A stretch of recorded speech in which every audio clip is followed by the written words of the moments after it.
I invite Mr. Vinay Raju sir to preside the function. Sir, I mean the dissemination event. Thank you, sir.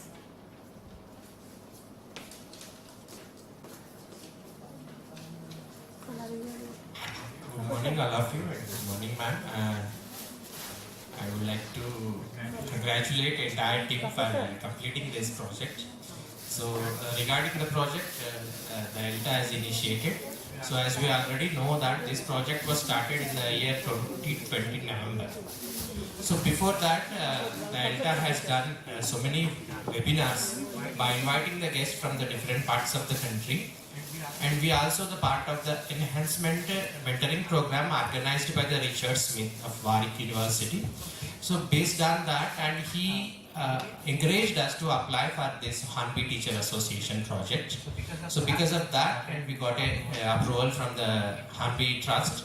So we started this project in the year 2020 November, and then we have selected the 13 mentors from the different parts of the Telangana. So each mentor again in turn selected 5 teacher researchers.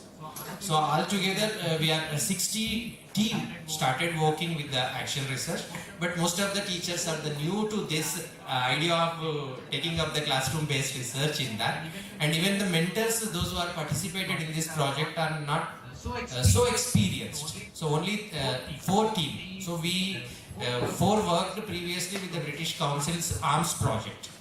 So funded by the British Council, and I was the mentor there, and other 3 are the teacher researchers. So with these 4 persons experience, and we started this big project with a team of 60. So in the process, we struggled a lot, and this is a kind of new learning that I call it as. So because motivating the teachers who are already motivated is not an issue at all, but the most of the team that we have started working are don't have any much experience in that. So all the mentors and the teacher researchers, and so there are teachers, they came in, and some teachers they left the project. So like that our journey continued. So altogether, and we presented the 23 teachers and along with their mentors in the AITFL conference, also international conference. So most of the teachers thought that the project was ended with that, because that is an opportunity that we got in between. So all the teachers have done their presentations, but we need to organize a dissemination at the local by inviting the local teachers. So for that reason we are organizing this. So due to various reasons, we didn't get a good response from the participants. But though I would like to congratulate the entire Telangana team, including the mentors and the teacher researchers, for being part of this prestigious program. And yesterday even Rama ma'am also told that this is the beginning of our journey. We started a new era by taking up a classroom based research in that. So if this continues, so we become a lifelong learner, and so that we will become a better teachers, and which in turn will help the government school teachers to get a good education. Thank you for being part of this program. Thank you. Thank you.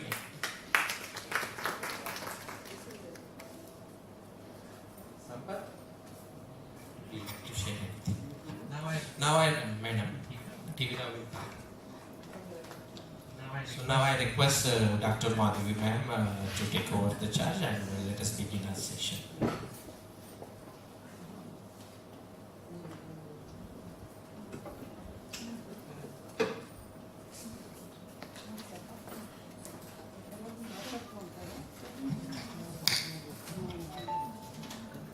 Thank you for the opportunity given. Organizers of dissemination event of Exploratory Action Research Project.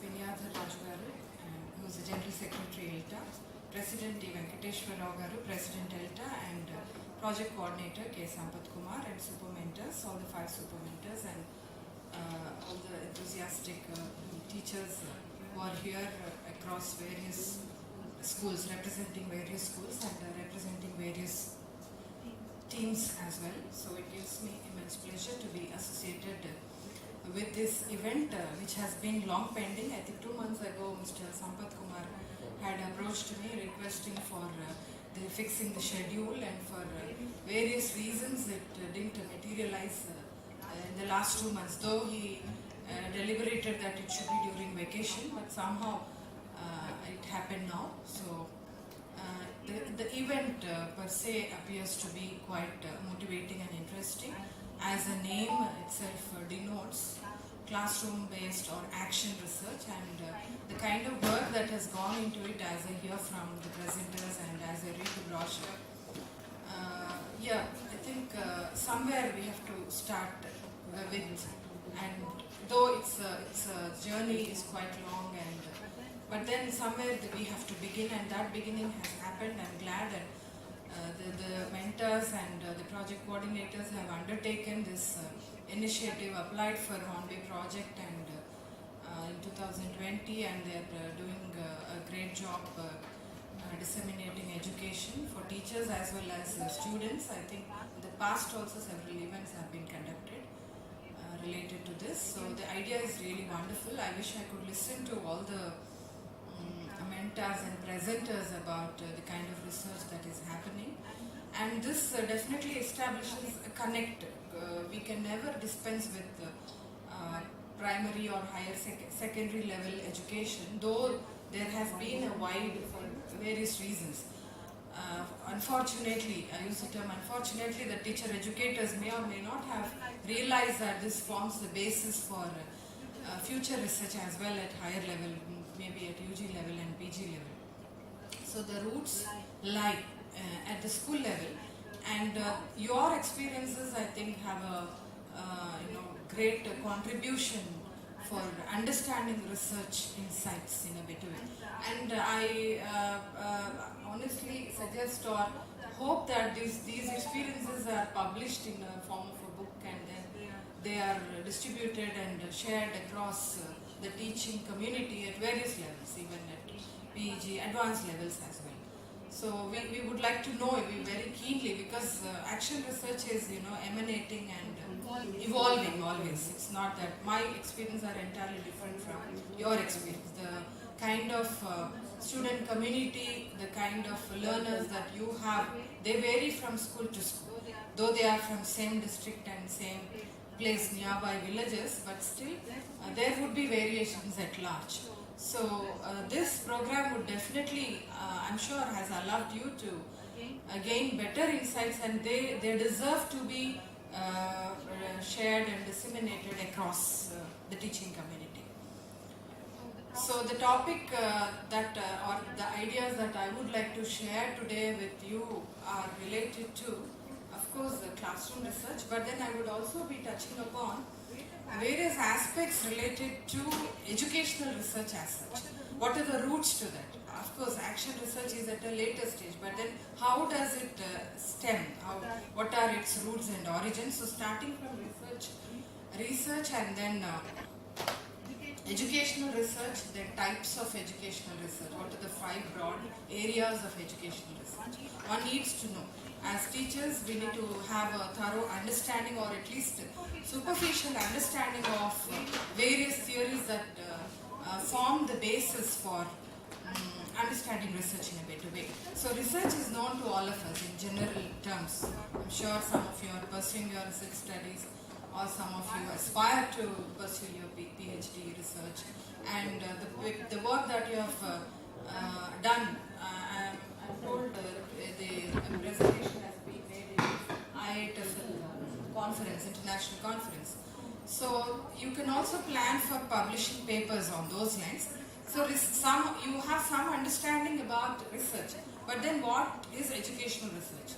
It is connected to, research is very broad, but then we are connected to educational research. There are some terms and concepts which we need to have an understanding as teachers. So I will touch upon those elements as well, educational research and types of educational research, and then followed by issues. Though we are overcoming the constraints laid by administrators or place, there are many constraints. But despite of all that, we are still proceeding. It's a good sign of progress.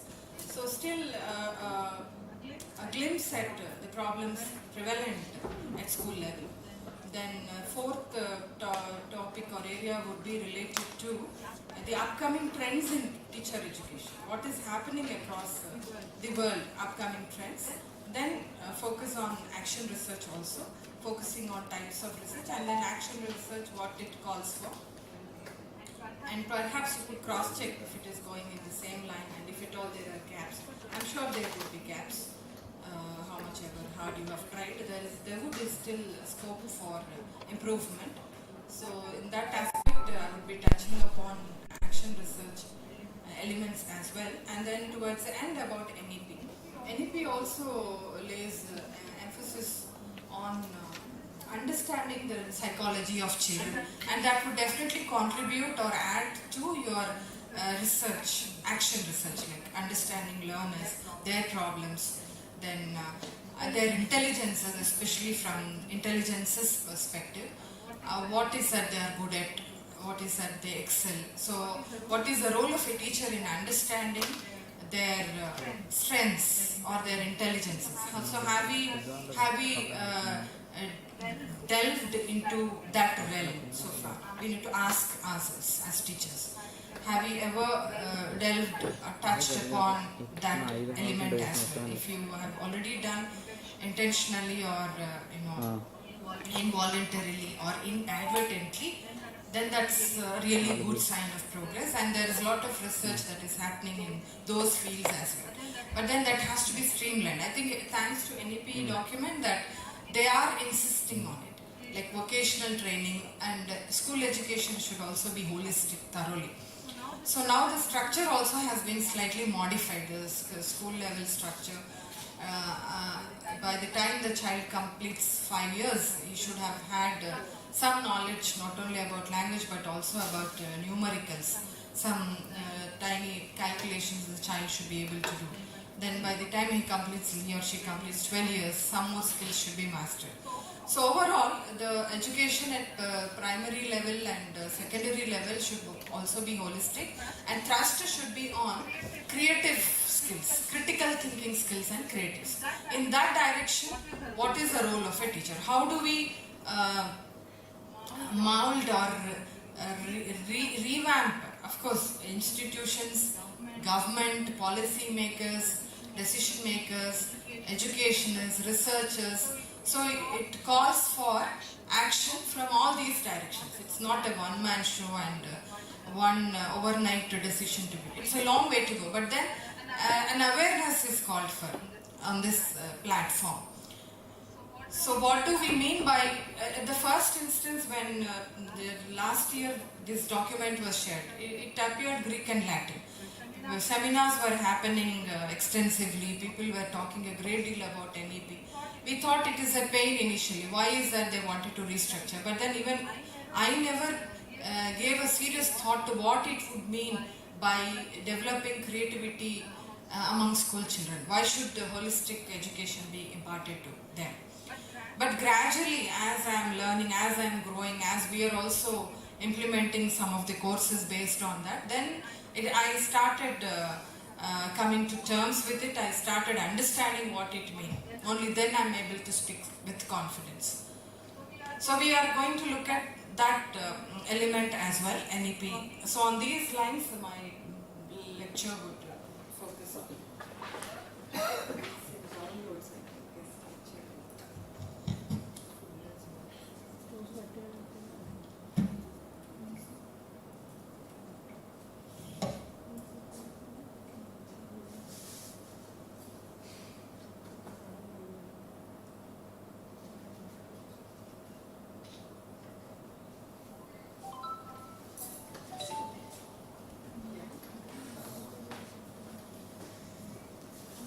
There's something called synergy teaching as well, synergistic teaching, which as I was reading, preparing for the talk, because somewhere I see there is slight disconnect,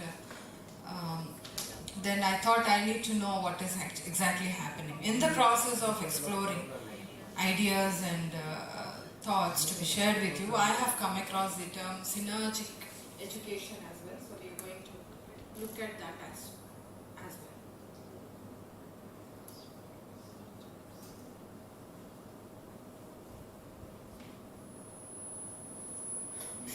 mentioned, this will be the overview of my talk today.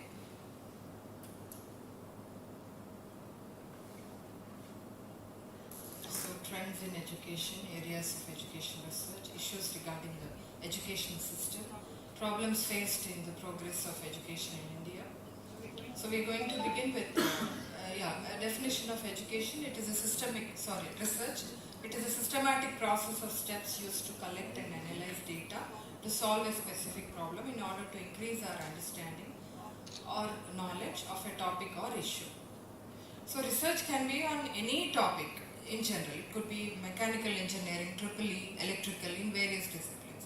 Whereas education research is an offshoot, like its thrust is slightly limited and narrowed when compared to research in general. What is the purpose or aim of education research? It aims at improving educational practice by analyzing the world of education to understand it and make it better. Of course, world is a broader term. It should be critical, reflective and professionally oriented activity. Always connected to our profession. Reflective is how far we have known the term reflective teaching practices, where we try to evaluate, analyze. Am I following the same old method? Am I using the same old materials? Am I using the same old examples? Am I using the same old text? So how every class should be a challenge. If not a class every semester or every year, or whenever you introduce a new topic and new lesson, try looking for new ways of motivating them. Try looking for using new vocabulary or new exercises. Apart from the ones given, you could either modify the ones given in the text or go for the same. But then lesson planning is quite essential, I feel, at whatever stage you are in. So that is reflective. If you are failing to do that, then it's time you ask yourself the question, yourself if I am on the right track. That is being critical also about oneself.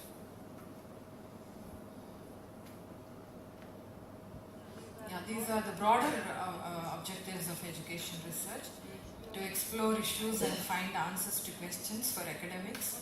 What is the problem? Solution? We have slow learners. People fail to improve their language skills, and it was several times surveyed and found and researched that the problems for Indians not being placed in good companies is basically rooted to school education because of poor training in communication skills. But I am confident that this problem would be overcome with the present generation of students, maybe who are in 8th and 9th standard. They may not have this kind of problems. However, they still prevail. I think the errors get fossilized sometimes for various reasons. Again, that calls for a good research. Have you ever thought about a student not speaking in grammatically correct English? Despite your efforts, you are teaching the same to the class of 50 or 60. Some students pick up well, but then others fail to do so. So how is their universal grammar structure? What is happening in the language acquisition device? So you can perhaps try identifying the reasons. Then they may want to share. They say that I tried doing it in my UG level. They say they are confused. Often I am confused with the use of is and was. They say the present tense and past tense. Like his uncle dead. I come late. So these problems are perennial across, despite their exposure to good teaching. So why is this happening? So what kind of research is called for?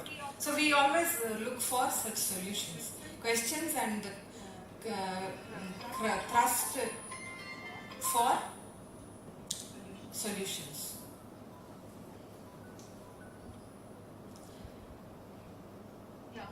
Over a period of time, the role of educational researcher has moved from academic theorist to reflective practitioner.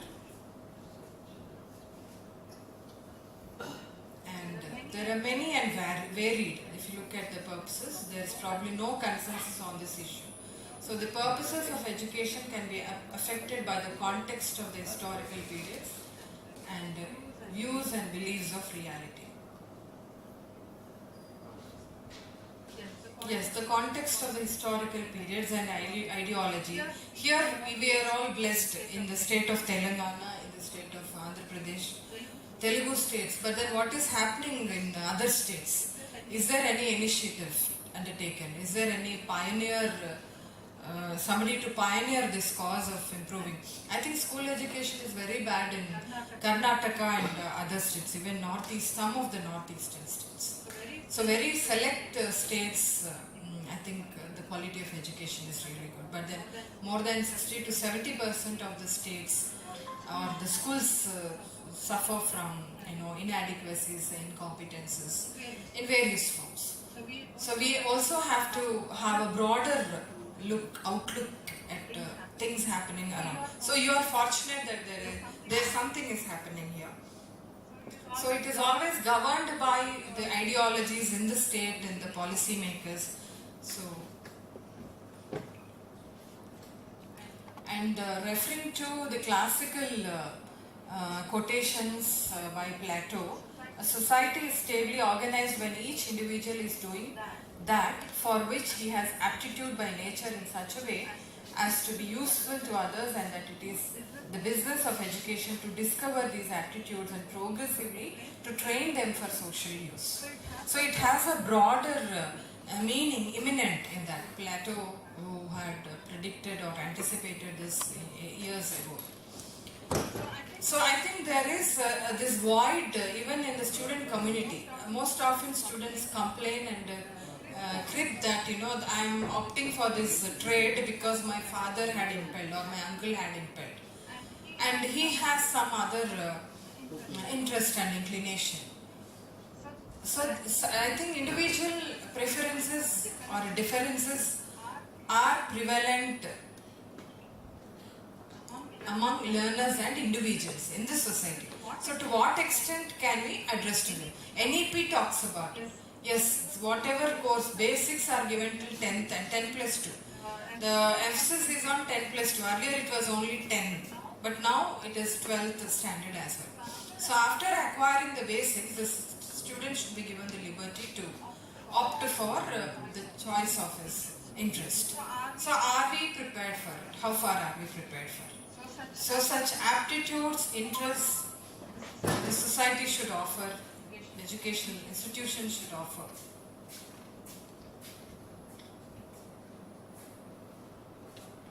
So Devi also talks about it. Education proceeds ultimately from the patterns furnished by institutions, customs and laws. Only in a just state will there be such as to give the right education. So just state is the ideal state. Then there is a concept of liberal education and progress education as well. Progressive education, the differences are very mild, but then I have not included in the slides the meaning of progressive education. Whereas liberal education, not to be misinterpreted, the purpose of education is to make people more rational, and this matches with the NEP objectives. That is where I thought I must include this. It should be philosophically sound, and the organization of knowledge should be broad, philosophically sound. It should be fair enough. That is where we talk about equity of education, inclusive education, not only for disabled learners, but also to what extent are we allowing, I think the law has been approved, the Supreme Court has passed a bill for equity of education to be even among LGBTs, etc. So,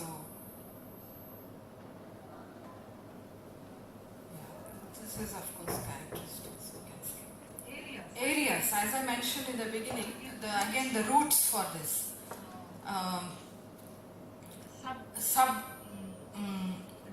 Domains. Educational psychology. We need to know the behavior of the student. perhaps you are learning to know. You can easily and assess the slow learner, quick learner, the one who is very reciprocative. You have been doing it. Then constructivism is again a scaffolding also you are doing. You are applying most of these theories. So you are on the right track, absolutely. Then what is educational philosophy? Essentialism, parentalism, progressivism, social reconstructionism, and existentialism. These are slightly profound terms, but then though they are not directly connected to school level, but then they are broadly connected to it as part of educational research. So methodology is the method that you use in the form of questions, seeking, probing, etc. And fourth important area of educational research is class, organization and management. So how far, this is one domain where teachers, maybe young teachers, of course they are all trained in their B.Ed, they come through B.Ed, rigorous B.Ed. Is it for 2 years? Does B.Ed program continue to be for 2 years? No? Alright. So they go through those rigorous training and then perhaps they shouldn't have such problems. But still, if there are any, then the teacher has to overcome. Because learning, the success of learning is highly dependent on what is deliverables. You see, so unless you are confident and you are knowledgeable about what is to be taught, you cannot make the others prime point which as a teacher one has to remember. And child development or learner development, 5 areas are cerebral, emotional, physical, social and spiritual development. So to what extent are we contributing to this? Spiritual, not to a greater extent other than yoga practice, but emotional, we can make an attempt. We can take time off and make an attempt to understand the emotional status of the learners. And cerebral is out of our reach, of course, only a psychologist. These days, I think psychologists are of great importance. Even on NIT campus, we have a psychologist visit. There are 2 psychologists, psychiatrists also, both psychiatrists and psychologists visiting the campus regularly.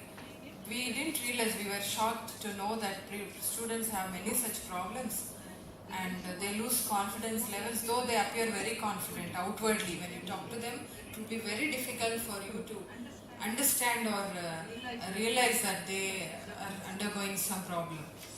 But then, through friends you get to know. It will be difficult at the face level, but then hence the students are advised to, are attached to mentors, and the mentors in turn attach, if there is a necessity, then they are taken to the psychiatrist and psychologist. So that also should be regularized and it should be extended to school level, I feel. So there again we have to play an extended role in as a teacher at the school level. So issues which are perhaps known to you, quality of education. Quality has improvised to a great deal with the revision of the curriculum, revision of textbooks, which is happening regularly. So NCERT is also taking a commendable step in this regard. And budget for education, perhaps there are setbacks in this aspect. So granting, getting the budget required has always been a major hurdle. Affordability, of course, yeah, affordability. However, we have model schools introduced. So there are parents and with misconceptions who would want to send their children to corporate schools, and then to what extent can they afford as opposed to the government or state schools. Then dropout rates and mismatch is what I was talking about, what is taught and what is tested, and also what is in practice. Most often you find that IT professional or a student from biotech will end up taking up a job related to engineering. On the contrary, this also can happen very rarely, but mostly it is this. Even abroad, you find that student doing his biotech or metallurgy or any other trade will entirely take up a job in a different trade. So there's an absolute mismatch in the system, in the curriculum itself. So that calls for a greater revamping. Brain drain precisely is one of the reasons why people move out. Social divide also is prevalent in most of the, though government is making efforts to rationalize it and through equitable education, but then still some places this is very much prevalent. Teacher shortage, I don't know if this problem still persists and if there is still a need for more recruitments. So that should also be taken up. Classroom size, infrastructure, health and safety, yeah, health and safety. In most of the remote schools, is it warranted? There are cases happening, though we are not cognizant of them very regularly, but things are happening haywardly in some of the places, if not across the state, across India. So how far have we succeeded in overcoming these problems? Yeah, in continuation with that, initially there would be a resistance to change, and making changes to tried and testing learning methods is difficult whenever it is technology based, but we have successfully overcome it with this COVID pandemic. Inflexible education, yeah, budget is a major problem, and delay in policy making. These are problems which aggravate or attribute to the other problems faced in the system of education. Yeah, action research is of course of the many types, so this is the most prominent one. Nature, of course, it is based on your experiences and the problems existing. Models, these are other theoretical concepts. And types of action research. There's a link which I would want to take you through, but we'll come back to. Okay, first we'll complete this. Is there internet connectivity? I think I have. Let me check.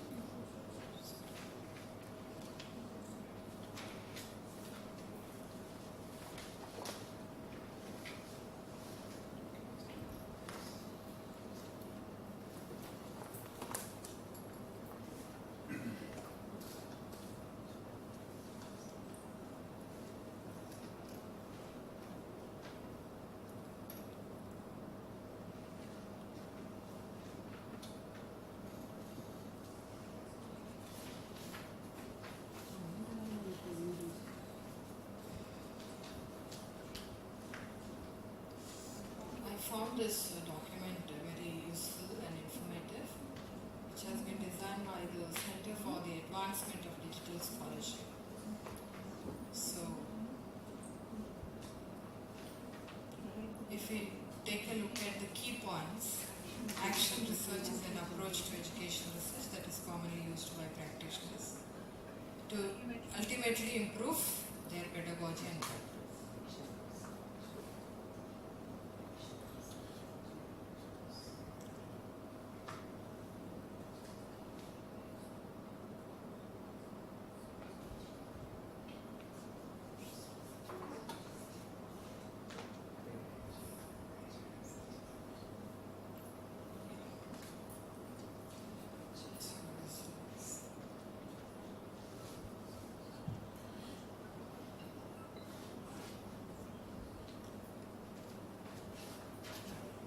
Purpose of action, it's a process for improving educational practice, evaluation, reflection.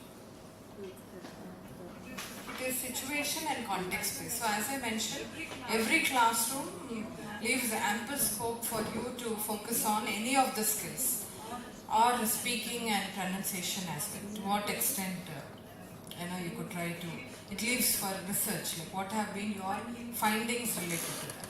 What is the problem, and then how did you help them overcome. Could you share briefly your experiences, please? For a few minutes, I would like to hear from you. Though I wouldn't be able to attend to all the presentations, but then, yeah, any of the skills did you try out? How did you, what was the problem in listening? And then how did you help the learner overcome it? Any of the skills, please. Yeah. Yeah. The problem I took was comprehension, madam, not listening. Yeah.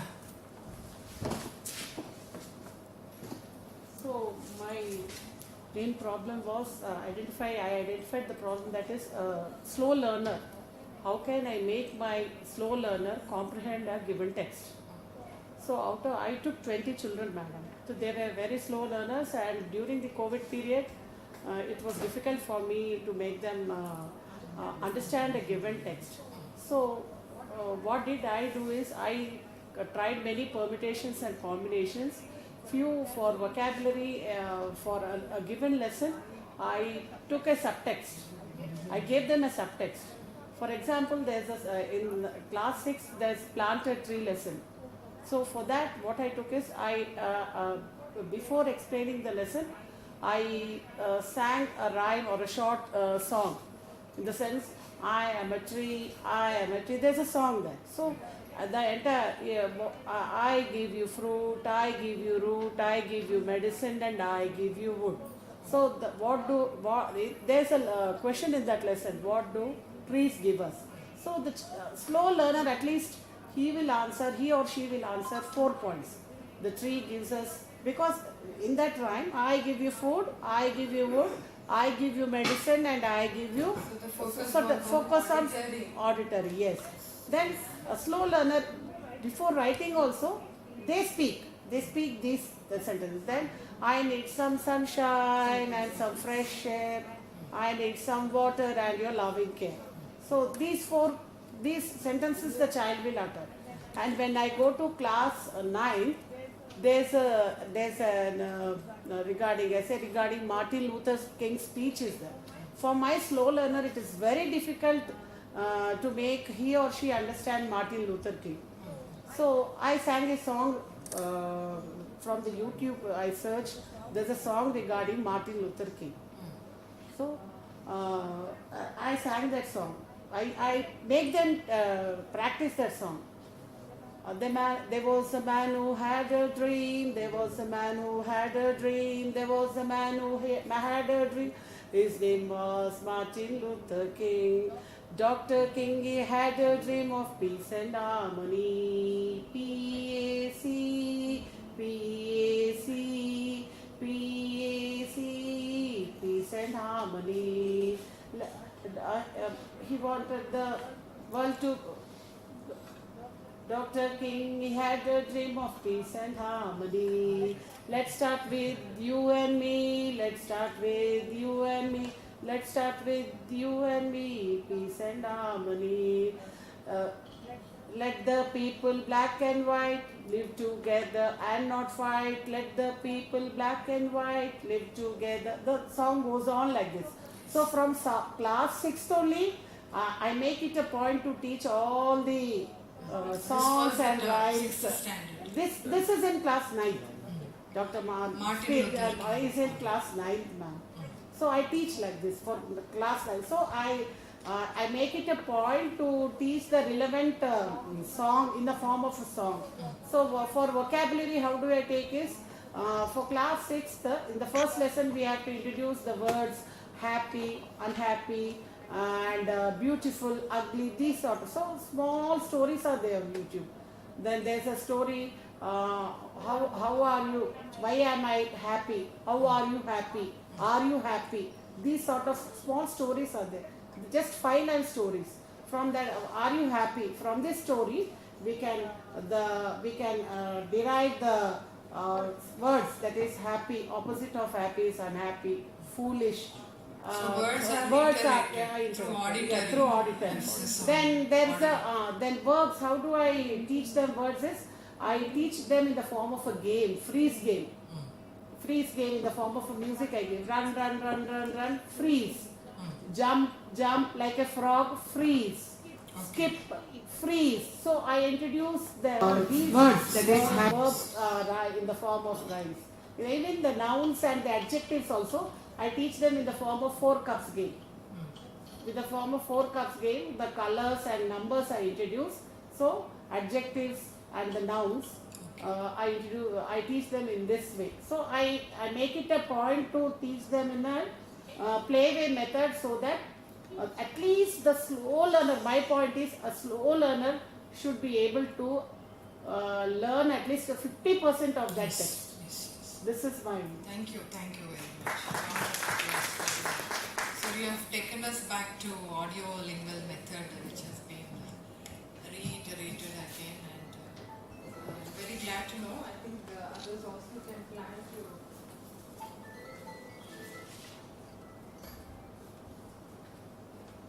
Another 15 minutes, another 10 minutes. Opposite to also, the other room also. Sorry. Right. So these perhaps we can also, if others are doing that, maybe selectively you could try, where teacher's audio is echoing, reverberating, and it attributes to better retention, but at a primary level. Of course, not at a secondary level.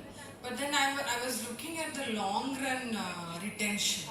How are you really helping them in overcoming reading problems? If the problem is understanding comprehension, what are the teacher inputs outside the class? Okay, your inputs are restricted to the text given in the class. They are bound by text.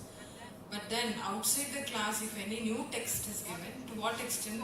So are we providing them ample material to understand such text as well? So we should be contemplating on this. So higher level research will focus on that. Generally for PhD, what we do is, or even MPhil, how would, when any problem is taken up, even if it is teaching paragraph, teaching resume, it is not just one resume or one paragraph. Types of paragraph. At the end of the course, the student should be able to write paragraphs which are exploratory in nature, argumentative, narrative, descriptive. So are we training them to that extent? So what are the inputs? Of course, through the course that you are going to administer, they will be exposed to it. But that will be only for a short duration.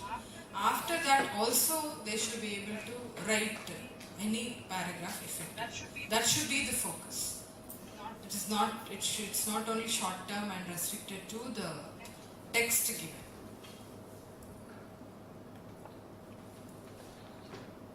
Alright, so these are, I think perhaps all of you have many things to share. You can, I'll link, you can make a note of the link, and perhaps you can also read it at a later stage. Propose a change, reflect on action, engage in action, and observe results. So you have been doing it, but then results should benefit them in the long run as well. That is very important. So, alright, this link can be made a note of, and then you can go through it leisurely at a later stage. Due to paucity of time, I'm not. You go back to my PPT and talk about rest of it. MI approach also I would want to share something with you. And trends in teacher teaching. This aspect I thought I would spend some time on. Synergy, benefits of applying synergy to classroom.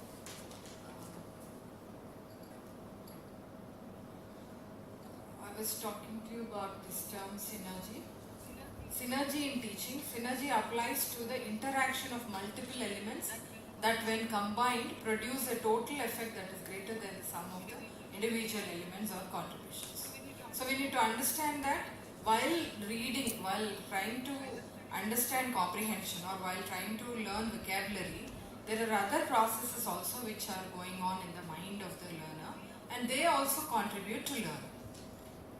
That is one interpretation. There are again types in that. There are many benefits related to it.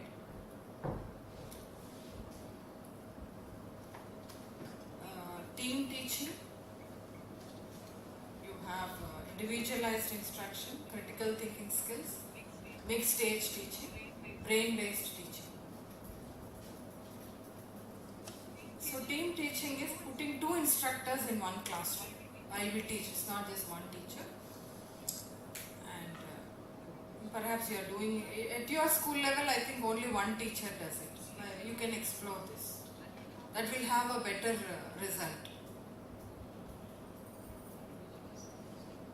Unique needs, as I mentioned, their psychological problems, taking them into confidence. So spend some time on that as well. If you have not been doing it, if you are doing it, that's really good. Continue doing it.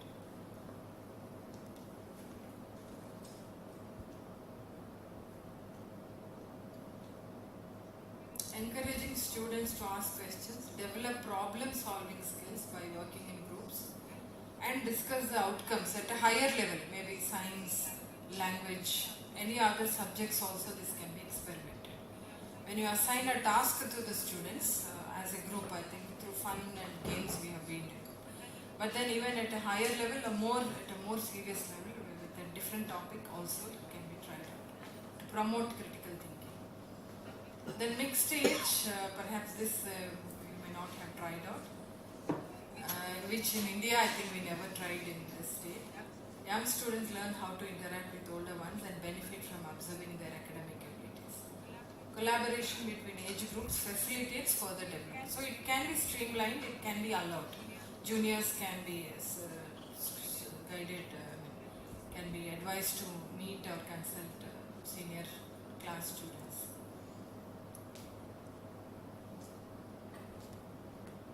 Yeah, in fact, this is a slightly psychological science related, but then repetitive exposure to certain texts will help them in better retention. That research has proved. Reading, especially reading, Bamford talks about even vocabulary or a text which is repetitively exposed to, of similar 2 or 3 texts that you use related to science. Relate some exploratory text, then that can help improve their retention skills. So NEP I've already mentioned. We'll take a quick look at this. Perhaps I suggest that you go through the document seriously, NEP document, if you have done it good, but haven't, it's time you take a relook at it. So these are all the points highlighted. Rigorous teaching preparation, robust recruitment, well-defined career path. So holistic one, these are all lofty in nature. Yeah, as I mentioned, literacy and numeracy and higher order cognitive capacities, such as critical thinking and problem solving. So there should be a connect to research, teaching happening at the school level and at the higher level. They are all linked up. It's a triangular based attempt. So creative, finally the last grid. The NEP 20 lays particular emphasis on the development of the creative potential of each individual, not just class or group. Ultimately, I think there should be a seamless integration and coordination across institutions and across all stages of education, not just one. But I think it is happening slowly, it will gain momentum. So synergistic education has been thrusted upon even in NEP. So multidisciplinary and holistic education across the sciences and social sciences, arts, humanities and sports for a multidisciplinary world in order to ensure the unity and integrity of all knowledge. And there shouldn't be hard separations between arts and sciences, between curricular and extracurricular, between vocational and academic streams. So everything should be in mainstream. Equal importance should be given to English, languages, as given to maths and other science subjects. So multilingualism, more than one language has to be introduced.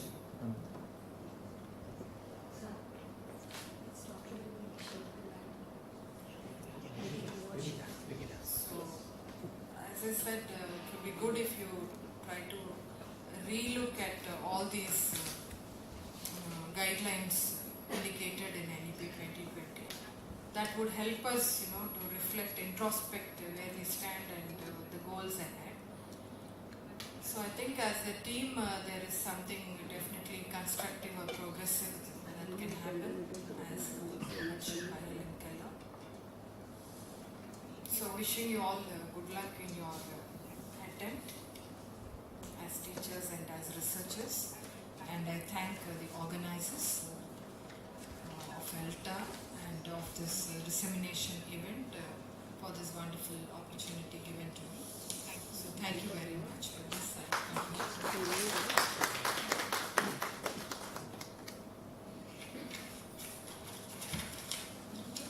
the chair is waiting. Time is 12 to 1. That's the slot given to me. So any questions, please? Anything you would like to share on this platform? Excuse me, you share the document. Yeah. What your presentation? Yes. You would like to go through it in detail. Sure. It has a link, related links also. Yes, ma'am. Yeah. All right then. Thank you very much for the opportunity.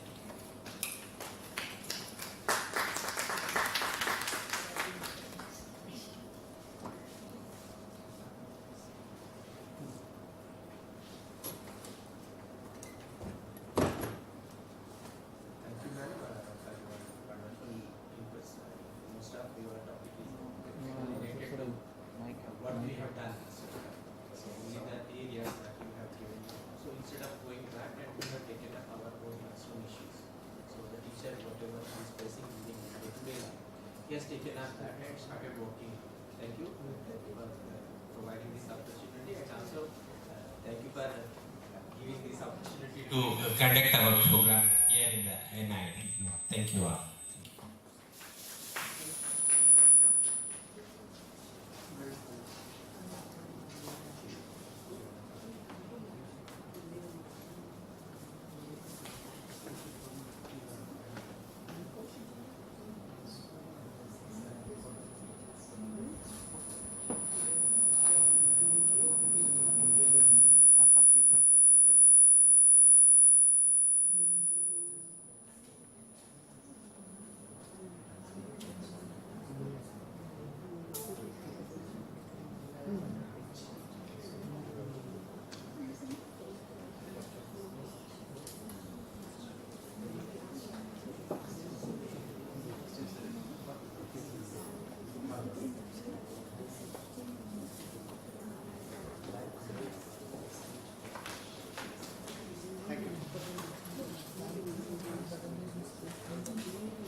We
missed your presence yesterday.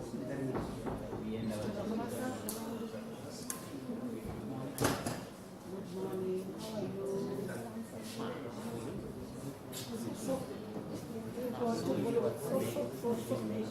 So makes it very much. Presentation is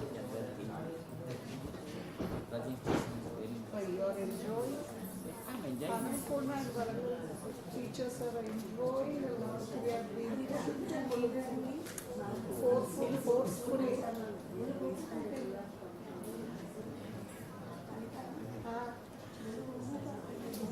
forcefully. Forcefully sent us to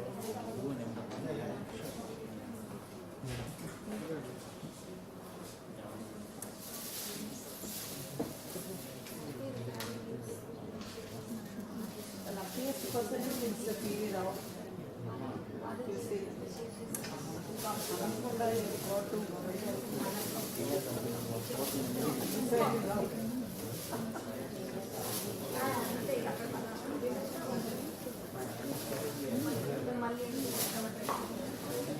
Padmavati ma'am.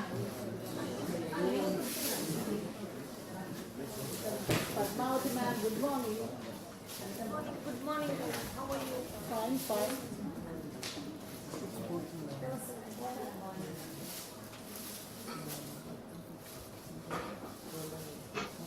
ఇప్పుడు నాది ఎట్లా how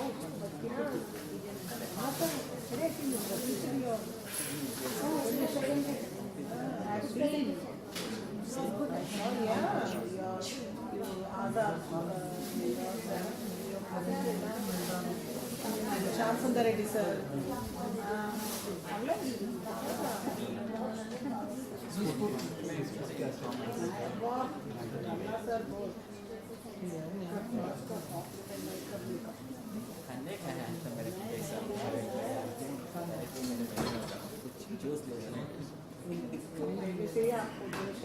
अगर कुछ कारण तो gas bill ऊपर जाएगा वो ऐसा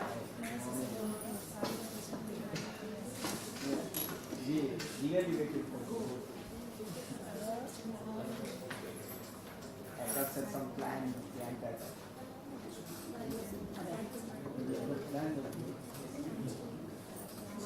फोटो नरेंद्र सर फोटो తీసుకురా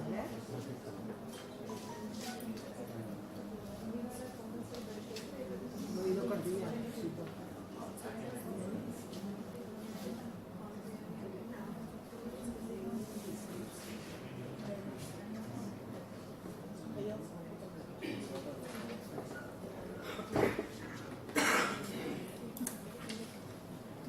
So good morning all of you.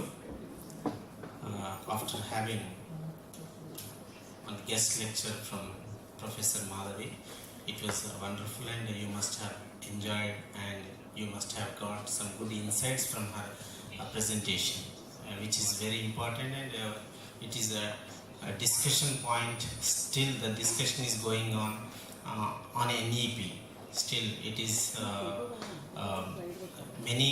it has raised many questions pertaining to education.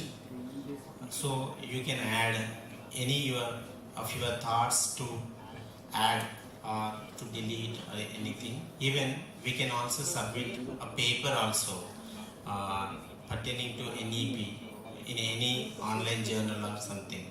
Hope you would do that.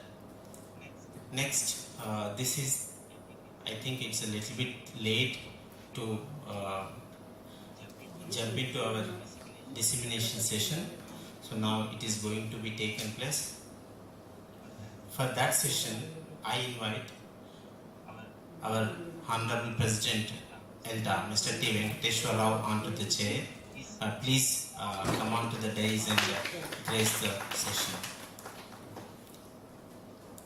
I feel it's my privilege to invite Assistant Professor of NIT, Dr. Spurti. Please come on to the dais and for this dissemination event.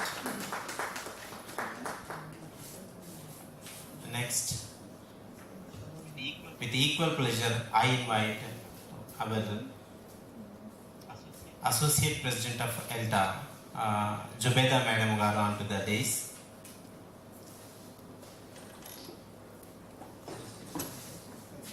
Sorry, Vice President, I'm sorry. Yeah, please. Next, the man who is behind all the miracle is happening. He is none other than Mr. Vinayadar Raju, onto the dais. He is the key person and who is pushing all of us into this field for the last 5 years. We warmly welcome you, Mr. Vinayadar Raju, and another key person, Mr. Sampath Kumar, who is coordinating the whole program. So he has been shouldering many responsibilities, and really we are very lucky to have you, Mr. Sampath, and he's looking after everything. So thank you, Mr. Sampath, and once again we convey on behalf of all participants and team, hearty welcome to you. Next, the first team, the super mentor, Mamata Sadhu. Yes, sir. Okay.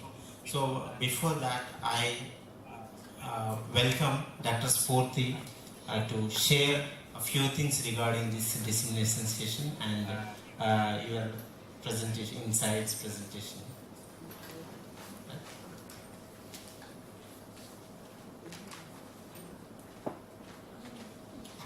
Good afternoon, everyone. I first of all congratulate all of you for taking up this initiative and being a part of a wonderful project. I am sure I'm looking forward to your papers, and I'm sure there are a lot of insights that you bring to the table today.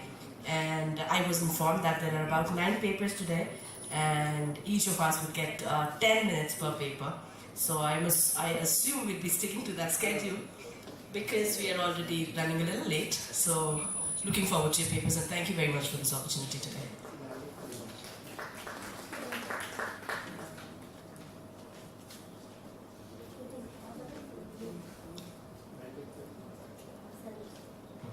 Right.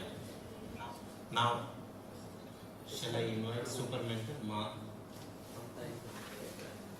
Mamata team is going to present. Okay. So now, yeah. So now there are 3 super mentors here, madam. Their mentees will present in this session, and please chair the dissemination session and give your insights and comments on their presentations. So we welcome you to be act as chairperson of this session. Now I welcome Roja Rani, super mentor, onto the stage. Mentor, okay, sorry. Yes, she is mentor, and please come on to the dais and introduce your mentees and what they are going to present today. Give a little brief and welcome them. Thank you. Yeah.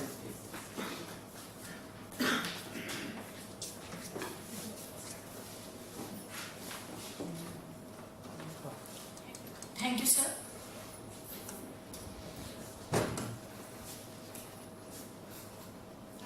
I am glad to introduce myself as Roja Rani Madreddy, working as school assistant English at Government Practicing High School, working as mentor, that means who has taken the responsibility of mentor of this project. And I'm really glad that I have been provided this opportunity. So firstly, before I go on to introduce my team members, I would like to thank from the bottom of my heart all the people, the coordinators, the secretaries and the super mentors to give us this opportunity. So that because a teacher, basically as a teacher, we always go for and we will be passionate to develop professionally. So I think this project has provided me such an opportunity. So thank you once again all the persons who are responsible for this and behind this encouraging us. Thank you. And now I would like to introduce my team members. Actually, I would also like to thank my super mentor, Mrs. Mamata Sadhu. Ma'am has been super mentoring 5 people here, and I'm one of the mentors under her. I'm working under her, and with all the encouragement and support of Mamata Sadhu Madam and also our coordinator, Mr. Vinay Raju sir, and also all the other teachers over here, because it has been a collaborative learning and cumulative learning. So here with this, my team members, I have got 7 teachers actually joined to work for this exploratory action research. But later on, unfortunately, one of the teachers could not continue because of some personal reasons. So here we got the 6-member team, and I'm very much glad to introduce all those people. So, yes, sir, please. How can I change the slide, sir? Sorry. The slides can be changed. Sorry.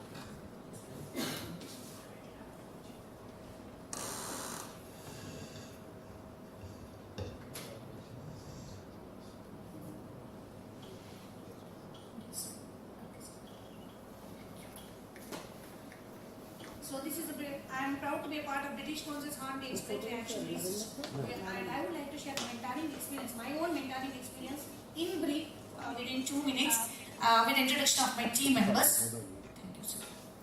So coming to the team members, our project coordinator has been Mr. Vinay Raju sir, and super mentor Mrs. Mamata Sadhu, myself the mentor, and our teacher researchers are Bedi Sachinarayana sir, school assistant English working at ZPSS K Samudram, and then Mrs. Anuradha Kodepaka working as PGT STSMS Bandarapalli, and then Mrs. Sandhya Rani Lakkaraju working as school assistant at ZPSS Kachipalli, and Mrs. Anita Boini, school assistant English working at actually Madam was at Gadepalli, but now she has been transferred to Mulugu ZPSS Palampet. Thank you, ma'am. And Mr. Narendra Odala working as school assistant at ZPSS Chelpur. And lastly, Mrs. Rani T working as school assistant at ZPSS Velikatta of Mahbubabad district.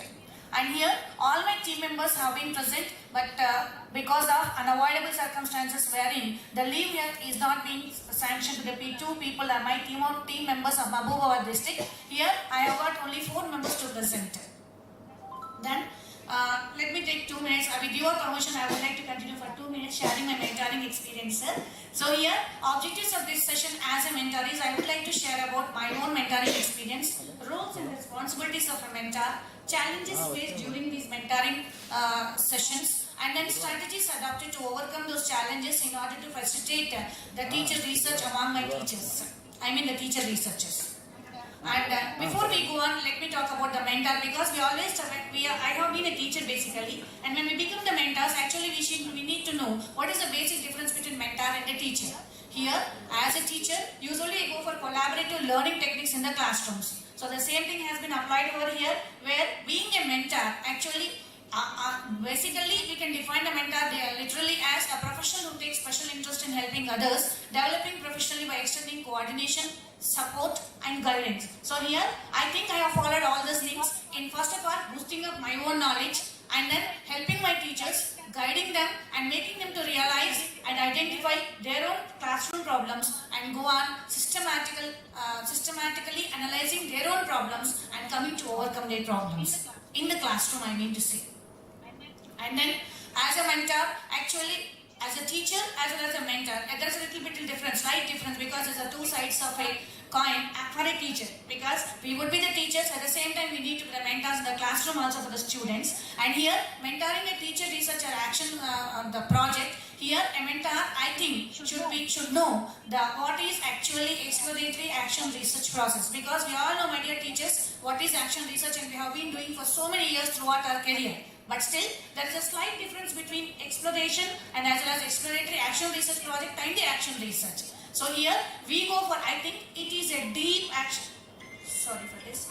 I think it involves more systematic analysis wherein we need to think about, go to the roots of the problem, think and rethink and then plan and then act. So that is the reason, in general we can say that action, the process of steps involved in action research process, if they are taken up twice, it can become exploratory action research. That means we reflect, we plan, we act, we analyze, and then we come back to the reflect and then plan, then act, and then go for reflection. So here, of course, we all know about them. Then roles of a mentor we need to know before we go for guiding others. And there are some responsibilities as of a mentor, to overcome the problems of our teacher researchers and help them. And then communication channels, because communication is a two-way process and we need a good communication to sort out the problems with the teacher researchers. So in order to be connected with our teacher researchers and try to help them wherever they need, we need to have the good communication, and we should know many different channels in which we can move, we can be in connection with them. Then we need to overcome the challenges, because life is a challenge and the challenges are inevitable. So as a process of exploratory action research, we come across many challenges. So as a mentor, we need to know how we can overcome them. So I would like to share my own ways in which I have overcome those challenges in brief. Then recording procedures or documentation for evidence, because we say that we did many things, but we need to show the evidences and collect the evidences to satisfy others and make others to believe us in future. And then now I would like to talk about the qualities of a mentor. As a teacher and also a mentor, here basically we need to be a friend, a guide, a facilitator, and also a collaborator, which are also the roles of a teacher in the classrooms, which we have been following. And then apart from these, we need to be resourceful, a motivator, not only for the students but here for the teacher researchers, because they are equivalents of us. So when I say that we are to be resourceful, first of all we need to know all the ways, and we need to share all the things which might be convenient for them. So first of all we need to be resourceful, and we need to be a motivator, thought-provoking. That means here in mentoring, we don't go away to give away the direct solution for a problem which they come across or which they pose to us. Here as a mentor, we need to make them to think and find out the correct solution on their own. And the same way, we need to be supportive, encouraging and accepting whatever the teacher researchers put forward to us. So that they can identify their problem, they can go for sorting out different coming up different ways in which they can sort out the problems, and then they can analyze. And here, I mentor once again, this is only to share. So here we need to be proactive, prescribe deadlines, flexible, open-minded, and we need to be a role model. Whenever we say something to us, we know that before saying to others, we need to practice them. In the same, we need to be supportive and encouraging. Sorry, I might be a little bit fast, but in order to give away to my teacher researchers, I am being a little bit fast. Challenges of mentoring, because all these things everybody knows and we are all doing, but the challenges of mentoring, because here every teacher researchers can also be mentor in future.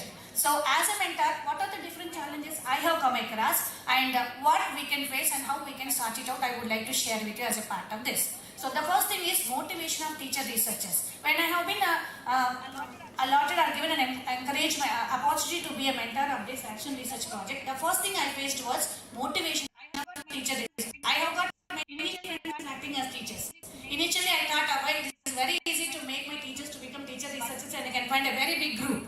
But the thing was, I need to do a lot of work and I need to find different ways in order to motivate my own friends who are the teachers over here, in order to involve them and initiate them to take up this teacher research.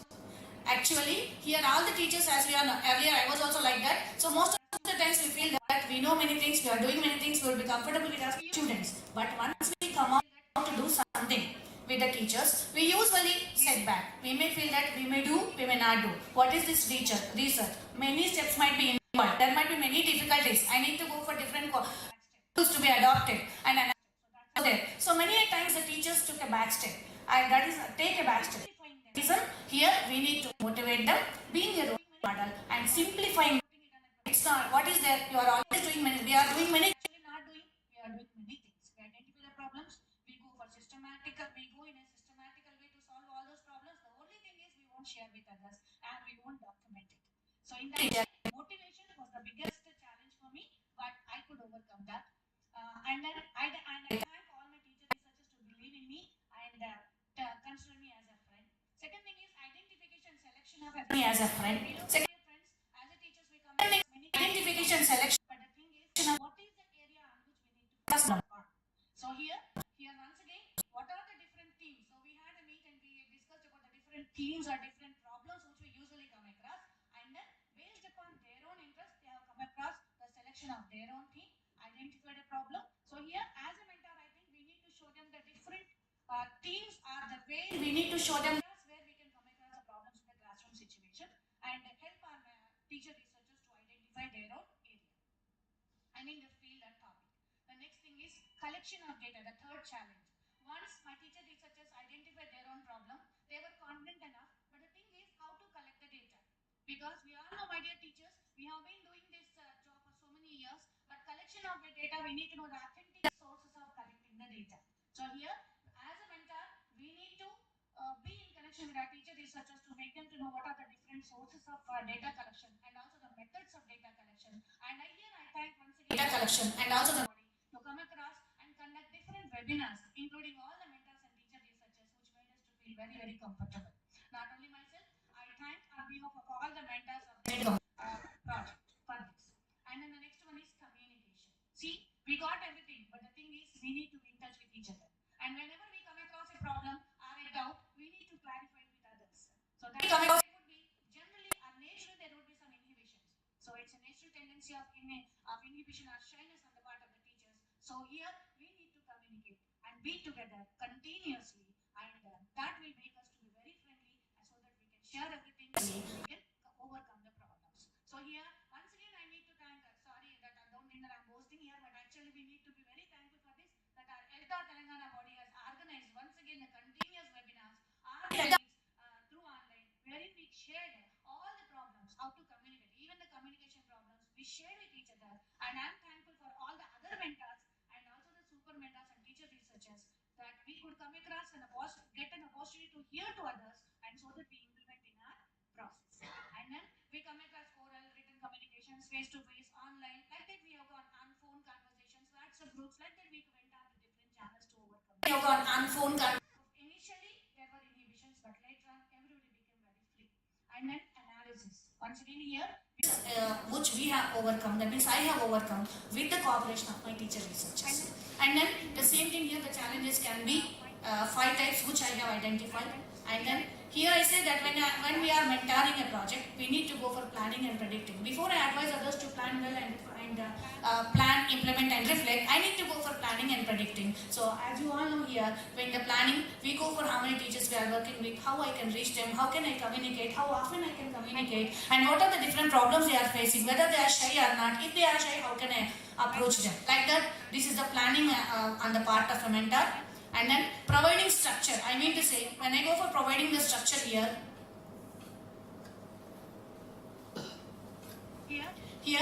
to decide, to predict and to imagine. That means to decide a project, to decide a topic, and then I have to predict how much time how long they can work on it, how can they get the results, and also I need to imagine what kind of communication channels I have to adopt. And that means good planning. I went on with the communicate in connection with my teacher researchers, and I owe a lot to all my teacher researchers to be in connection with me and respond whenever we want to, or they want to. And then different communication channels here, as just we can see here, individual communication, group communication, we have got a WhatsApp group, and also we have got the Zoom meets conducted regularly, and other social media groups, I mean to say, we have got the webinars, so we went on to share with each other, and we went on to go through them. Meanwhile, even I would like to thank our Elta body to give us an opportunity to conduct the interstate webinars also, wherein we have come across the action research projects being shared by others. Meanwhile, in the meantime of this action research project for 1 year, we have also got an opportunity for the international conference. So I think through all these things, we have come across to learn from one another, and at last we have been successful. And then teams, as just we were discussing, actually this is only to show we all know about it, but what are the different teams which we discussed? I'm just showing the slides here, sir. These are the areas where we can work up and where we can find out our own problems. And here I would like to concentrate upon this wherein peer teaching and collaboration, as just Madhvi ma'am was talking about the team teaching and group learning. Yes, collaboration is very important, and in the modern day, in order to develop the higher order thinking skills among the children, to develop the creativity among the children, critical thinking skills among the children, according to NEP 2020 to 2020, now I would like to concentrate upon collaboration. So these are the new techniques and new areas wherein we can focus. So identifying all the themes and the areas where we can find the problems of classroom learning among the children, we went on to discuss, and our teachers have come up with their own identified fields. And I'm thankful for all of them. And so now it is stages of expression, we all know, that is reflecting upon the problem. Then we go for planning, how to overcome that, then observing, acting, and then we go for analysis. And once again we come across the reflecting. We all know about the cycle. This is only to share, I have come across all these things. So exploration perspectives. So first we identify the problem. Once we identify the problem, we explore the problem for all the three angles. That is from the self, from others' point of view, from the students' point of view, from the teachers, the colleagues' point of view, and from the community point of view. How come we come across this problem? And then we planned what are the different sources of collection of data, how to collect the data from all these people, and for that, whether we can use a questionnaire, survey, what are the tools that we can use. And in that way, most of the teachers have used the Google Forms here, and we went on, and they also went for informal interviews with the students, and they also collected the information from the parents in the written form. So according to their own convenience, they collected the data. And here, just we can see the sources of data, teachers' self-reflection. So here the sources are students, parents, teachers, other colleagues, and the community.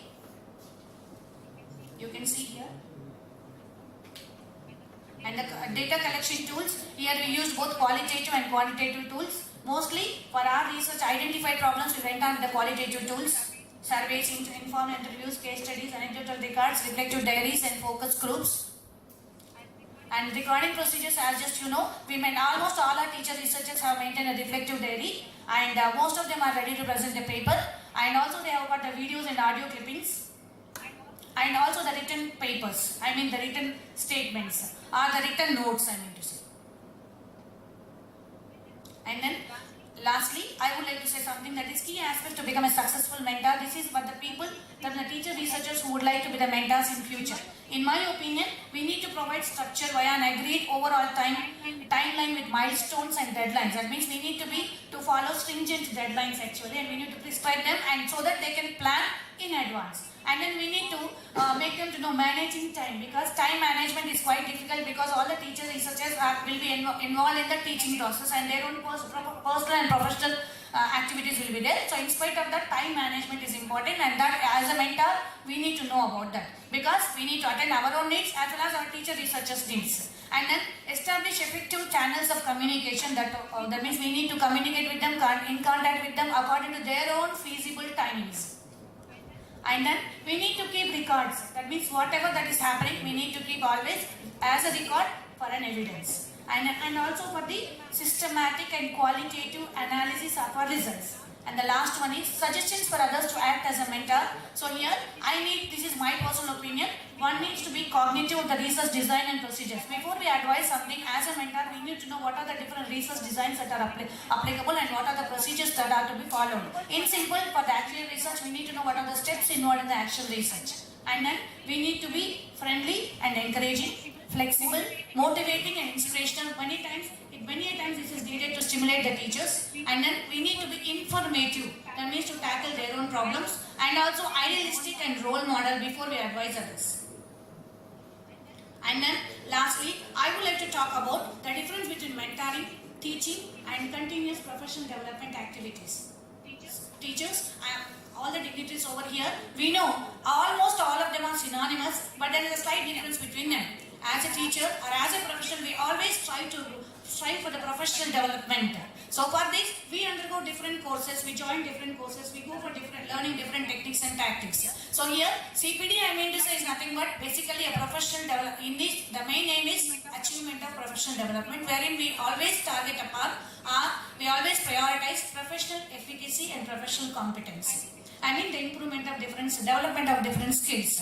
Whereas when we go for the teaching, teaching is actually an art, which is I think it's a complex process actually, which involves different a set of different skills. We all know about that. It involves many skills, but usually it is monotonous because though it involves interpersonal skills, many times as a teacher we plan ourselves, we think ourselves, we will be applying whatever we know, and then we try to learn from others. That is different, but usually it is monotonous. And individual thinking is involved to solve the classroom problems. That means I identify the problem, I think on my own, I reflect, and I go for adoption of a particular strategy. But I might be successful or not, it's not quite sure.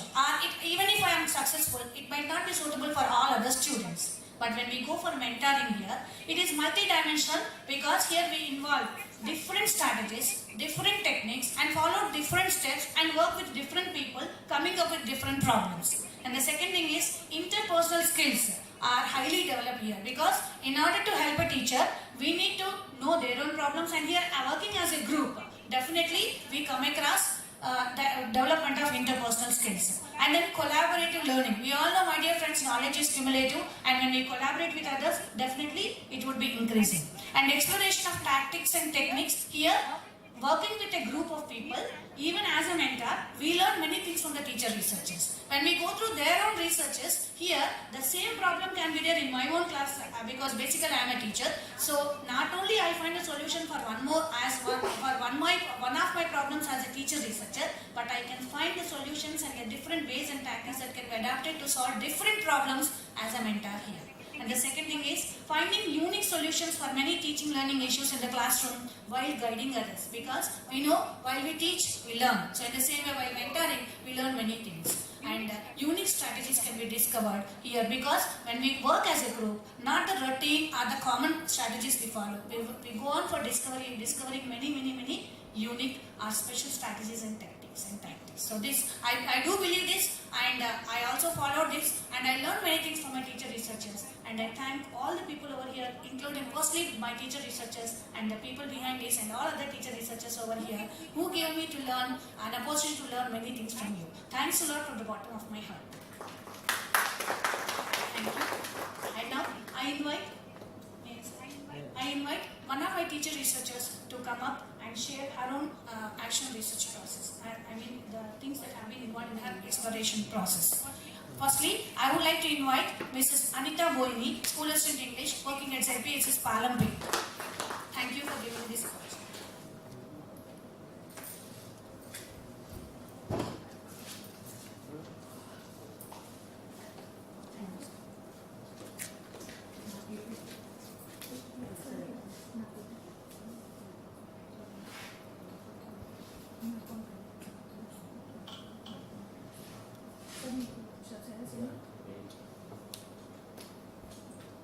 Please do send all the PPTs of your lectures in advance so that we can get it done.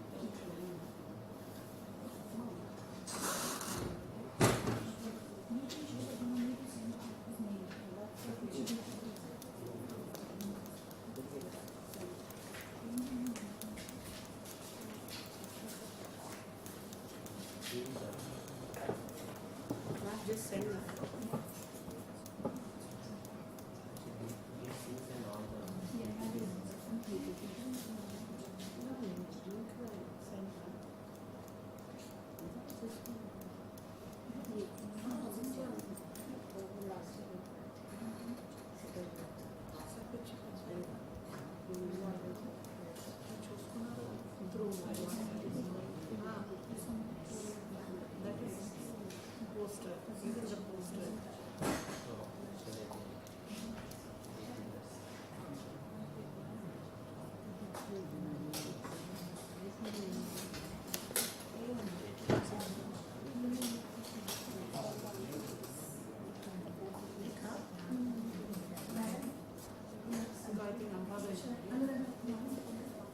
Yes. That's your lab. Don't mind.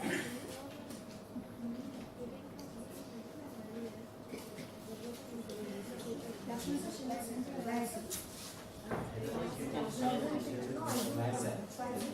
can WhatsApp.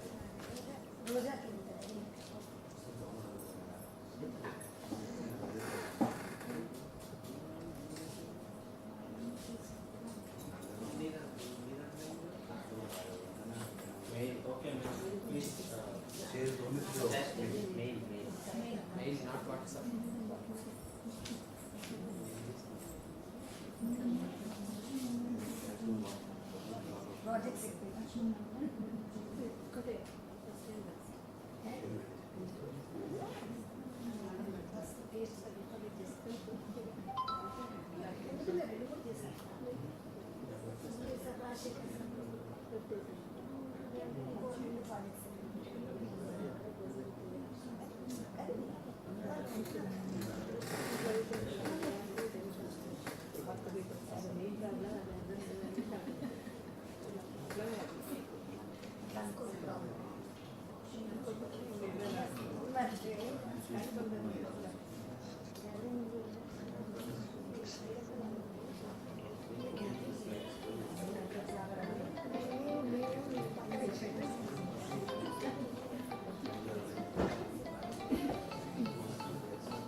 Disable చేసేసి ఇట్లా WhatsApp గ్రూప్లో పెట్టాను చూస్తున్నట్టు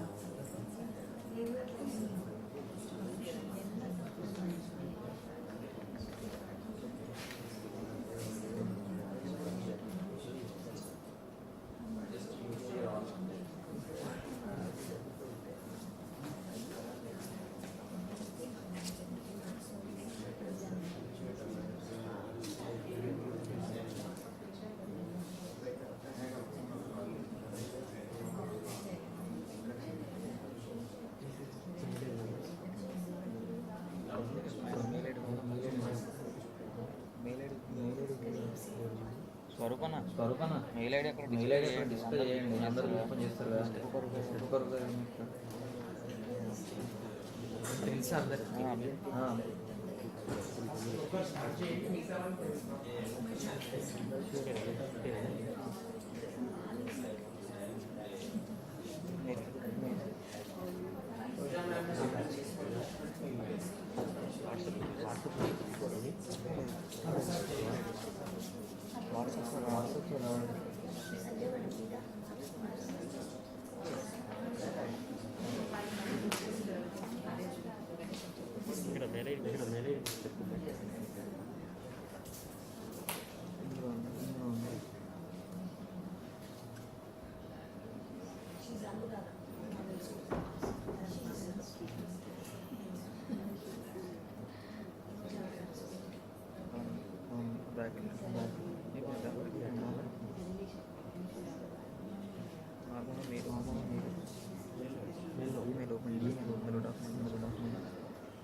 Okay, now a small announcement for all the mentees.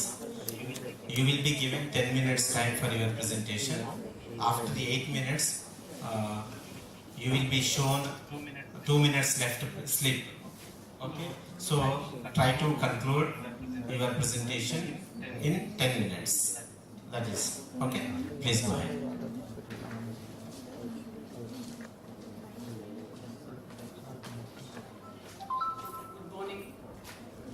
Good afternoon, everyone. I'm Srimati B. Anita. Previously, I was working at ZPHS Gadipalli, and recently I have been transferred to ZPHS Palampet, Mulugu district. So, I am very happy to be and delighted to be a part and parcel of this handmade project. action research project, and my super mentor is Srimati Mamata Sadhu, and my mentor is Srimati Roja Rani. So my action research question is, how can I help my students, a slow learner, comprehend a given text? This was my action research question. After many pros and cons, what should I select? What is my question? The question I selected was, how can I help my students, a slow learner, comprehend a given text? Why did I select this is, the reason for selecting this is, though my school, the previous school where I worked, is very near to the city, but it's a rural area. It's a rural background area where even we do not have bus facility.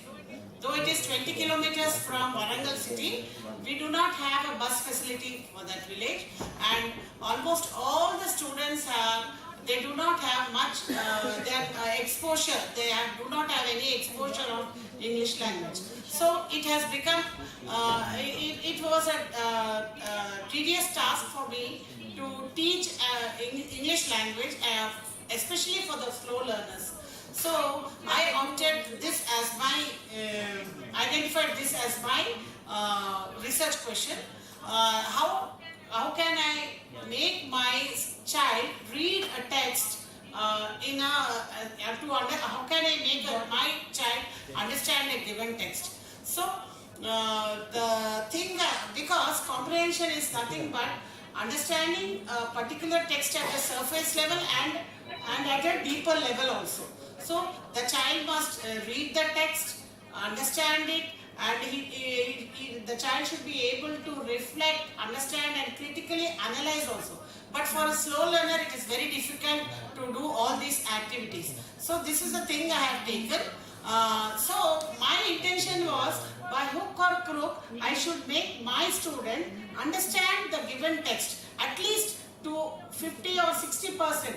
Because if I would be very happy if my slow learner will be able to reproduce the thing which I taught at least to a 60% extent, then I think I'll be successful. If a child, after teaching the entire text, if he is able to reproduce 70 or 60%, if he gives output, I think I am a successful teacher, because I'll be able to make my child reproduce the things. So this is the thing I took, and after all these things, so as told, the low economic status and mother tongue language impact and lack of speaking skills, all these in turn, what happened is made my child, because of the phobia of English also, made my child unable to speak English. So these are the things I took. So what are the objectives is, by taking this as a challenge, what did I do is, I thought that after many pros and cons, I thought that I should make my child, a slow learner, active in my class, and see that he or she should, we should create an ambience of English or interest. We should drag the child towards English language, make him or her create interest towards the English language, so that after a few days, the child automatically tries to read some other text if the interest is inculcated in the child. So what did I do is, I posted few questions to my fellow teachers, and my exploratory questions were, how can I extend optional support to the slow learners in order to comprehending a given text? How can I elicit the key points? So when a child is given a lesson, when a lesson is there, how can I elicit the key points from my child? This was the main thing. It was a main problem for me. So how can I generate a subtext? So what my intention was, I wanted to create a subtext in order to make my child understand the main text. So my aim was I should prepare few subtexts so that after reading these subtexts, my child will understand the main text. So this was a task for me. So after collecting the information from my teachers and students, I posted few questions to my students and teachers. So how they gave through Google Forms I sent them, and they gave their answers. So now few of the things my teacher is responses were language phobia, unable to relate the content. All these things my teacher said. So what did they say? That use picture description, engaging activities. By using engaging activities, think, pair, share, visualization activities. If we use all these things, I think we can make a child more interesting towards English learning. So, and what was my students' responses were, I asked them, are you interested in reading different types of text? They said yes, but puzzles, poems, posters, these were the interesting aspects of my children. So, class 6th, I took 20 children from class 6th and 7th, and I did this research. And what did I do is, I asked them, what difficulties do you face while comprehending a given text? They said that vocabulary is the most difficult thing because they were unable to understand few sentences.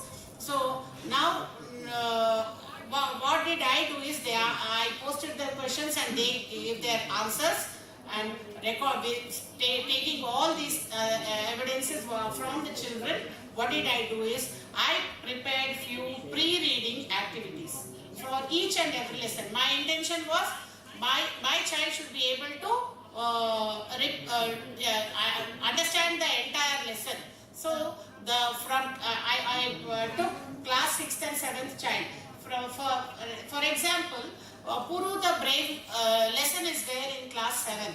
So what I did is, for Puru the Brave lesson, there we see Porus fighting with the soldiers and killing 100 soldiers at a time. So there is one subtext there, that King Porus will fight with the soldiers. He kills 100 soldiers at a time. So I related this to the latest movie Magadira. What did I do when I said this example? Then it was in the mind of my children. Okay, they correlated these things, and it was in the mind. Okay, King Porus, he killed 100 soldiers at a time. This was the example I took. So in the same way, for plant a tree lesson, I said earlier in front of Madhavi ma'am that when I teach them the plant a tree lesson, I sing this rhyme and make them practice sing this rhyme. What is it? I am a tree, I am a tree. I make them do also. This activity has done, and all these activities I have uploaded on YouTube. So I make my children tie those leaves and make them as a tree, and ask them to catch the fruits and leaves and medicines. So this is a song, I am a tree. There's a song on YouTube. This song I used, I give you fruit, I give you root, I give you medicine, I give you wood, I need some sunshine and some fresh air. So that it makes my slow learner, there are few slow learners, those who do not utter a single word also. I was successful in making these children speak few words regarding. So they'll answer two questions. What is it? What do trees give us? And what do trees give? This is the basic thing, concept that should go to the children. So this is the thing. And in the same manner, in class, when I go to the higher class students, there is a lesson, Rendezvous with the Ray, which is very difficult lesson for 10th class students. Even for teachers, few teachers, it's a difficult lesson, Rendezvous with Ray. So, how do I teach this is, while teaching Rendezvous with Ray, there's a similar, in that lesson, there's a paragraph related to all the eminent persons, that is Subhash Chandra Bose, Rabindranath Tagore, Sarojini Naidu, all these people are from Calcutta, Hooghly River.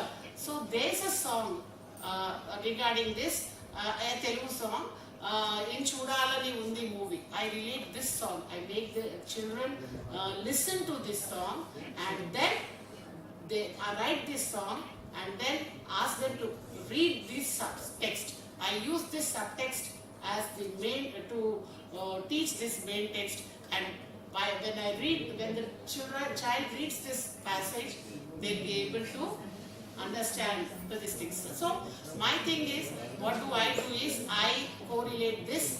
What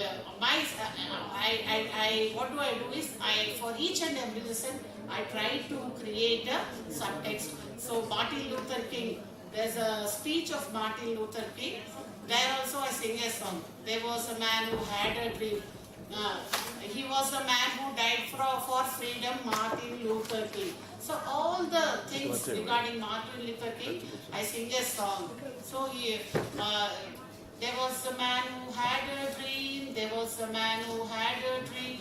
There was a man who had a dream. His name was Martin Luther King. Dr. King, he had a dream of peace and harmony. P-A-C, P-A-C, P-A-C, peace and harmony. Let's start with you and me. Let's start with you and me. Peace and harmony. He was the man who fought for justice, Martin Luther King. He was the man who fought for freedom, Martin Luther King. Let the people, black and white, live together and not fight. Let the people, black and white, live together. So the song goes on like this. So first I make them sing this song, write this song. From that song, I ask them questions. Who is Martin Luther King? Why did he die? For what did he die? What did he need? What was his main intention? So like this I go on asking questions. Then I teach the lesson. So my main motto is not regarding the children who learn much, but my main motto was to create a subtext to the slow learner, so that after listening to this song, I think I was successful with my children. They started reading the text.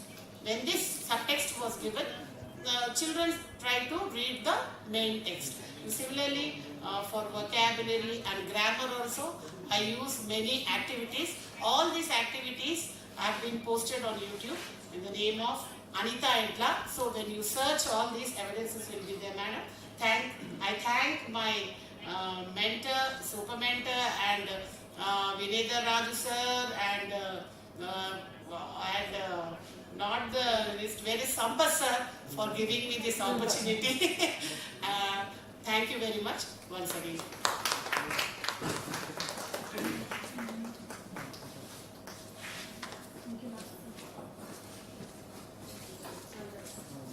Thank you, Anita ma'am, for your wonderful research. And now I would like to invite Mrs. Anuradha Kodipaka, PGT at TSMS Bandarapalli. Ma'am, please.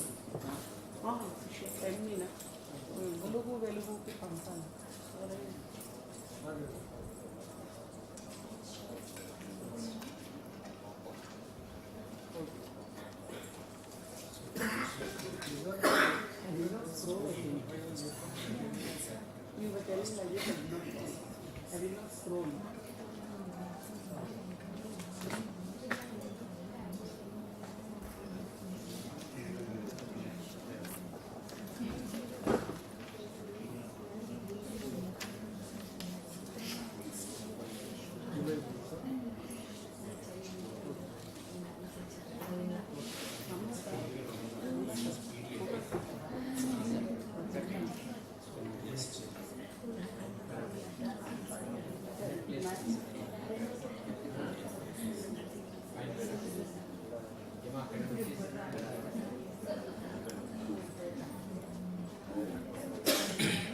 Okay, so I request all the mentees once again. So just you please focus on the research and your question and the way you explored and the results. Please stick up to that. Those are very important here. And the very important of action research is not the way how we taught to them, how they learn is very important.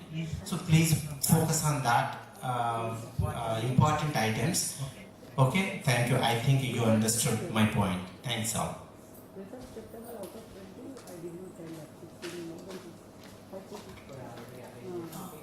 Good afternoon to everyone, and first of all I would like to be very happy over here to be a part of this British Council Hornby project. Respected dignitaries on the days, Dr. Spurti ma'am and our Elta President, Vice President, the entire crew of Elta Telangana, who has been relentlessly working hard and making us to do professionally developed. It's a very good privilege for me to be a part and parcel of this project. And the main thing I learned through this project is the professional development and collaborative learning, where we learn many strategies and techniques, how the teachers of different schools are going on, and that we were able to practically implement in our schools with our children. So first of all, I would like to thank the entire team. First, our super mentor Mamta Sadhu ma'am, and next our mentor Roja ma'am, and the entire Telangana Elta team. First, coming for this project, my research problem is how can I motivate my students and guide them in writing the discourses on their own. So we English teachers are mainly focusing on the discourse writing skills because it's a major area where we need to, it's a scoring part where we need to stress more. So coming from my background problem, I teach in a Telangana state model school at Mulugu, which is an English medium based school. So my students' discourse writing ability is not satisfactory. They could write, but they couldn't follow the format and all, the language. So they find it difficult to write the discourses. In spite of some efforts, I couldn't make my students to write to the full extent. So this is the reason that led me to be a part of this Hornby project. Need and importance of the study. Why I need to focus on the discourse writing only. So we have the major activity of the post-reading session in our classroom transaction is the construction of the discourse by the learners. So how we engage our children in constructing the discourse. By virtue of the inputs, through learning and reading, they are in a position to take up the task of writing a discourse, to construct a discourse. So here, what we do means we interact with the children, we brainstorm, we pose some questions. Actually, we focus on the theme of the discourse, and then we plan the content and explain the format, how to write the discourse. So give support and timely feedback. This is a major area. We teachers give a task to children, but it is our responsibility to give the timely feedback. So that timely feedback has helped me a lot in correcting the errors made by my students. Analyze the three important fields in a discourse. We have is the theme, the content and format. So I frequently insist my children to focus on the theme, to focus on the content and the format. The format is very, very important. Once the children know the format, it is easy for them to go through the discourse. Study. The object is to find out the difficulties that students face while writing the discourses. So we asked them through interview, through WhatsApp groups, because it was COVID time. I have taken this project when my students were in 9th grade. So I asked them what is the problem, which areas you feel difficult. We have major and minor discourses. They gave their reasons. Identify the strategies to improve their discourses writing skills. So after listening their queries and difficulties, so it led me to plan the strategies. So which strategies I need to follow so that I can overcome my problem. So my exploratory questions are, why are the students poor in writing the discourses? What factors are influencing the poor discourse writing skills? What is the importance of developing discourse writing skills? How can I improve the accuracy in writing the discourses among my students? What strategies can help me to improve a high school student discourse writing skills? And next, what problems do they face when they are asked to write a discourse-oriented question?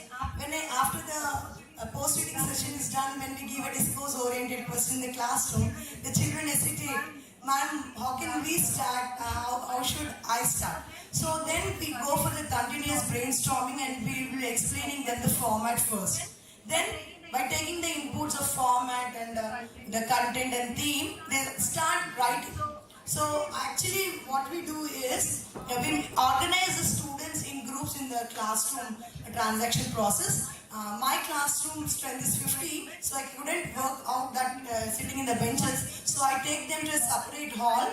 I make them sit in the groups by making a collaborative learning. In that, a fast learner will be there, a medium learner and a slow learner will be there. So a collaborative working will be taking place and management will be taking place. They brainstorm and work out the discourse. Later on, they share in front of the entire class, and then I'll be asking the other teammates to identify the errors. The students themselves identify the areas where they are lagging, by which collaboratively they can learn what errors the other students are making and how to correct those errors. And coming for the tools, I've selected the questionnaire method and informal interviews with the students, I already said. And the important next area is critical review of colleague. We invite our other subject colleagues so that they could give us a feedback how to overcome some of the strategies, follow the strategies and how to overcome some of the problems. Coming for this students' questions, we have posed some student questions. I already told you that what difficulties they face. So after the question is collected, it became evident that actually the children love writing the discourses. Especially they love writing minor discourses because it's very easy, because the format is very, very easy. And next I found that the main areas where they are lagging is lack of vocabulary. So though we are in an English medium school, they lack vocabulary because they don't have the habit of speaking the English in the school environment. Only in one period they do that, in the other subject periods just they concentrate on some of the speaking skills. And next, poor grammar and syntax skills. We all know that we teachers face the difficulty in making them write the meaningful sentences. And spelling mistakes, it's quite common, and did not understand the question. The main area is the comprehending the questions. So when we come a discourse-oriented question in our question paper or in the classroom, they are difficult to comprehend the question first of all. The area is that as they are unable to comprehend the question, they are unable to perform the discourse in a proper manner. Teachers' questions. So I pose different types of questions to overcome what strategies I need to follow.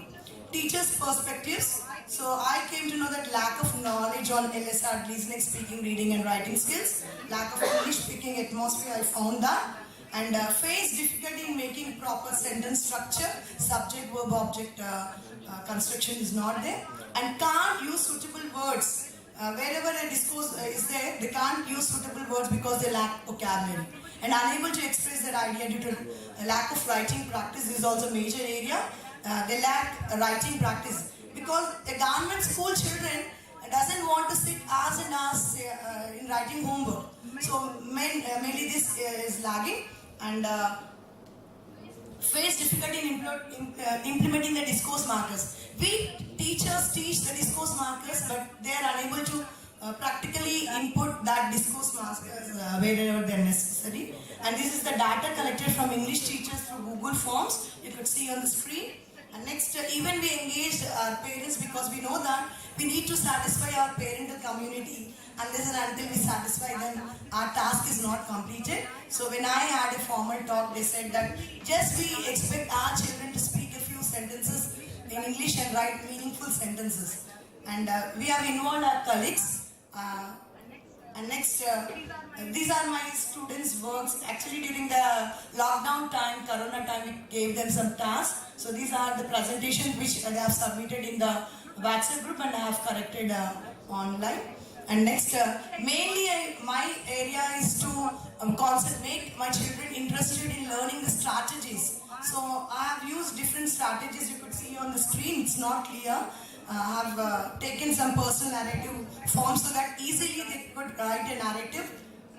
And we have taken the graphic organizers. So my children enjoy the graphic organizers because they are pictorial and it's very easy. It's not like a descriptive manner. It's very easy. You could see how to write a book review and how to write a story. What are the characters, plot and all that. So these graphic organizers help me a lot in making the children more confident. Okay, and you could see the concept maps, KW, charts, mind maps, Venn diagrams and bar charts. Finally, I would like to conclude that my job as a teacher is not complete because I need to satisfy my children.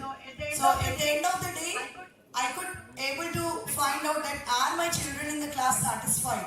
So out of the work of my children writing discourse work, I'll be confident that with their presentations and strategies, I hope that children will be very competitive and my main intention is to build confidence levels among my students. As a teacher, I'll be successful if I develop the confidence levels of my children.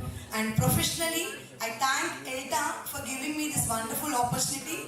I'm very happy to be professionally developed and meet many knowledgeable persons through Elta. Thank you and everyone for giving me this wonderful opportunity. Thank you.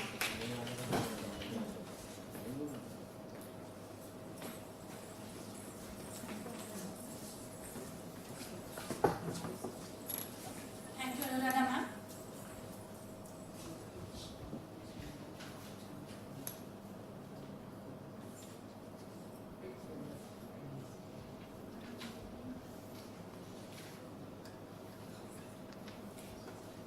So before I would thank you ma'am, and before I would invite other teacher researcher, two more researchers are there over here.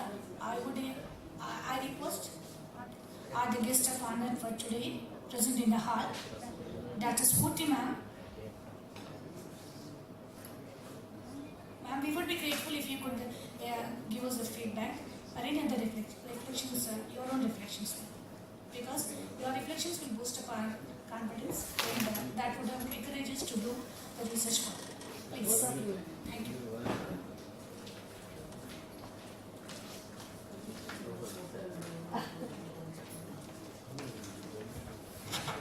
Good afternoon, everyone. Thank you very much for this time. I know we are already late for lunch. So very quickly, I really thoroughly enjoyed the three presentations. One presentation by Roja Rani ma'am, where you can clearly figure out that ma'am has been the spinal cord. She stood behind the mentees and kept all of them together and then managed to successfully help them conduct the research. And I really like the way she started off talking about how important exploratory action research is and how different it is from the regular action research that we might have been doing in our schools and colleges all these years, and how Hornby has been helping you all in upskilling yourselves by organizing various events, webinars, and she set the stage right for her mentees, and I can clearly understand from her presentation that she might have done that throughout her engagement. So congratulations ma'am on that. Really appreciate the efforts that you put through in this program. And coming to the first presentation by Anita ma'am, I see the passion that she has for her job and the role that she plays in her children's role, in children's learning process. You know, throughout the presentation she's been referring to students as kids. My child, my kid. So that tells you how passionate she is about her job, and she's given very beautiful examples. I would have loved to be a part of the other two papers as well. I have another session at 2 p.m. else I would have loved to be a part of it, To start with, look at the way how these two papers are. One was focusing on reading and how reading for comprehension is important. The second paper was more on writing. So once you understand, you're able to read and assimilate, get that into your system, you will be able to write as well. So I really like the way how Anita ma'am has done her work, and then her passion for her job and how she uses songs, poems, your rhymes to encourage students, and given the fact that she works in a region where there is no transport at all. So I don't know how you were traveling to that place, ma'am. Thank you very much, because we need teachers like you to, make sure that students from those regions do not lose out.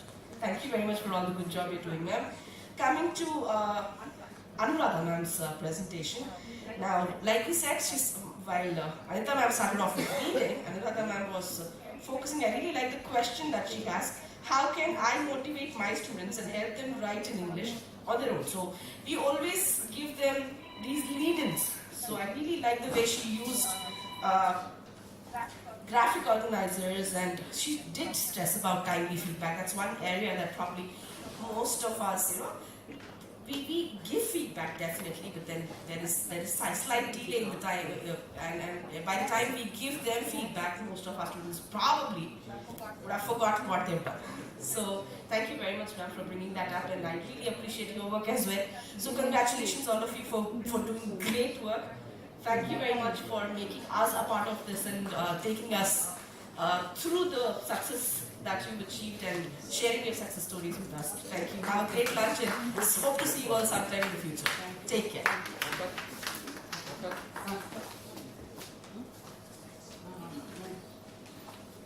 afternoon, one and all. Good afternoon, Dr. Spurti ma'am. It's been so encouraging and really very inspiring to listen to your words here. Really, Rojanani ma'am's presentation has been so wonderful, and you have rightly pointed out that she is the spinal cord behind the team's work.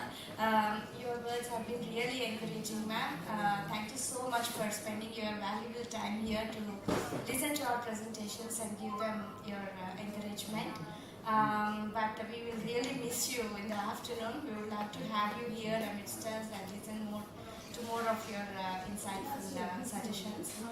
But you have some other appointments, so sorry for that. But we would love to have you and look forward to many more such meetings, ma'am. Thank you once again. So we feel elated, ma'am, and we are indebted to you because you have given time, your precious time for us, and also encouraged us, and for that we are ever thankful to you. And I request all the participants who are here to get a group photo with ma'am, and that is maybe memorable with us. And after that we will move for the lunch that is available next to this building, and that is Ambedkar's Hall. And I invite Spurti ma'am also join with us in lunch, and also her scholars and the department staff.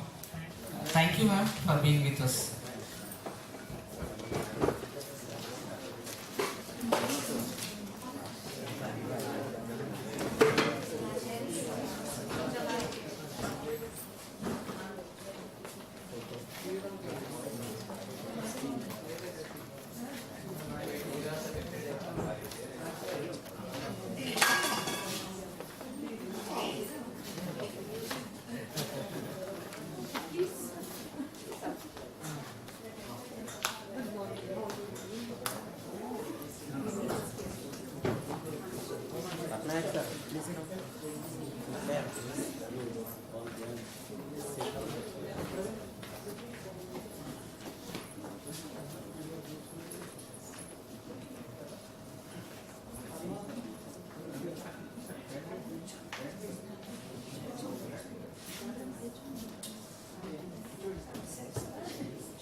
last year. Wednesday, I presented a paper on this.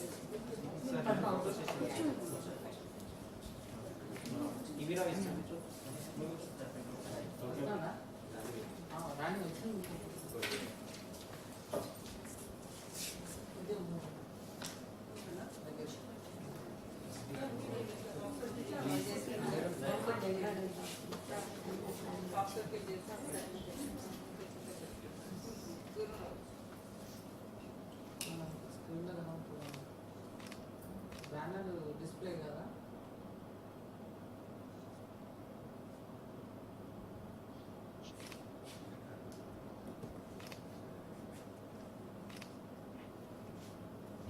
ఒక్క నిమిషం display చేయాలా నాకు తెలుసు తెలుసు ఈ system ఇక్కడ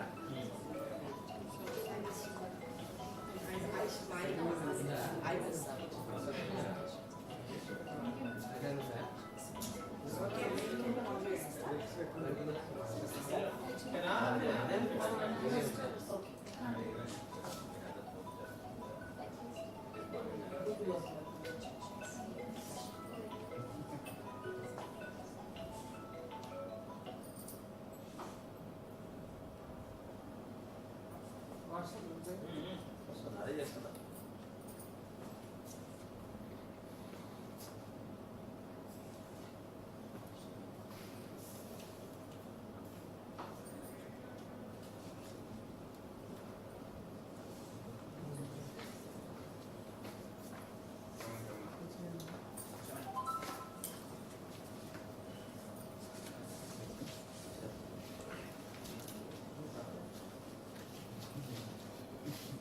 Lakshman, you come here and start.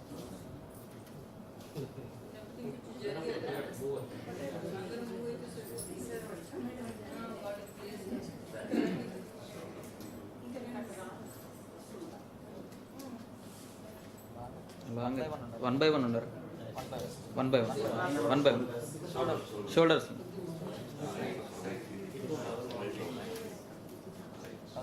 కదులుతుంది cable కదులుతుంది బ్యానర్ పోతుంది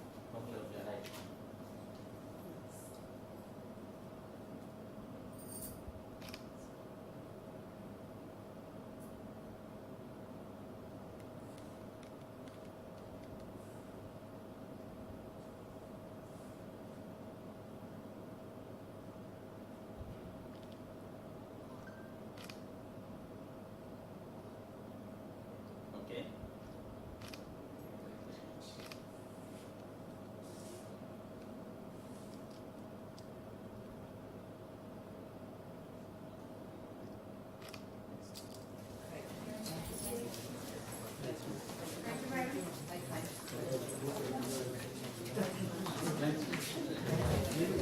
Thank you all. Thank you very much. And have lunch and be back by 2 o'clock sharp. And we will have valedictory at 3 o'clock. By 3 you have to close and register sir and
తాళం తీసుకుంది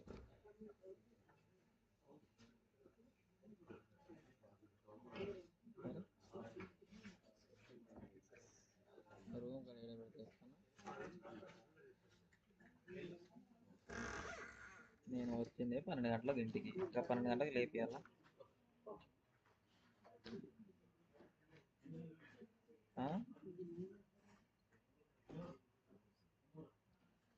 బాబు ఇంటికాడికి పోతే నాకు కష్టం ఇప్పటిదాకా lunch అయింది నువ్వు ఇంతకుముందు చెప్పినా అయిపో లంచ్ ఇప్పుడు అయిపోయింది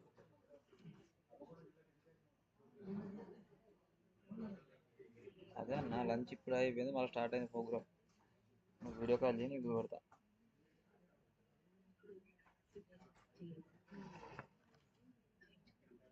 మరి నీకు ఏం చెప్తాను ఈవెంట్ స్టార్ట్ అయింది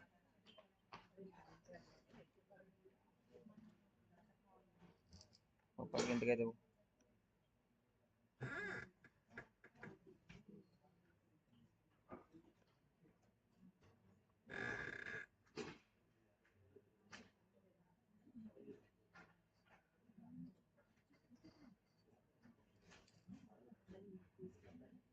Good afternoon.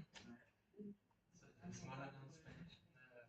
So, with this, we are going to end this project. So, our friend Mr. Lakshman Mangala is doing PhD from the Tata Institute of Social Sciences.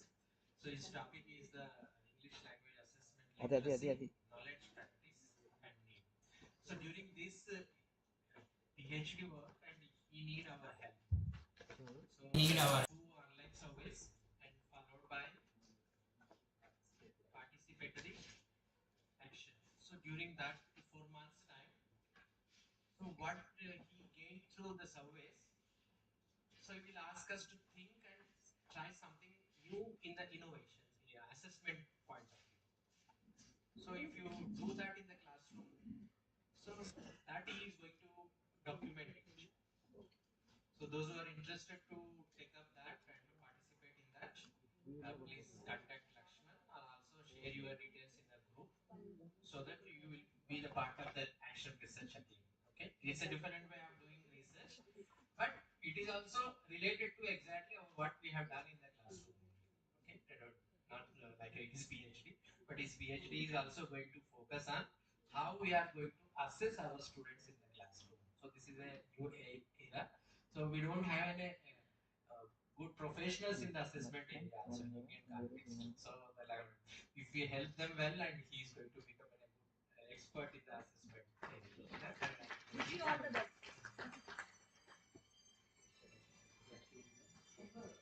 He will explain something. Okay.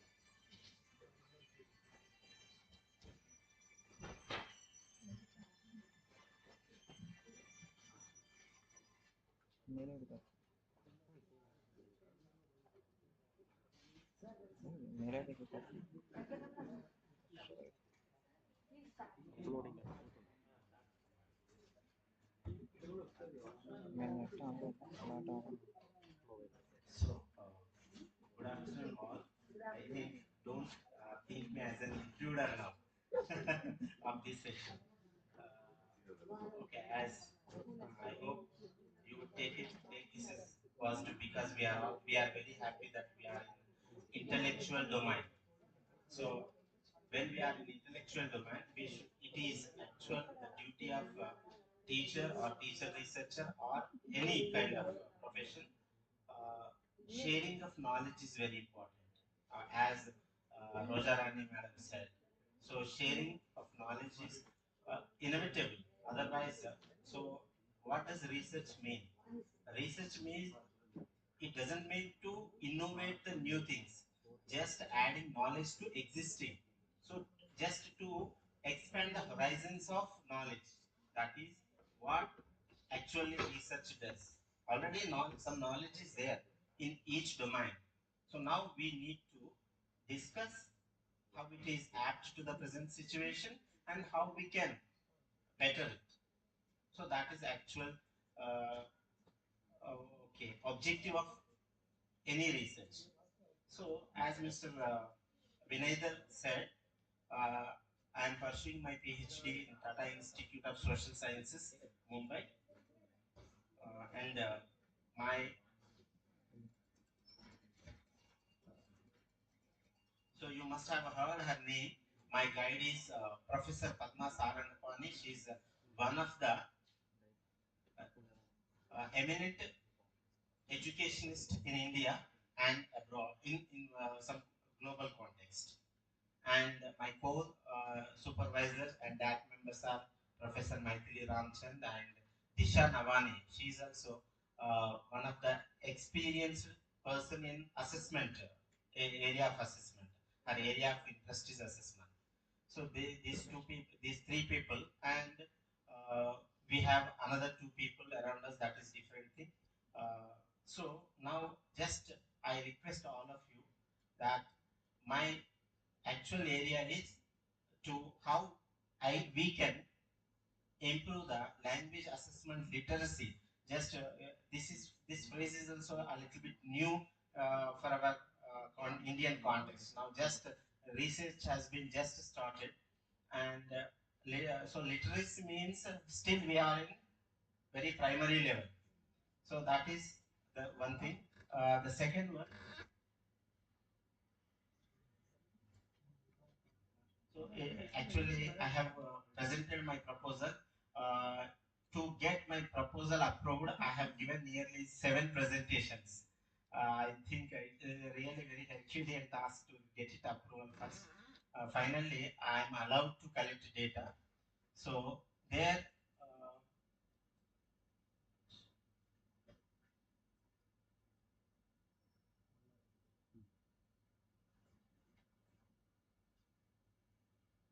So actually, this study is conducted in 3 parts. First one is surveying to know the perception of English language teachers, especially English as second language.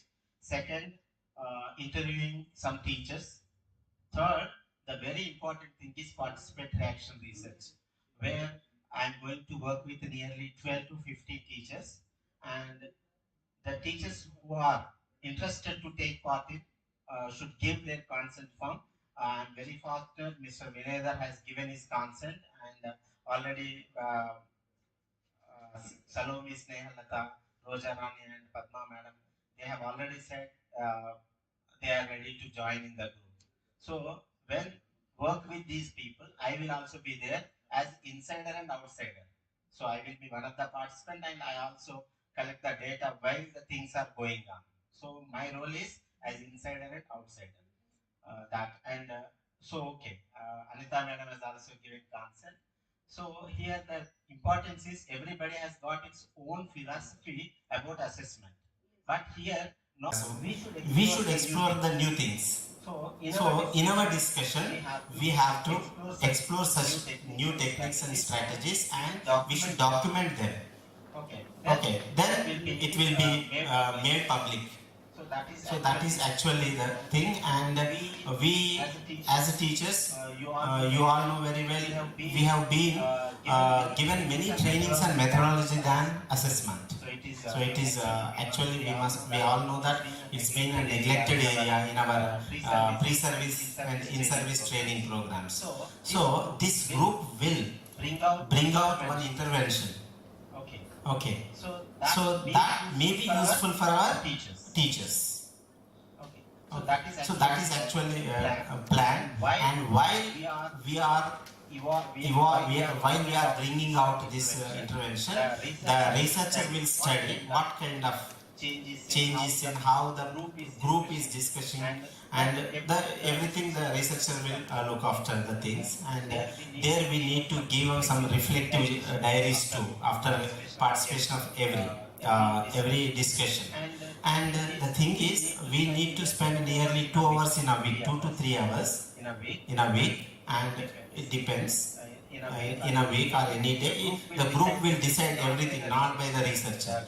The group will decide according to their convenient time, their convenient day, everything. Okay. They are at liberty to decide. how many weeks? Yes, I am coming to that point. So I think tentatively I am planning to like 16 weeks. Okay, 4 months. So this number 16 weeks impacts more than 4 months. Okay, it's 4 months time. Or we can, if we are satisfied a little bit earlier, we can stop. It depends upon our thing. And this participatory action research will be taking place from the August month. So meanwhile I will finish these 2 tools, and I share because I have all your mail IDs and numbers, phone numbers and WhatsApp numbers. So I will take liberty to share my tools with you. Please send your response as early as possible. And one thing I will let you know, after giving your responses to Akai tool, assessment, approaches on classroom assessment inventory is there. It is prepared by Deluca team of UK. So fortunately, when I mailed him to give permission for using this tool, to my surprise, he has given within no time. In 2 hours, I got reply that Mr. Lakshman, you can use my tool and let us know how far it is successful. Really, I have taken aback how the people are very cooperative. So the team, and he sent everything, the total literature and how I can analyze. And they allow me to even use their platform to analyze. They have given 3 or 4 choices, and they permit me to join their group as a co-author. So this is wonderful, because what we are lacking in our Indian education system. So here there are so many experts in our team, and everybody needs a support. I think we will soon get that kind of encouragement.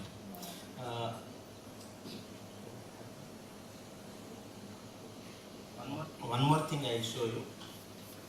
So I have already conducted a pilot study where I have shared something.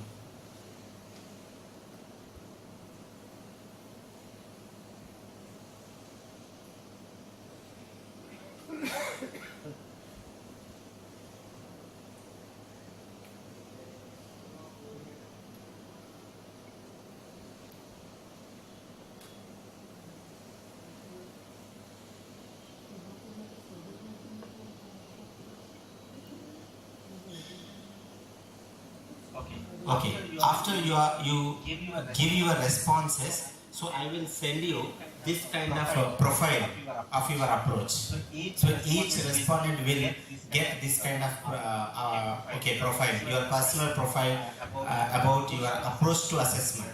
So whether your approach is assessment for learning, or assessment as learning, or assessment of learning. So that will be known. You can easily analyze, and then you have to think what is actually expected. Okay, so everybody is shared this profile. This is called personal profile. So I have taken responses for my pilot study from 10-12 teachers. I have shared with them. So everybody will get this personal profile. So I hope, once again I am requesting all of you, I will share my 2 tools. First Akai tool, then language assessment literacy, level of language assessment literacy. It was prepared by Franco Giroldo. Okay, these 2 are Western, but when I shared those tools with our experts in the Indian context, they all said that we can use those tools in our Indian context with some modifications. And in this pilot study, I am very happy to say that Salome Snehalata has also helped me, and she gave her review too, because she is in the field of research, and our area of interest is also assessment. So I have taken her help, and so it was going a little bit slowly, but I can say it is a successful journey till now. So please, you are at liberty to share the tools in your group, with your colleagues or any people, so that I get a good data which help to bring out one good intervention for our Telangana people, and that we can claim that is intervention of Elta. Okay, no doubt at all. Even I have mentioned our Elta name in Mumbai many times. Even Anusha Ramanathan, many of you know that she also says mentions Elta name many times in Mumbai seminars. Okay, anyway, I don't want to take much time. Thank you one and all. Hope you would cooperate with in my study. Thank you. Okay. Now I request Roja Madam team for post-lunch session. I think how many members are left, madam? Only 2 members. Okay, Narendra sir and Sandhya Madam. Okay, right. Oh, thank you. Thank you, Lakshman sir. Letting us know. Lakshman is the expert in assessment area, and we will learn many more things, I think, in the future. All the very best for our friend. Good luck, and you are doing a prestigious project. And dear friends, an announcement that we will have sharp 3 o'clock director sir's valedictory function. By 3 o'clock, please finish. Take 5 minutes only for your presentations. Thank you. Go to Roja ma'am.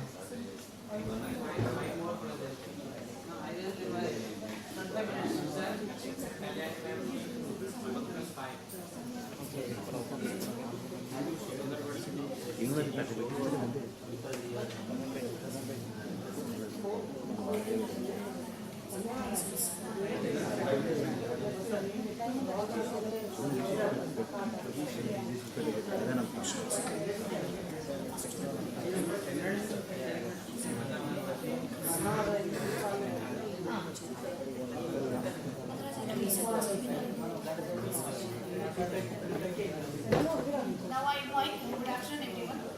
Welcome back to the post-lunch sessions. And now I invite O. Narendra sir. Narendra Odala, School Assistant English, working at ZPHS Chalpur.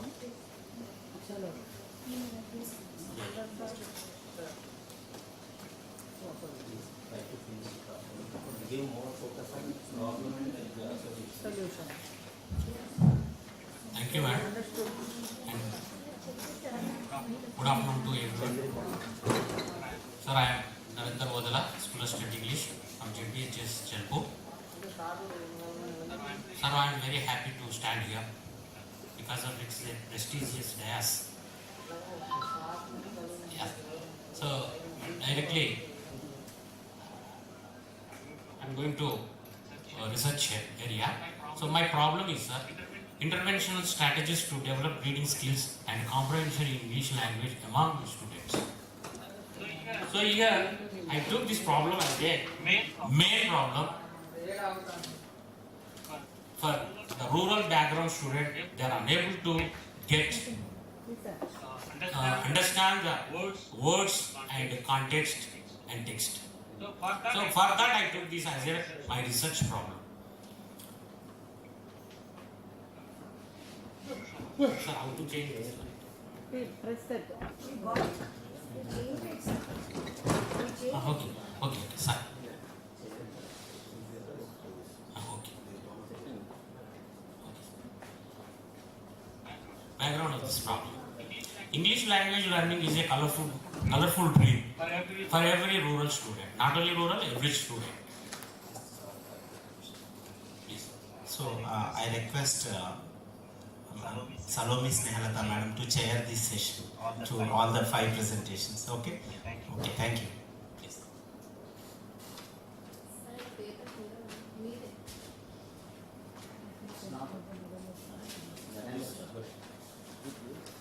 So background of this problem, English language learning is colorful dream for every rural student. Language learning is depending upon understanding of text and it should be used in new situation. So according to cognitive psychologists and according to social science psychologists, one of the Chomsky is the well-known psychologist.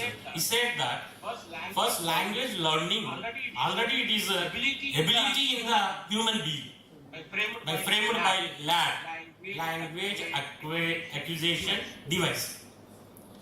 So already the child have a knowledge about language means what we have to do as a teacher to identify the language and collaborate with which he has already in his mind. So that is to identify the word as a meaning oriented and a comprehensive oriented. So for that I took this problem, and my students are moreover from 7th class. Moreover the students are from Telugu medium and rural area family background. In this need and importance of the problem. So according to our language main principles, the skills, listening, reading, speaking, writing, LSR done. We are saying. So in that, one of the most important skill is reading. And academic purpose, in examination point of view, we have nearly 30 to 40 marks, 40% of weightage in examination in reading comprehension taken place. So this is, in my view, it is an important thing for me, for my students. Objectives of my study. So the first objective is to understand the difficulties the students face while reading the text in English. So while they are reading, they are facing some problems. The second objective is to know the factors which influence reading comprehension. Third one is to find strategies or methods or activities to develop reading comprehension skill among the students. These are the main three major objects. I am completed my research based on these objects. Exploratory questions. So by starting my work myself, and to move forward, I question myself by these questions. One is, why are the students unable to comprehend the text? So comprehend text means they are unable to identify the text. So which factor influences the reading comprehension among the students? So what are the factors? So many factors affecting students by learning language. So here I want to find out the factors. The last one is not the least one. In what way I can make children read meaningfully? So my main aim is to read the student meaningfully and comprehensively. So with these questions, I move forward, and by this way I collected the data, observation by my formal observation and informal observation, and questionnaire, a particular questionnaire framed in Google Charts, Google Sheets. So to the children and my colleagues who are teaching in school, and interviews a particular persons, like some of the students' parents and some of colleagues and some of the students. I personally interview them what problem they are facing in their day-to-day class.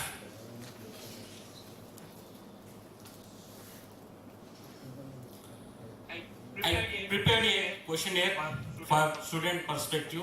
Already these questions are there, sir, in the questionnaire. I don't need to explain each and one, sorry. And student responses. With that sheet, I collected these responses. Some of the evidences are there in the sheet, in the PPT. Teacher respective responses. So here, my colleagues along with me, they are working in the school, who are working with me in the school. It is a problem of me, and it is a problem of the student. I find out that. So I inquired some teachers whether the student is able to read your text. So I collected these information by these questions. Teacher responses are there. So after the conclusion, I framed some plan. With these responses, I took by discussion, these are the good strategies to improve reading ability and reading comprehension among the students. I selected these strategies. One is collaborative method of teaching. So everyone said today morning onwards, collaborative reading, collaborative reading. So it is the most important. Sorry. And interactive model of reading. So this is also one of the, in my view, it worked. It's a good strategy in rural areas classrooms and fluency circuits. The next top-down and bottom-up approaches. Information transfer techniques. Pre and post-reading activities by peer work, group work. It's a great impact by the among the students and personal attention. So this is my posters and all the information included in this.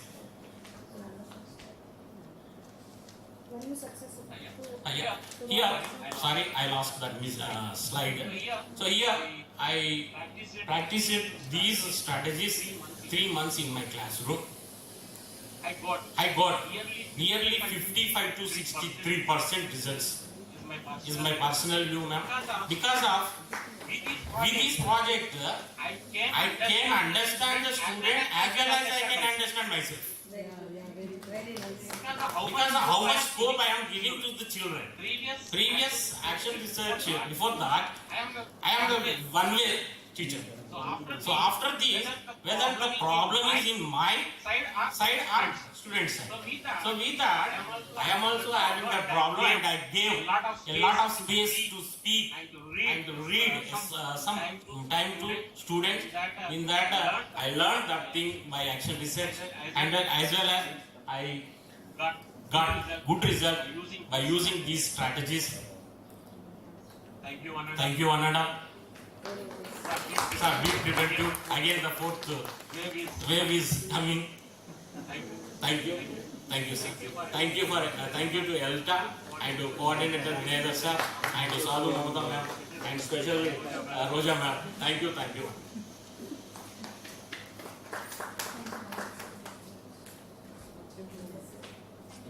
very much, sir, for your lucid and clear presentation. And now I invite Mrs. Sandhya Rani ma'am, Sandhya Rani Lakkaraju ma'am.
Good afternoon, dignitaries, delegates, and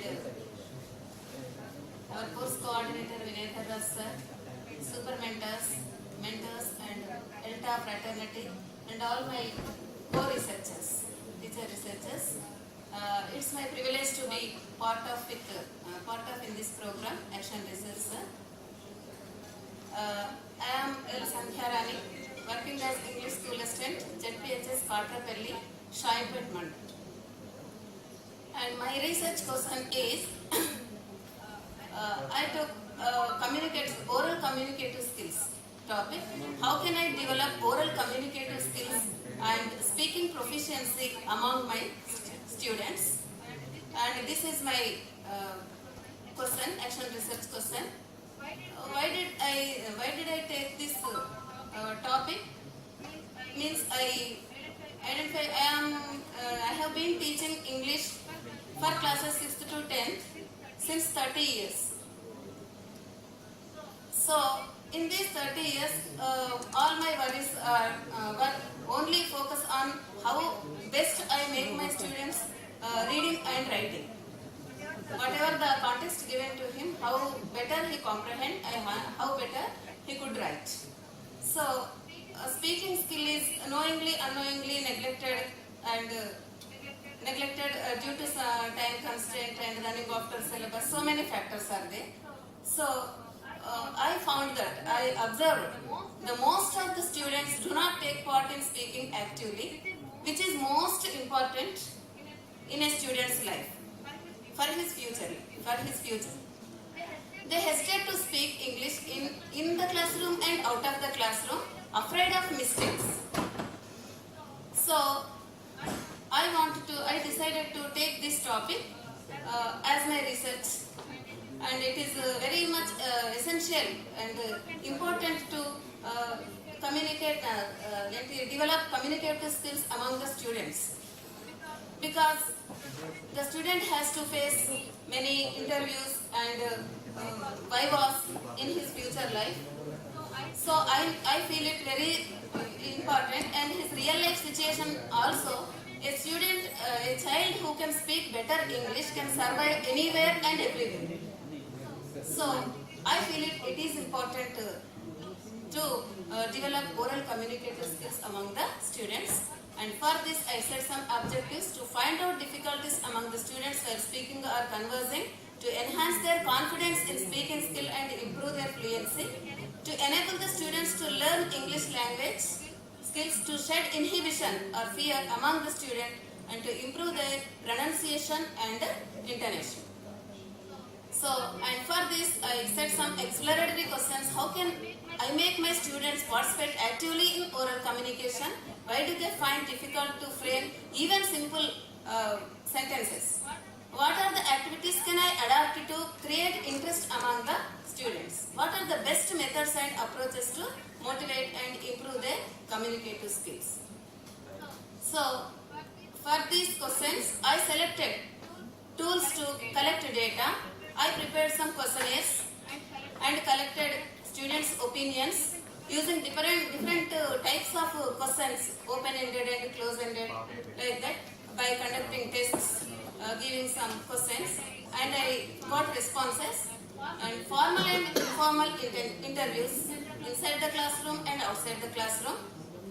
I observed them in different situations, and collaborative observation, taking the opinions of my colleagues and asked them to observe in their classrooms. In their classrooms, how better they are speaking English, where they are feeling difficulty. I took my colleagues' help and self-observation. I myself observed the students in different situations.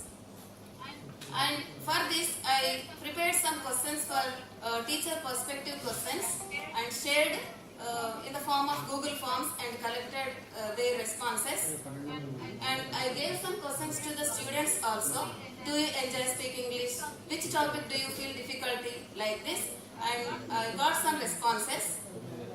For this, I decided to improve communicative skills among the students.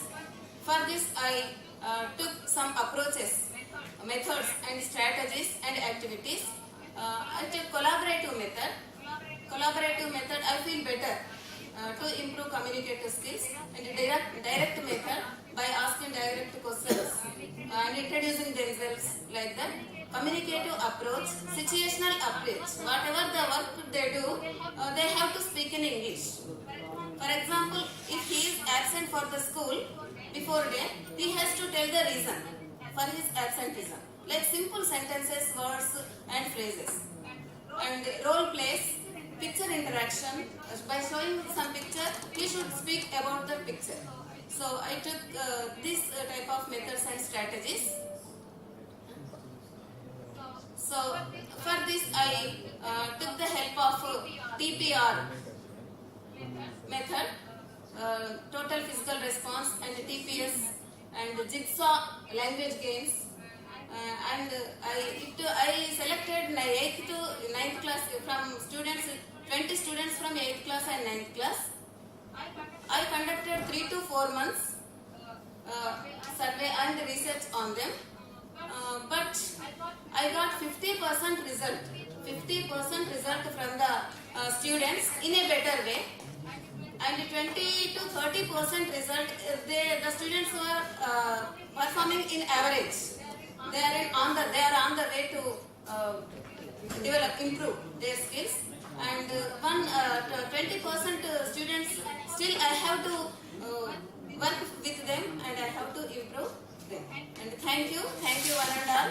I feel very happy, and thank you for my mentor Rojarani madam, who is backbone and who is backbone for our research work, and all Elta fraternity. I want to share one thing here, sir. In the previous age, in social studies, we have read the histories of Sri Krishna Devaraya and Chandragupta Maurya, like that. So when Sri Krishna Devaraya was a king, his kingdom was ruled by Ashtadigajas, and Chandragupta Maurya dynasty it was called as golden era by Navaratnas.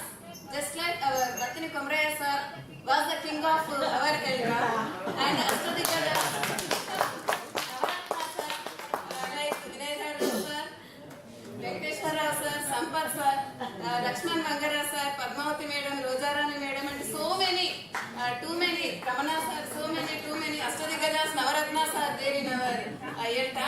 Every subject has one forum, sir, as we know, but those are not working as our Elta is doing.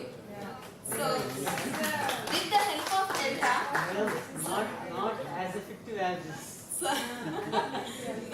with the help of Elta, we are not only improving our children's proficiency and efficiency, we ourselves enhancing and improving our professional development as well as language skills and digital learning, technology learning also. It is being possible only through Elta fraternity. Thank you one and all for giving me this opportunity. Example, Sanjay Rani Lakkaraj. Thank you, Sanjay ma'am.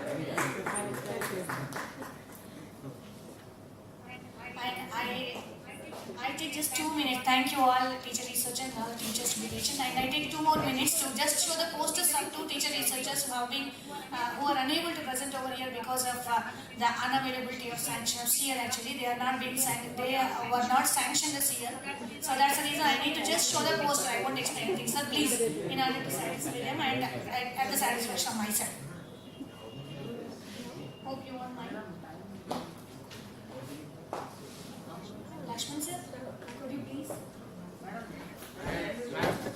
ఒక్క నిమిషం sir let madam show at least the photos of the 2 teachers, please.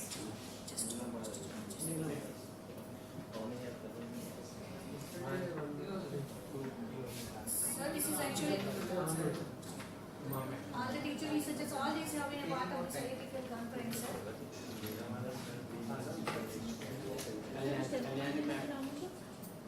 మీ ముగ్గురే Vishnu sir తర్వాత Srinivas sir మీరే ఒకసారి మీరు ముందు పోతారా sir మీరే ముందు పోండి శ్రీనివాస్ సార్ మీ తర్వాత. I take this privilege to introduce one of the teacher researchers named as Brady Sachinarayan sir, working as school assistant, working as president at ZPSS K Samudram. Sir, his topic was once again he was working with the reading development of reading skills among the slow learners. So this is the poster actually where we can come across the methods of data, exploratory questions, and the tools used and strategies adopted. And here he had been successful with 60% of his work. 60% of the students he could develop reading comprehension and reading skills among the poor and slow learners and slow reading people in the classrooms. Thank you. And one more ma'am is Rani ma'am.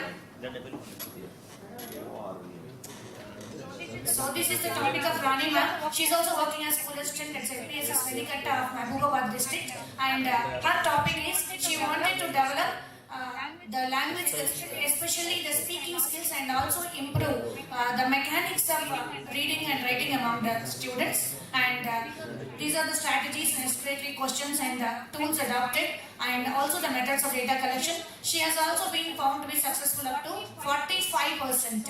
So she can improve the spelling, writing the improvement, also they improve the spellings and mechanics of writing she can improve. And thank you for giving me this opportunity, and thank you all.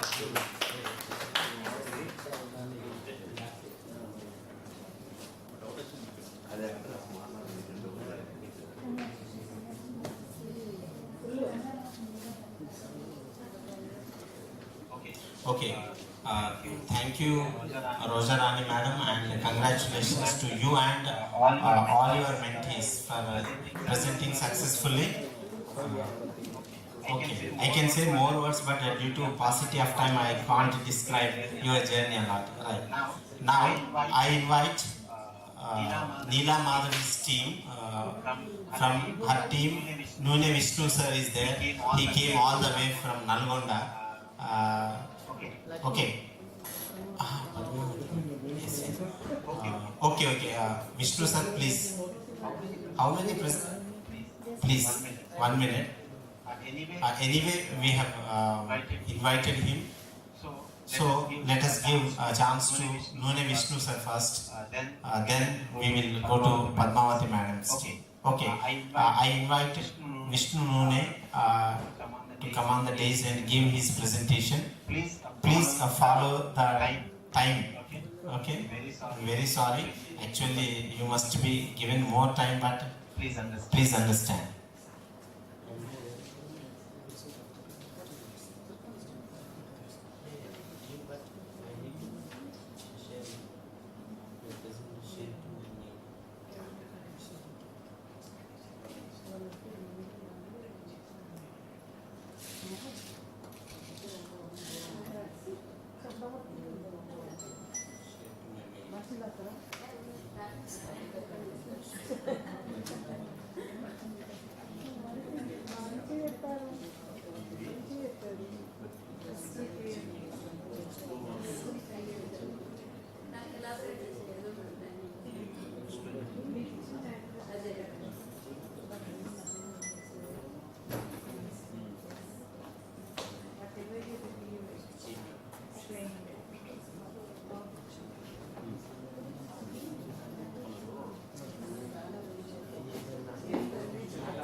Thank you, Lakshman sir, for inviting me.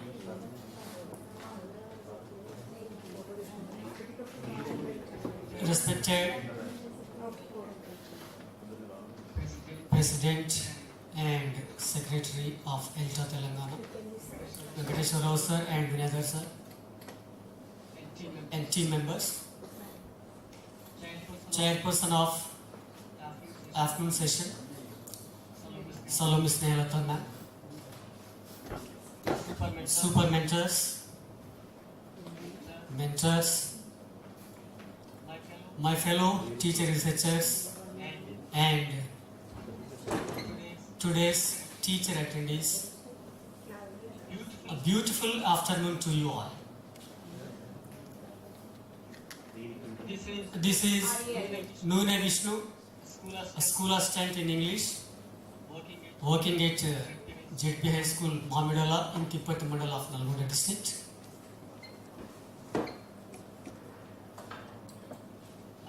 I am one of the Panchapandavas, you know very well.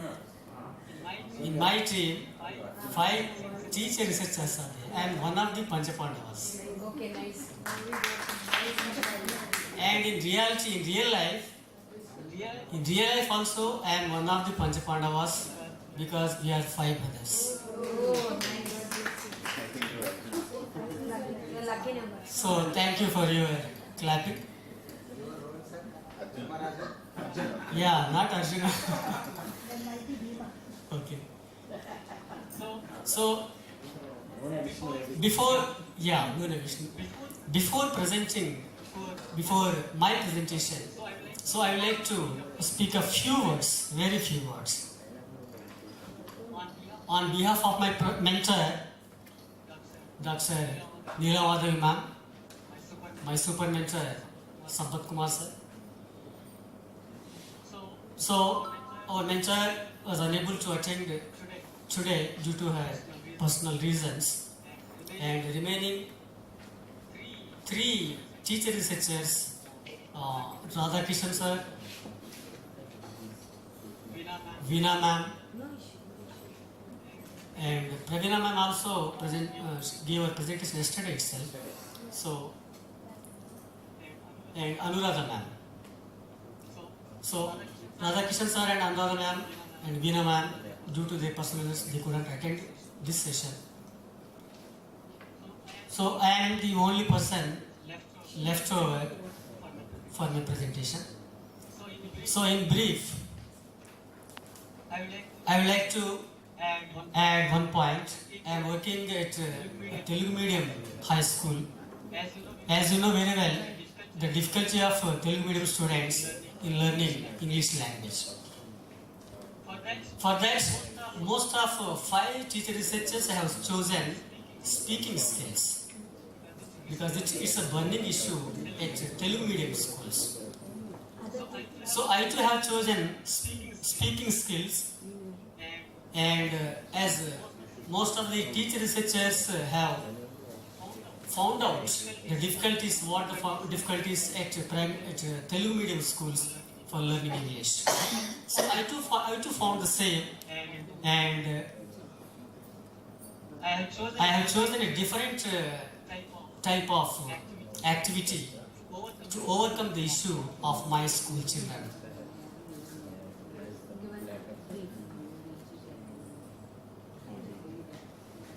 Yes, as you see, Hornby's project Exploratory Action Research, Elta Telangana. So my research question, and I still remember Vinayadhar sir's suggestion in WhatsApp group 2 days ago. So don't repeat monotony by using all these. So I will quickly scroll down all these slides, and I have some takeaways from this research which converted me, which transformed me into an updated teacher of English language. So my question, so how can the students acquire English rather than learning? So all these questions have been framed for research, and after this, my exploratory question: what are the perceptions of my colleagues in inculcating English speaking habits among our students? And what strategies should I adapt to enhance English speaking habits of my students by reducing their phobia of speaking English? Yes, here I have to focus. I have chosen very effective tools which was introduced by Dr. Ravi Kumar Kola and Mr. Madhubabu sir from Andhra Pradesh, the national best award, that is Speak app by Ravi Kumar sir, very effective one in my presentation, in my research, and EduCandy introduced by Madhubabu sir from Andhra Pradesh. So audio recording of fifth grade audio of classroom activity questionnaire by sharing questionnaires in the form of Google Forms. So all these activities have been done effectively, and to help the students overcome the phobia of English language, so I have chosen some important tools. Yes, these are the things, these were prepared by me by using, I think, do you know anything about Plotagon app? Plotagon.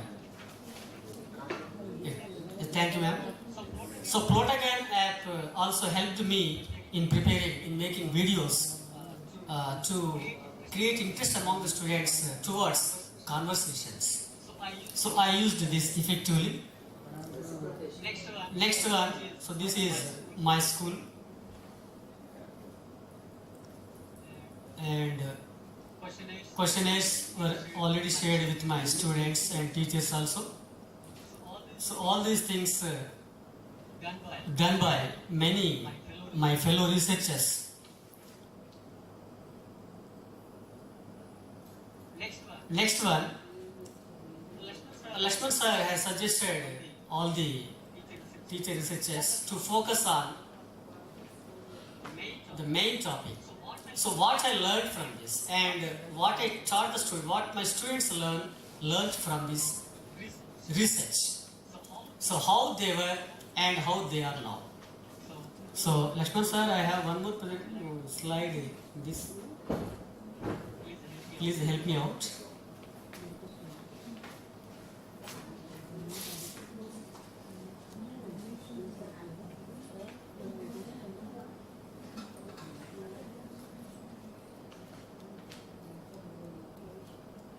Just bear with me, please. Just a moment. Take this one more slide. Action research.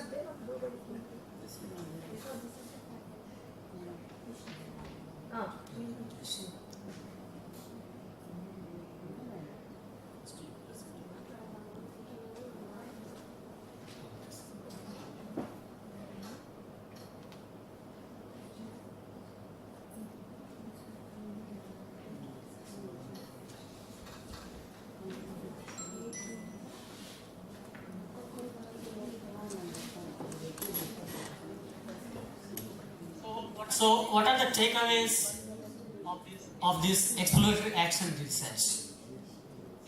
First question. So, I hope you will focus on these questions. Not merely researching is important, and what we learned from doing by researching, and what should we learn, and what our students learn from our efforts. What did I learn during this project? I have learned to find the difficulty of the children in speaking English. This is my main focus. And after that, how was I before joining the project, and how am I now? So before joining the project, I was following the traditional method of teaching, which my teacher in those days, in my school days, used to teach during my schooling days. But now, I am able to use interactive teaching method as a solution to overcome the difficulty of my students speaking English. This is the transformation. Next one, how are my students and me benefited by participating in this project? This is very important. I am able to use different ICT tools which helped me update myself professionally. Before joining this project, I was in the dark about these ICT tools. My students are able to communicate in English without phobia, because this phobia, you know very well the phobia, meaning of phobia. Phobia means known fear or unknown fear. May I know the meaning of phobia? Is phobia known fear or unknown fear? Irrational fear. Madam? Irrational fear. Irrational fear means without any reason. Right. So, my students were able to overcome the phobia of speaking English language. Next one. Did I find any change in the way I looked at my teaching or at my students' behavior? If so, what's the difference and what might be the reason? Yes, undoubtedly, an unprecedented change in my teaching strategies, and my students looked more confident of communicating English than earlier. The reason behind is regular communication in the classroom, teaching learning by using innovative teaching techniques or methods. Next, what strategies would I like to give if someone wants to take up exploratory action research in their class? My sincere suggestion to the enthusiasts who ever want to take up EAR in their class, to use the situational language. Next one, regular interaction in English to maximum extent. To think, to discourage the students of following by heart method of learning English. This is very dangerous. And my journey as a teacher researcher after joining Elta. So teacher as a teacher versus teacher researcher. My journey began as an ordinary teacher of English language without any awareness of technology, but now I am an updated teacher of English language by taking up EAR, Exploratory Action Research, as a teacher researcher which with loads of experience by interacting with senior teachers, expert teachers like you in the group of Elta Telangana, and in imparting an effective teaching to make my students as fluent speakers to their level best.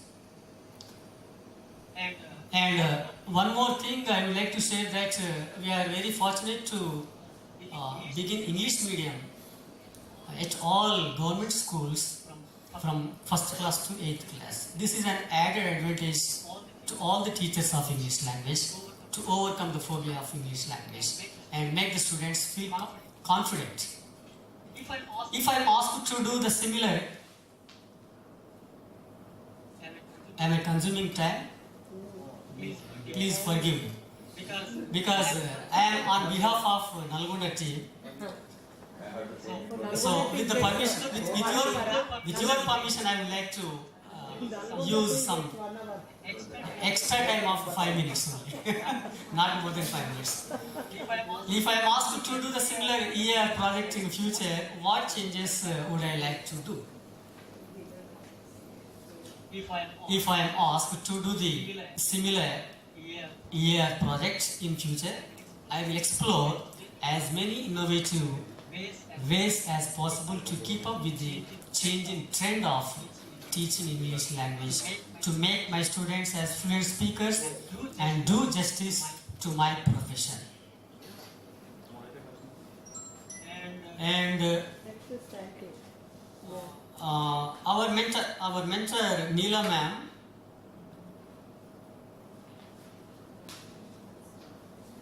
just a minute. My mentor has some opinion. listen to her words. My mentor has conveyed her regrets over not being able to make it as she has some demanding issues to attend to. As a mentor, she says she drew the initial motivation for action research from Teacher Researchers Educators Conference, where she was out by Professor Rama Matthew, who was the keynote speaker way back in 2014, and after nearly 7 years, Elta helped realize her dream. The first thing she found that worked well was having teachers from within the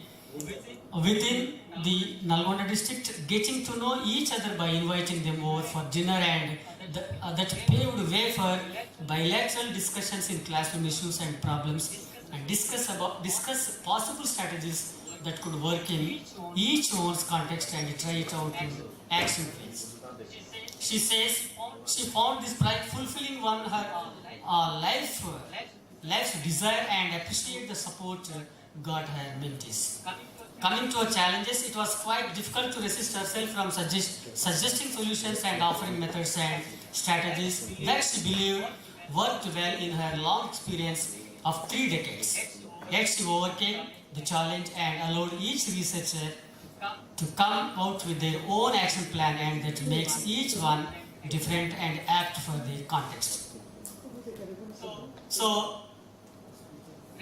rest of the teacher researchers, my fellow researchers, have done their job by choosing speaking skills and introducing different types of apps for the students implementing speaking skills. So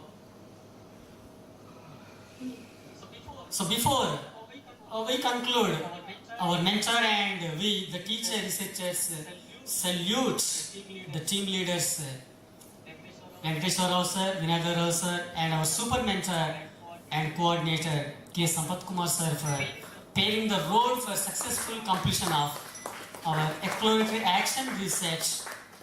Thank you one and all for this given opportunity. Thank you very much.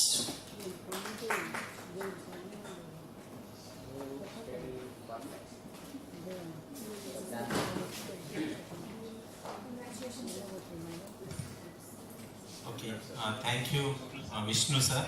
Thank you for your presentation. And actually, you have come over here with a lot of preparation, but we must have disappointed you. I am very sorry. Next time we will give you ample time. Yes, because I have seen the way you prepared for this presentation. We must have disappointed you. We are very sorry from our end. Okay, thank you. Now I request Padmavati madam. Just please share your few, please, as a mentor, and you share your experiences. I mailed my slides to you. Okay, I will present. I will display on the screen. Please.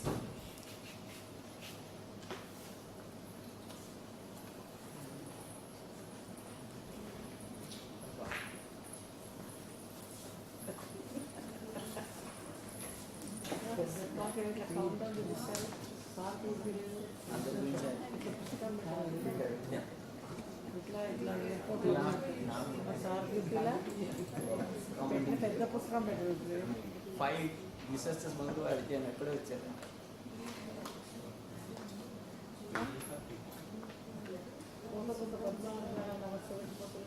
Padmavati madam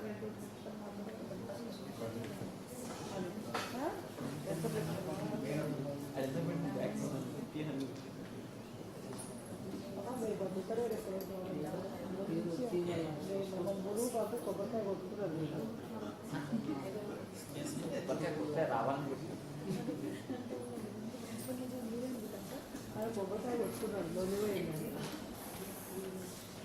Good afternoon, everyone. Or else good evening, everyone. Okay. Finally, I was called for DC Hornby presentation. I really apologize on my part that I didn't prepare well. I was half stuck in between. Okay. But anyhow, I would like to, make my presentation with all your support. Okay. And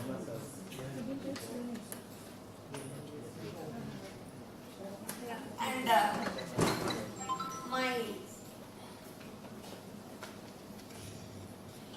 thank you. My slides are not colorful, and my presentation would also be not colorful. Right. So we'll see. We'll try. So, we are connected to black and white board. yes, sir. So I went back, not forward. So once again, what I would like to tell you all friends is here is already many of my friends have shared on the dice here that mentoring is mentoring students is rather very easy than mentoring teachers. Okay, I would like to start my presentation with that kind of line. Okay, right. So at the moment when Mr. Vinayadhar Raju told me that BC on-by presentation is there and you are a part of this project, I thought it was quite easy, and it is only exploratory action research. At that time I listened to a live video of Mr. Richard Smith, and sir also made us what you have learned, what he delivered is not important, what you have learned is very important.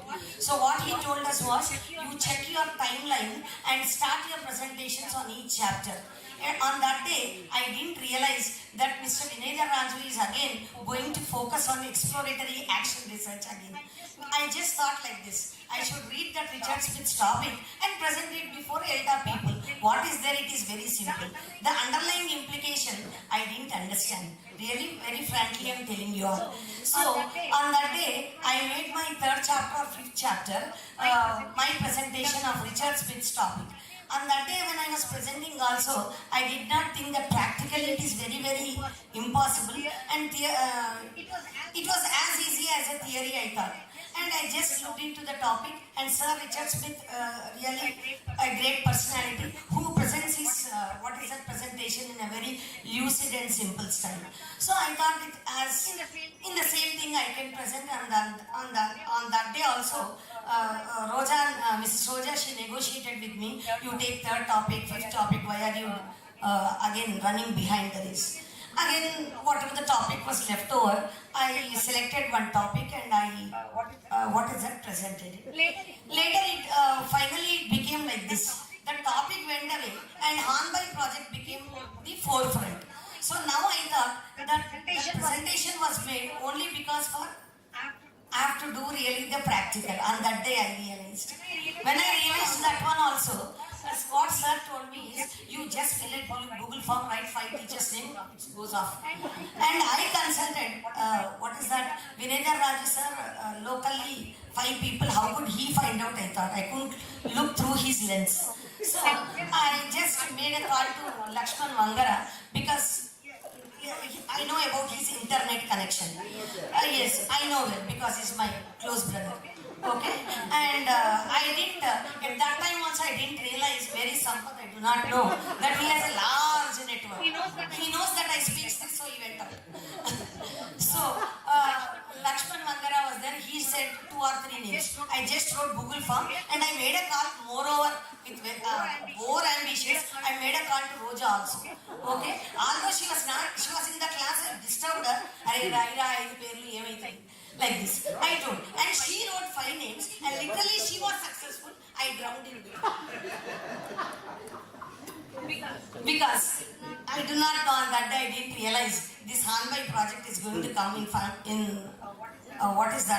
truly like this. Okay, so now I should be very careful whenever Mr. Vinayadhar Raju calls me. I should be very careful whether I can do it or not. Very honestly, NIT Warangal platform, I'm telling, I should be very, honest in my words and as well as in my deeds. Okay, right. So, with this, what is the preface to on-by project, I would like to tell about my journey, very simple journey in on-by project. Okay, and Mrs. Mamata Sadhu, she is my super mentor, and I am the mentor and mentee, I do not know. And Mrs. P. Swapna, Mrs. Vanita, Mrs. Mr. Pramod, Mrs. T. Gayatri, and Mr. G. Narendra Reddy. These 5 mentees have taken for my project. And in between also BC Hornbed Dissemination event was there at 1000 Pillar Hotel. At that time also I was scared to come to this project because I do not know where I am. Okay, so on that day also it was a kind of very hard negotiation with Mrs. Roja. You know about her because just now Madam also labeled as backbone of the project. Neither I am a front bone nor a backbone. Okay. So, because I cannot do, that's what I told you, sir, in the beginning itself, that mentoring teachers is a very hard task than mentoring students. I stand by this line. Okay, so finally, where I am swimming, I thought, and I could get hold of Mrs. Swapna and Vanita, because they are in my school only. Okay, and the other 3 were away from the school, and whenever I made a call to these people during COVID time, Madam, some or the other person was suffering from second wave COVID, they were saying. So what to do? There also I have to leave them. For this also I was given punishment by Mr. Vinitha Raju. You don't know how to mentor teachers, he told me. Okay. Now that's the reason why in Hala also I said in front of Mr. Raju only, what is that? I would like to be a mentee, not a mentor. I can't. Never in my life I will become a mentor now. Mentor. Both are mentors. No. Chapter 3. Is there. Chapter 3 is always collecting data, analyzing, sir. No results. That's why I cannot be a mentor. I only will be a mentee. Okay? Right. So, Super mentee. Yeah, super mentee. Correct. Super mentee. Right. Super mentee, I am powerful. I am eligible also. Okay. Right. So, the research question which was given to Swapna was, what new strategies could I adopt to mentor slow learners in the English classroom? Okay. So, how can, and the exploratory questions were, how can I make my students attend school regularly? How can I attend slow learners in the classroom? How can I attend slow learners attending all divergent learners in the classroom? What should I do with the slow learners whose body is present and mind is absent just like me? What is the specific problem I need to address? What diagnostic steps and procedures I should try to find the problem or a kind of disinterest or lethargy towards learning language specifically. So, the exploratory questions were very enthusiastic, results only problem. Right. Tools to collect data. Tools also writing only. Inventory tools becomes a problem. Now, Lakshman was telling just now how he was requesting, how I have to do, how many days of research he has done, what am I before him. Okay. So, personal background knowledge, home and social environment. This also is very easy because I can write from admission register or attendance register. Okay, right. Next, observation. Observing scholastic records. You know pretty well what kind of scholastic records are maintained in the school. Sorry to say this. Yes, that's the reason why Mr. Lakshman also told one. Doable things, undoable things. Okay, right. Discussion. See, after everything is over, Mr. Sampath came. So covered. Vinayadhar was covered. Lakshman is covered. Now Sampath is a target. Number 3. Okay.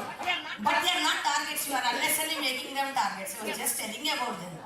Sampath sir was listening to your words attentively outside. But anyhow, insider and outsider is different. Right. Yes. So, I'll try to share my journey in BC Hornbed with Sampath also. No issue at all. Right. Next, simple diagnostic test designed for the purpose to understand the comprehension level of students. Oral and written, we could only do written but not oral, sir. Okay. Fluency of mother tongue. Non-scholastic performance, interests and habits. Okay. The data strength of the class is very huge, but we could collect data only for the purpose because only regular students we have taken. Only from 30 students we could collect the data, and irregular were 8 students. Learners weak or slow in English were 18 students. 12 students were up to the mark, but 18 students were slow learners only. And identified slow learners were also 18 by 30. Means more than 50% in the class were slow learners only. The number of learners who never do homework were 10. Okay? And I feel that my number is low, but generally we find more. Okay? Number of learners who do not have compatibility to English language learning were 18. And learners with low oral reading skills were 5. Learners with low comprehension skills were 15. And learners with mutilated, defective and crippled writing skills were 18. Okay? So like this we could find the data. Right.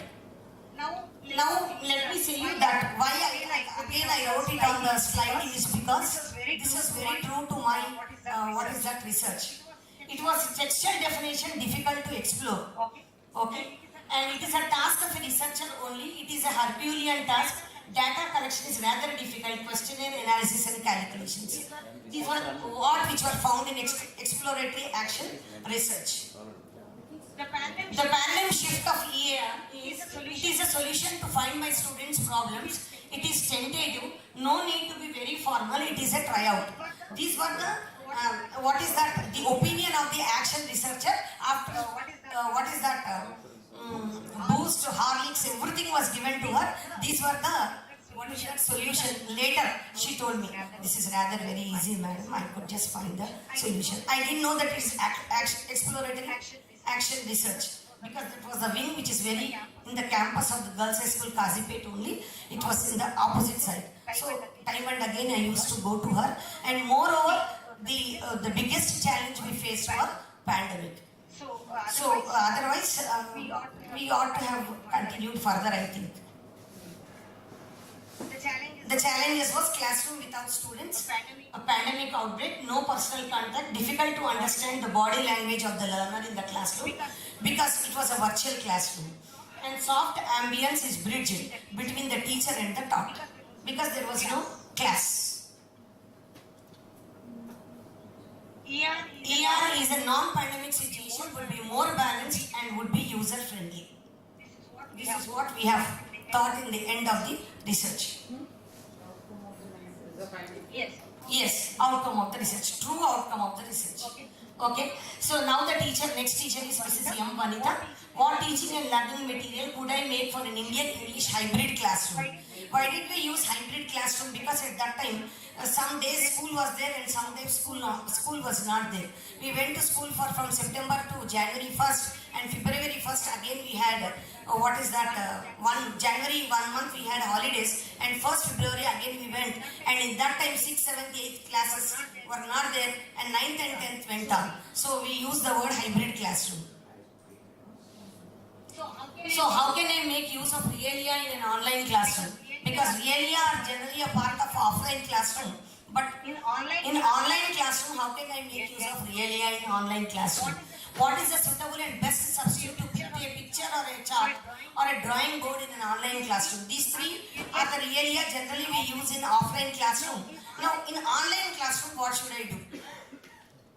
Okay? What strategy I need to think, because chart and picture are not that true in an online classroom. And I do not know that the previous piece of now what she has done is, what she asked us through her research was, how could I bridge the soft ambience between the teacher and the taught? Because generally we try to comment the students with good nana, yes nana, come on nana, like this we do. That we couldn't do in a virtual classroom. So, what is a suitable and best substitute to a picture or a chart or a drawing board in online classroom? What strategy I need to think to describe a picture or any aid designed for the purpose in an online classroom? How can I use the resources developed by others or developed by me for my children both offline and online? So, why did I write this question is, I can do something in offline classroom with the students who are good at art or painting or drawing. I can expose it there. But in an online classroom, I can't do that. So what is the strategy? How can I share that? The work done by the peers of the students, how can I do that? So that was a real exploratory question. That's the reason why the research problem was, how can I make use of Realia in an online classroom? The feedback from from students. Questionnaire simple yes or no question because the primary class. And next, finding details from the focus group in the class. The focus group was nothing else, madam. Just I collected from 10 to 12 students who are good at attending online class. Nothing else. Learners enjoyed online tools like rhymes with music, YouTube videos, photographs and pictures. We already got feedback about this from Boini Anita madam. Okay, by her songs and all this. I get a good feedback. Many learners wanted a I would like to underline what research outcome I got. It was the outcome with all the other teachers also. Okay. So many learners wanted a real action experience rather than virtual mode of experience. So when it was made interesting, all the other learners thought that it's better we go to the class than listening to an online classroom. And a few students could not hum and realize the words and pronunciation in the rhymes. Rhymes they enjoyed but they could not recite once again. Okay, but they want it again. Okay, so a few wanted to draw and share their experience. So what's here in the beginning and now? What Mr. Nune Vishnu sir just now he told. How was I as a teacher before exploratory action research, I as a teacher after exploratory action research. Similarly, what I wrote is EAR in the beginning and now. Okay? EAR appears simple, but on field I kept a question mark again. I try to underline what it is again. Okay? On field it is really very difficult. Right? No time for EAR at all. Although we find tentative solutions, but we don't try to draft them. Okay? And we don't try to write on blogs or any other apps also. We do all this. Even if exploratory action research of British Council or any other council is not there also, we try to find solutions for our own problems. It's nobody's interest. It's a teacher interest of the teacher. It's what is that intuition which we get, something which we have to do for the students and teachers in the classroom. Okay, as a teacher in the classroom. So, graphs and tables rather confusing and puzzling. EAR, now what I understand EAR. EAR is, as we all know, exploratory action research. It is not a task but cannot be reached also. Okay, it's a kind of documentation record keep, because whatever we do we have to document it and keep it as a record. That itself becomes exploratory action research. And in a more I'll try to complete. Okay. It's a kind of documentation and record keeping. It's an activity to share the results to explore further. One more important thing is whatever the results of EAR. Sir? Okay. Whatever the results of EAR there, we need to share all these what is that findings just like the platform like this, so that could be generalized or it could be implemented in other classes to explore further and further.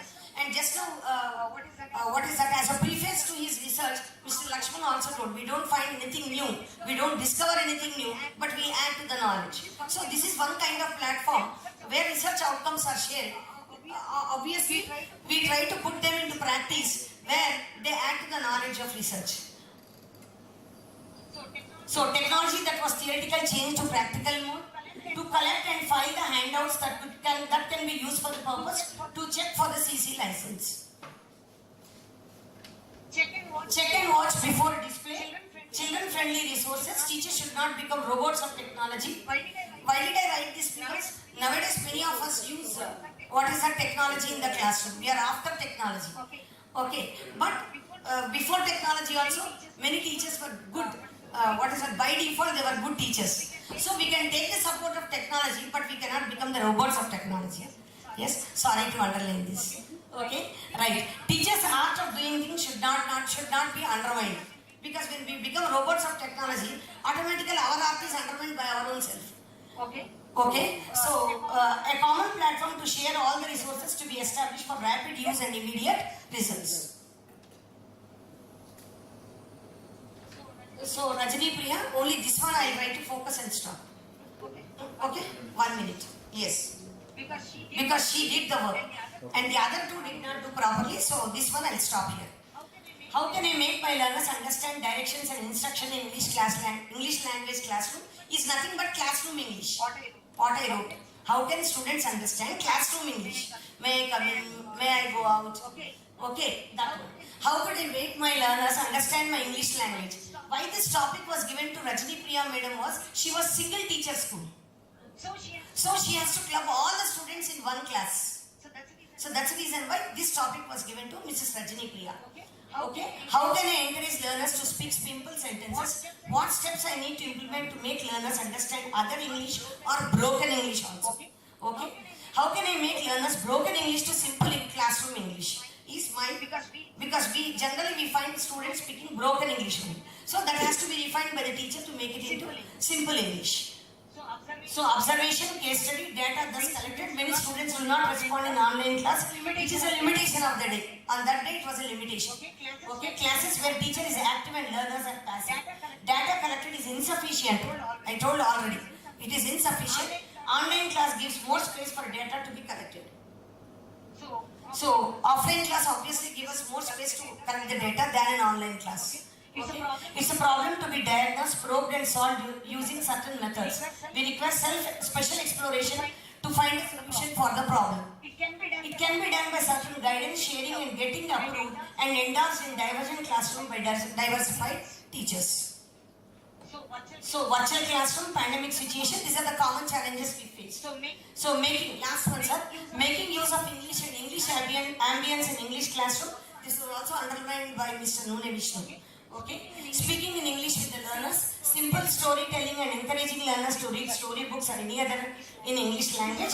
This was also told by today morning by Mrs. Madhavi in her guest lecture, that extensive English readings should be given. And why do I, cite those examples? Because research outcome becomes general when more are going to underline this, and that becomes a practice in practical English classroom.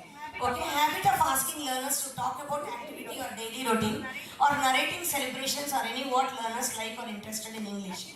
Accuracy to be ignored when children or learners speak English. So this was, accuracy is to be ignored is the highlight of ELECT program.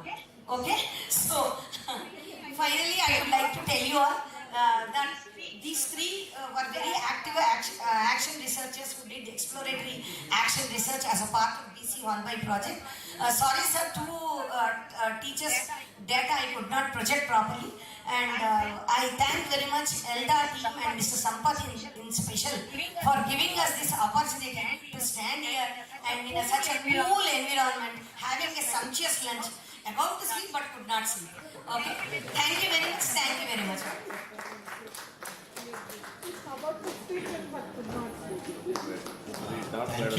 Thank you very much, Padmavati madam.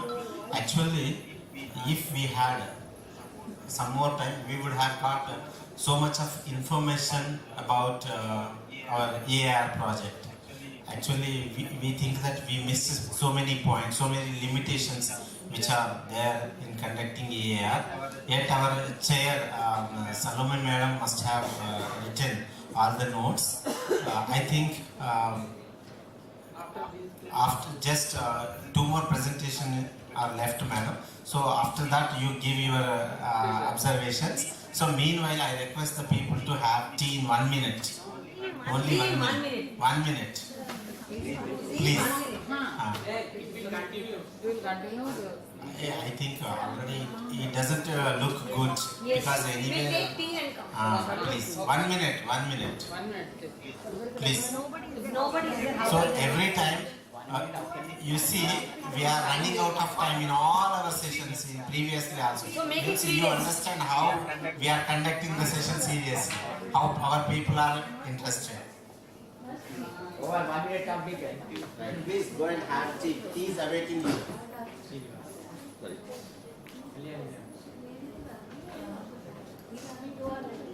Tea. Narendra sir, don't you worry. Please have.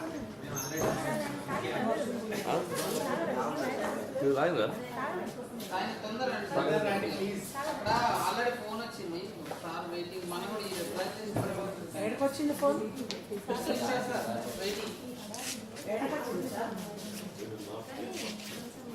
ట్రైన్లో వస్తుంది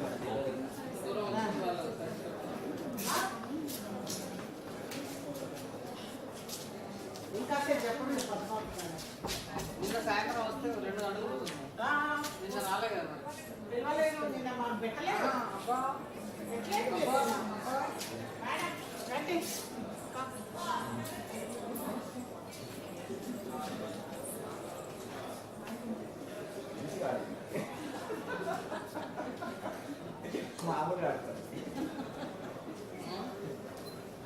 అంతా live record అయితేనే ఉంటాయి. Of చేసిండ్రా లేదా మరి ఇది pass చేసిండ్రా?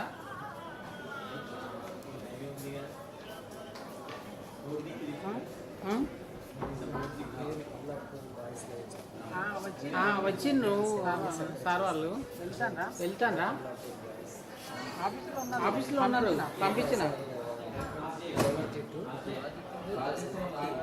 Okay okay okay. ఇప్పుడు వాసు కూడా కంటిన్యూ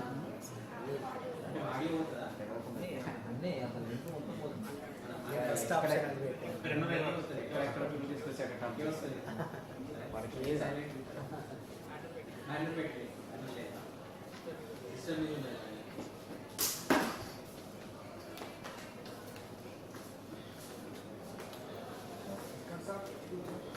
ఫోటో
ఇది కూడా వాడేస్తారు చేస్తాను ఒక నిమిషం ఇది కూడా వాడేస్తారు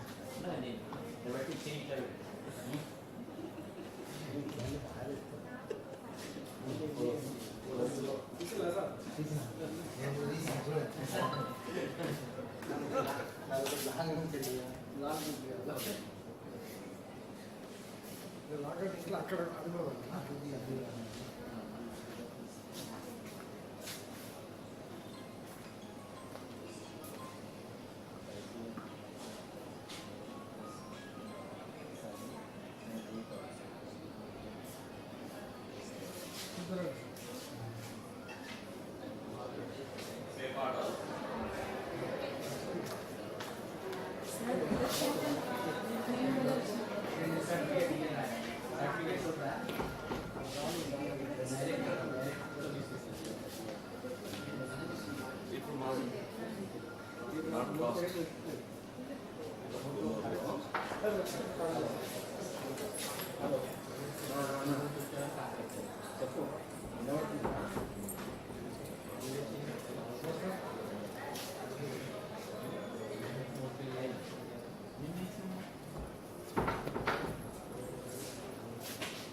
So, welcome again to the last session. So, I request Dr. Chandrika ma'am from Manchira, so mentee of Rajkonda Kalyani, so to present her findings.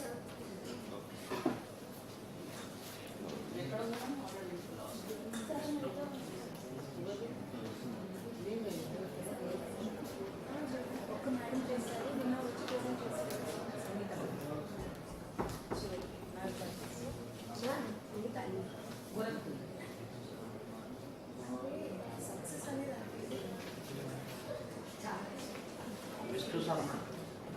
Repeat it.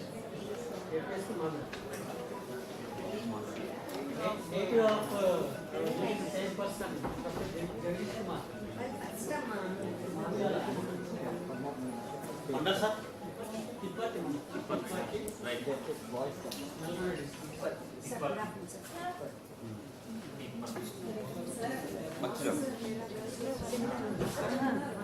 కళ్యాణం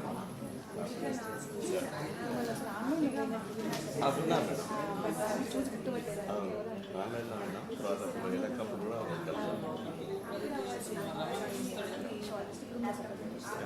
paper presentation because last 3 months we are busy and doing as a key and then the department also said then I went to Allahabad to some guys this type of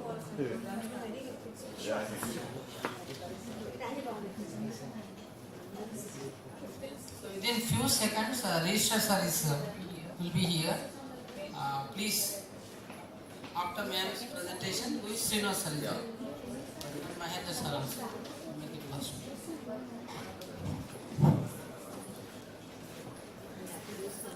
A very good evening to everyone, respected dignitaries on the stairs and respected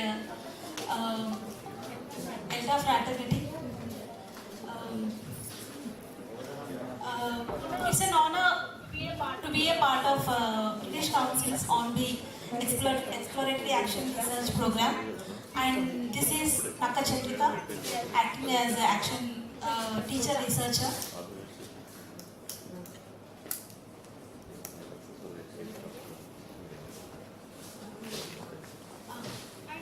And I feel proud and glad to work under the guidance of our super mentor Lakshman Mangara sir and our mentor Kalyani Rachakonda ma'am.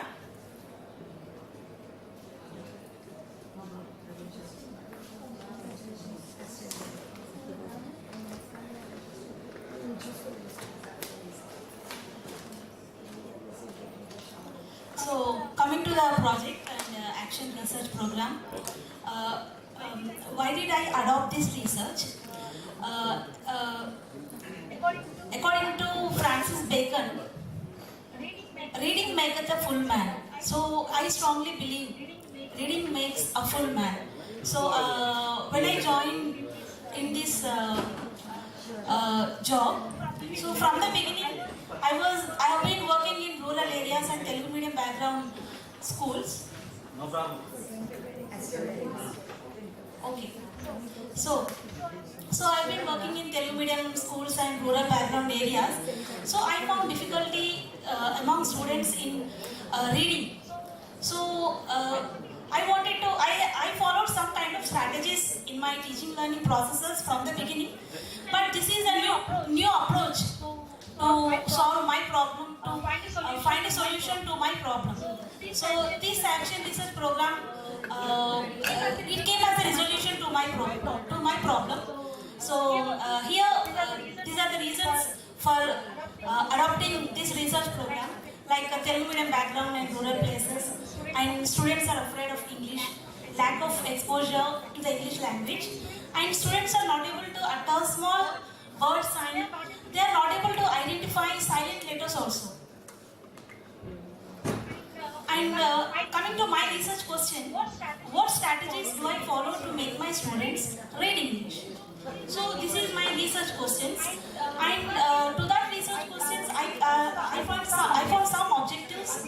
These are the objectives which I found to make my students read English, to improve reading skills among students, and to make my students read any kind of text, and to facilitate students using different kind of strategies to make them read English.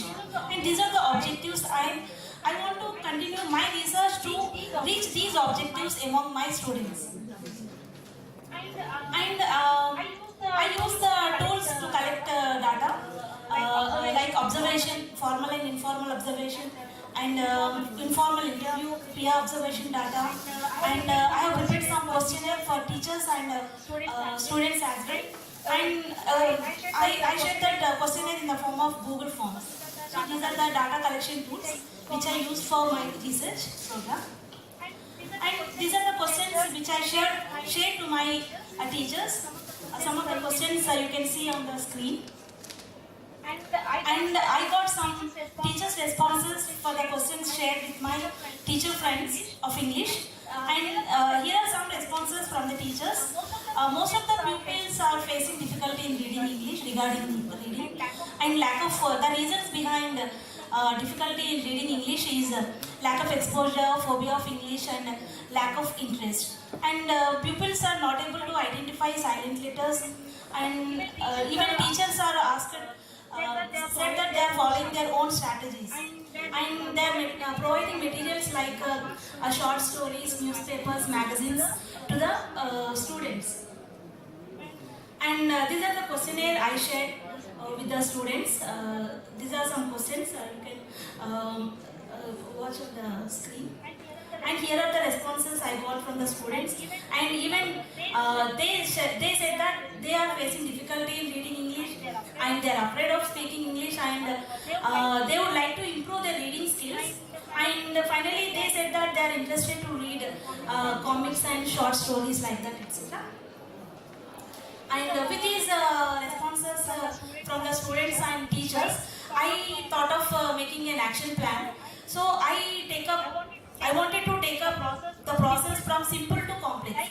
Like I want to make them read from words, from simple to complex, like from words, then from words to sentences, and from sentences to paragraphs. So like this, I want to make them read from simple to complex level.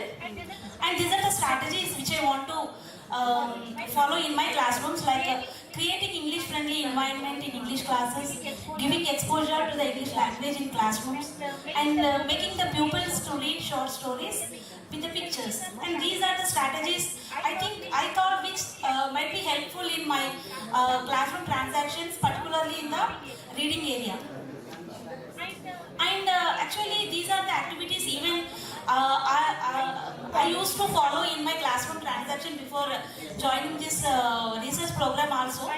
And reading with chunking, asking them to read with making proper chunks, and speed reading. I have conducted games like speed reading, and those who come first in speed reading, so I used to give them prizes, first, second, third prizes like that. And a part of a reading program, so I used to conduct poem recitation games also. So even I used to give first, second prizes those who came first in poem recitations, a part of reading.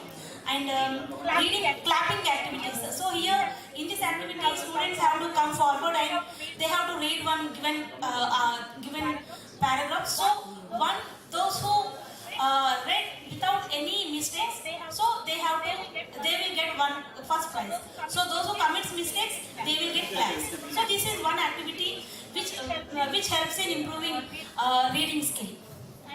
And another activity is circle reading activities. These are the activities I thought implementing in my classroom transaction to improve reading skills among my students.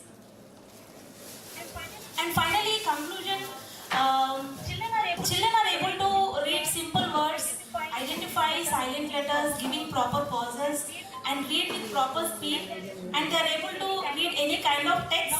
I can't say not to full extent, to some extent they are able to do all these things, because we have conducted this research program in an online mode. So if it is conducted, if it is done in offline mode, it would be more fruitful, I could say that.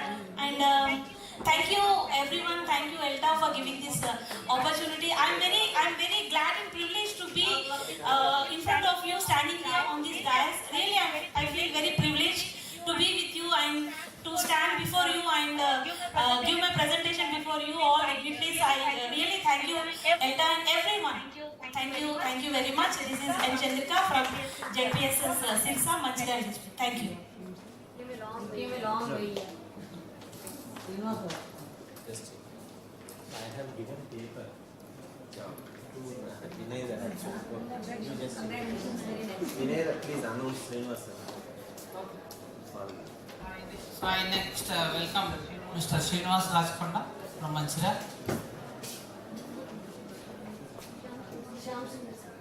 ZPHS Korvi Chelma, Dandapalli Mandal. Please.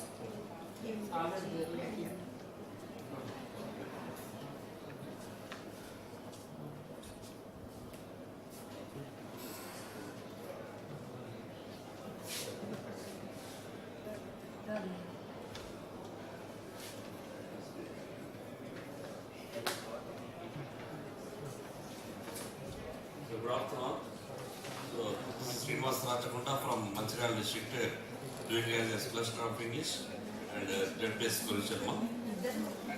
And I have been teaching English since 2006 and doing as a research person for the 2 decades. And I am very happy to say that our Elta Telangana initiated that program on by Project Exploratory Action Research for Teachers Research of our state. I am doing as teacher research by under the super mentor Lakshmi Mangala and our mentor Kalyani Rajkonda. So earlier I heard about this action research in RI Bengal and it fascinated me. Basically I am a practitioner. I am always searching for new methods in introducing English teaching learning process. Then why did I adapt this research?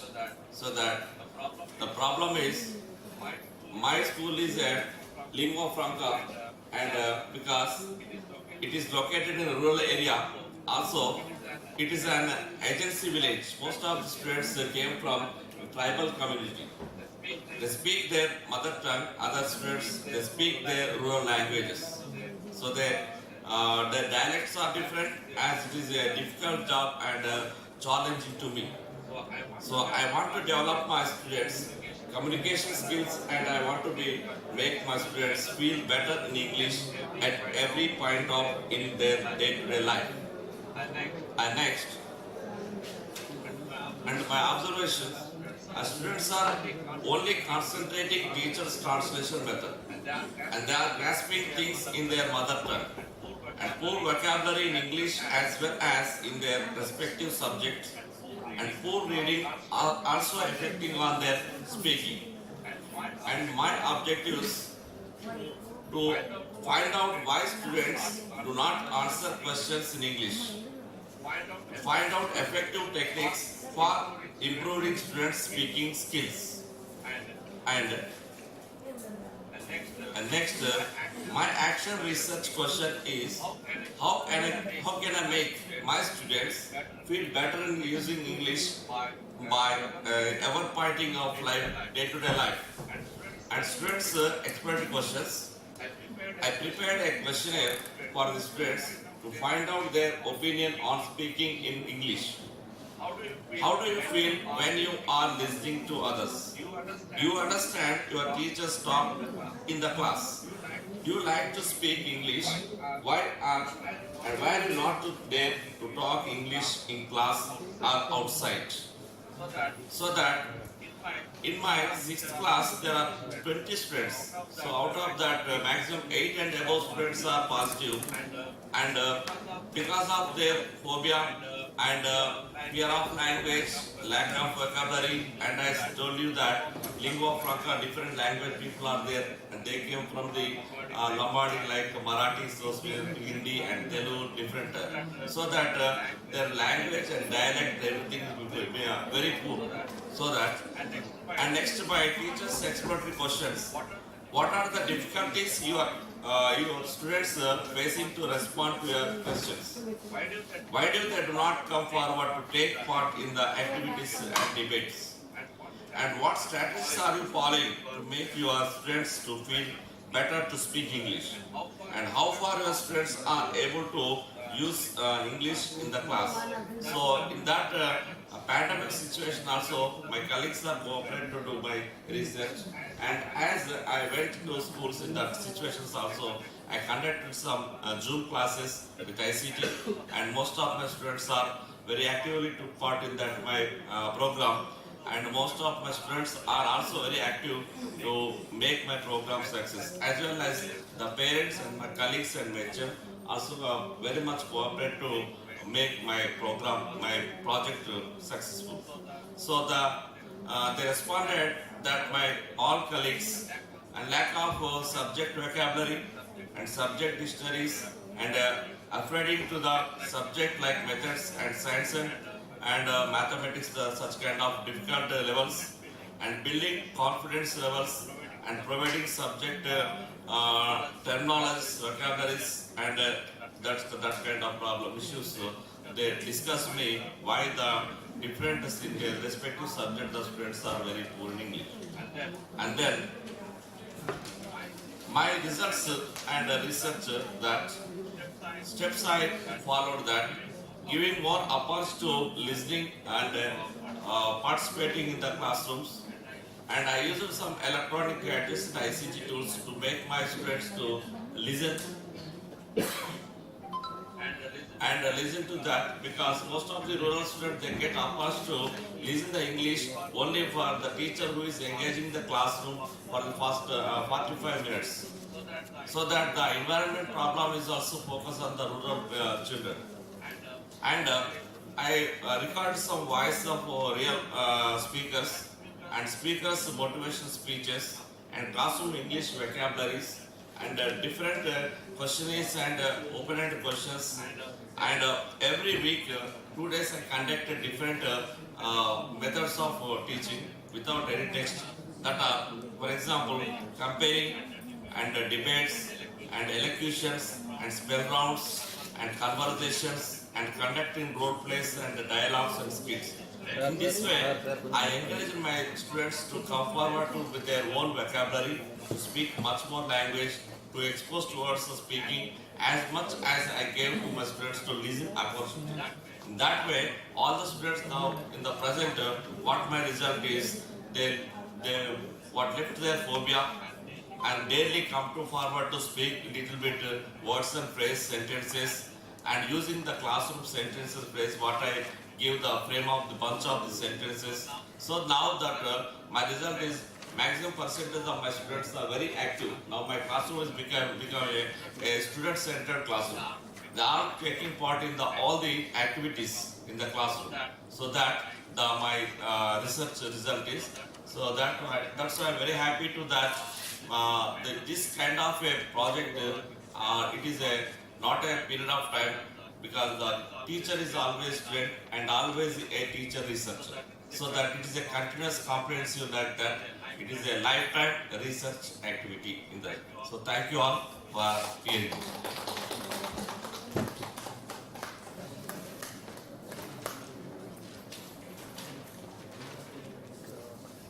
Thank you very much.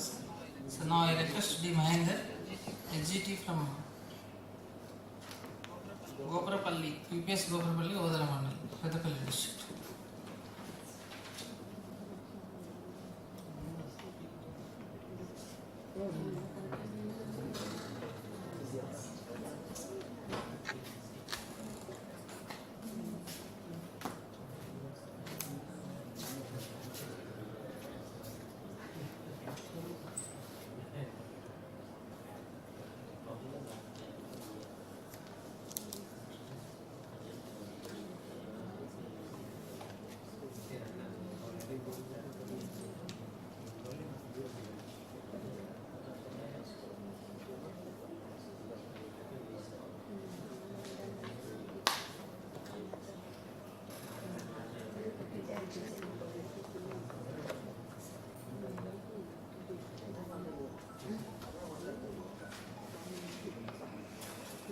Thank you, sir. Good evening, all. My name is D. Mahendra, secondary grade teacher in MP UPS Goparpalli, Mandal Bodela, district Peddapalli, Telangana state.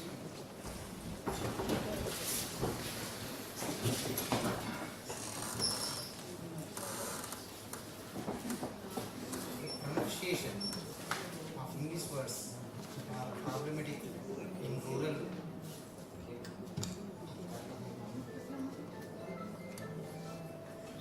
students to communicate each other. So I take the exploratory action research. Background stories, background of the study is English is a global language. Nowadays, English language is useful to communicate each other. It is taking the place of mother's tongue. The Telangana government is decided to all schools change the English media from this academic year 2022-23. So the ELEC training is also taken by teachers in previous academic year 2021 in the March. But the teachers, the pronunciation, the teachers who are giving knowledge to the students in the primary level or secondary level are taking this ELEC training is not more sufficient to giving knowledge in pronunciations to the students. So I insist this research in my classroom challenge that my exploratory action research is what are the best practices to support students who lag behind in pronunciation of words. So LLS, language learning strategies, is used for the students to acquire knowledge in the language acquisition. My classroom challenge is I am the class teacher of 4th class. In that class I have 42 students. Being rural area in our village, my school has no English environment in home. They were unable to speak and communicate in English. So I decided to decrease the gap of the enhancement in English pronunciation. For this issue, I have created English environment with my colleagues and non-teaching staff of the school. I planned communication process from the easy to hard words and known to unknown words. Exploratory questions to students is, which language do you like most? Do you have English environment in your home? Do you know any rhymes in English? Can you read signboards or instructional boards in English very well in any way? Do you pronounce the words correctly in dictionary? Tools used for data collection is recording app in phone. It is ICT tool. When the students are in the communication school, I take the recorder app and recording their communication with me and my students or my colleagues and their peer group. The second, phone call conversation. I take the phone call to the students and recording the phone call and I observe their pronunciation. Third, classroom conversation. While class is doing, reading English newspaper or English textbook. Reflections found in data. Students were facing difficulty in pronunciation. Teachers failed to use voice modulation while teaching. Then lack of gestures in teaching method. Next, lecture method of teaching was not improving their pronunciation in proper way. The responses, the data sheet is, I have take the responses 42 members. Then correctly accurate pronunciations giving the students are 10%. Then the moderate percentage is 50 and the not able is 40%. The activities, this research is audio visual files, Google Map app. When I use the Google Map, one location to other location, it is telling the correct pronunciation to the students. And the read along app also. It is the ICT tool. When I give a phone with read along app, it is useful to how the word pronunciate. Read program also. It is a Telangana state in a previous academic year. It is held 100 days program. It is the 100 days read program is also read, enjoy and develop. Preparation of the TLM like charts while insist phonetical drilling. The rhymes have more rhyming words. Short storytelling with gestures. Ventricalism. Ventricalism is also used to correct pronunciate the words with the behalf of the students. Singing of rhyme with rhythm. Storytelling and read along app are multi tools to data collection. Impact of redesign teaching strategies through exploratory action and research. Myself as a teacher, EAR evolved me from conventional teacher to language acquisition teacher method. Data collection and consistent analysis approaches was relevant and adaptive feedback for collaborative professional journey. I use voice modulation while teaching in the classroom. When I doing this research, I used the traditional method. I don't use the traditional method, that is lecture method. I used the teaching with gestures and voice modulation also. Impact of ER from context of children, they will change more effective in pronunciation. While the reading they use voice modulation also with me and with my colleagues. Hence the English environment has been created everywhere from them. So thank you sincerely, Mahendra. On behalf of you, I thankful to my mentor, C.H. Umaramani Madam, and the super mentor, Mamata Madam. Thank you, sir. Thank you all. Thank you, sir. Being a primary school teacher, working in a remote area, and he worked a lot and with patients, and he has been waiting for this chance. He has traveled for 200-300 kilometers for this event. And thank you, sir. Thank you very much for your presentation. Now I request Salami Snehalata ma'am and all these presenters have done something and brief reflection of it and how they went well. So sir will observe that and later we'll have a lecture session. Thank you.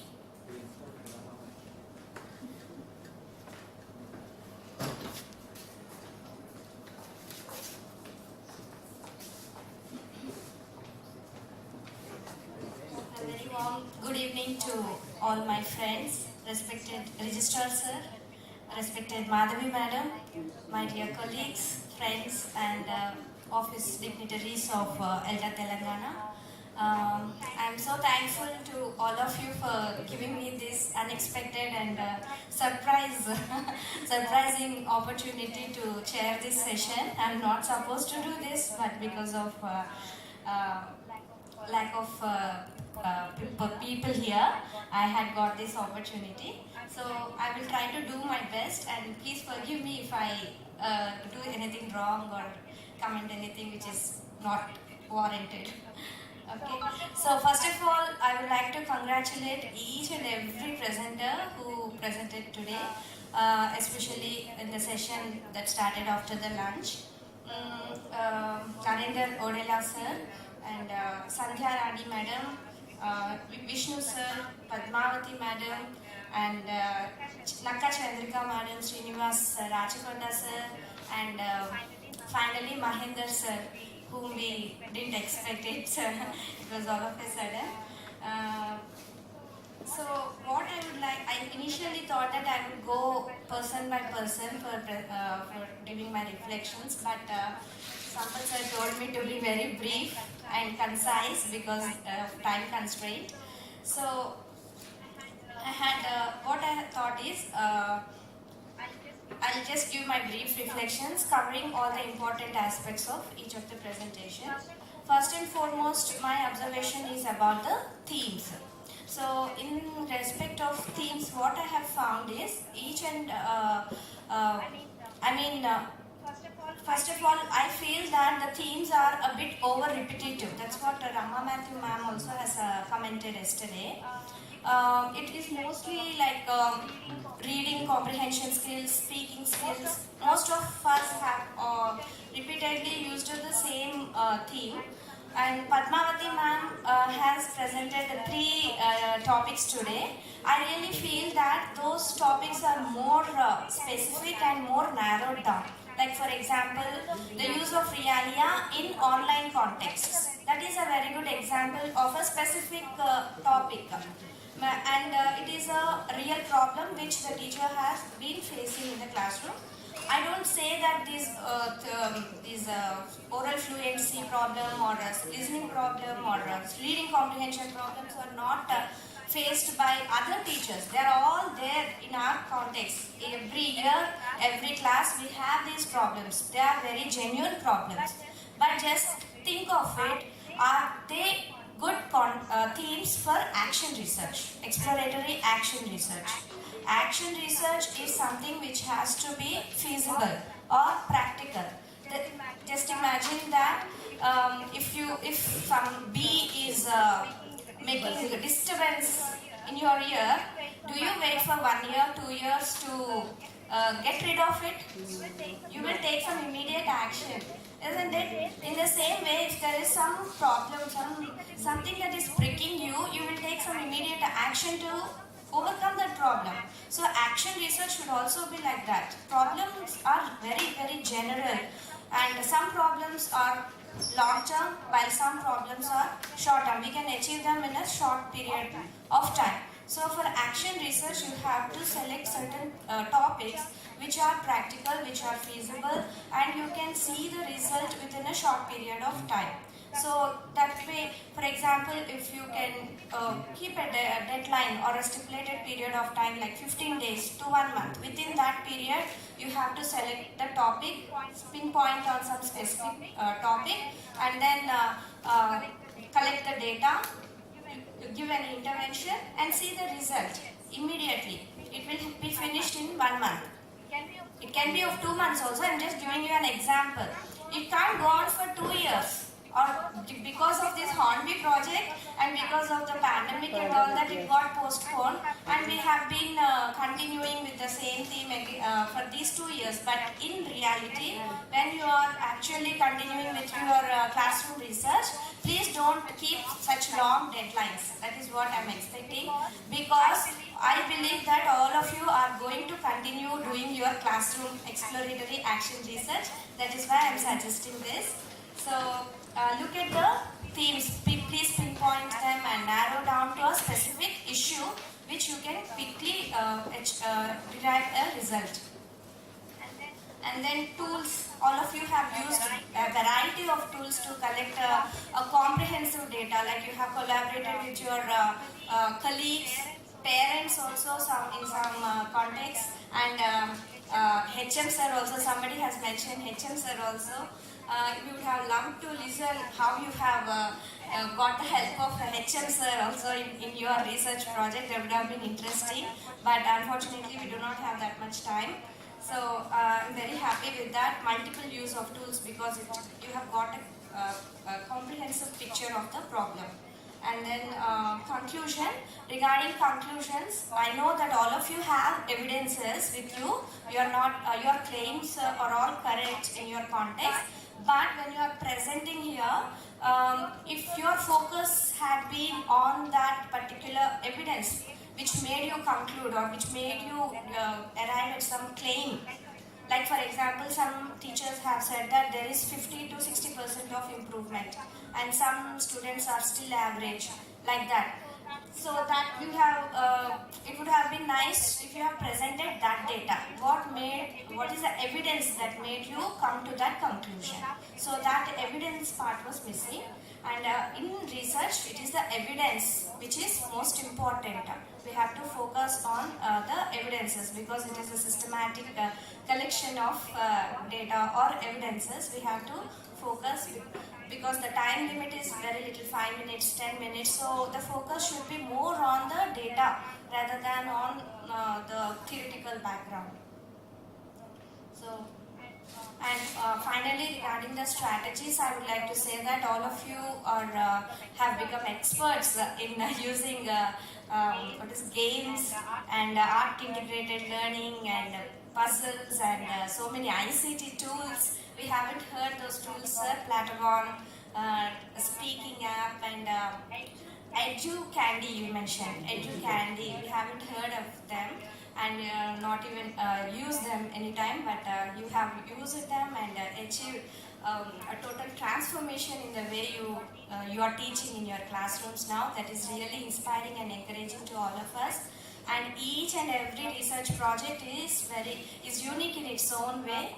We have learned a lot through your experiences, through your journey, especially Padmavati madam. It's been so inspiring. Don't never think that it's a failure or it's you haven't achieved anything. This itself is a learning experience in itself. I take it that way, ma'am. because there are so many chances that are going to come in our way. So we'll definitely use this learning experience in the next opportunity. So nothing is wasted. Everything is a learning experience in our journey. So congratulations to all of you once again and good luck. Thank you.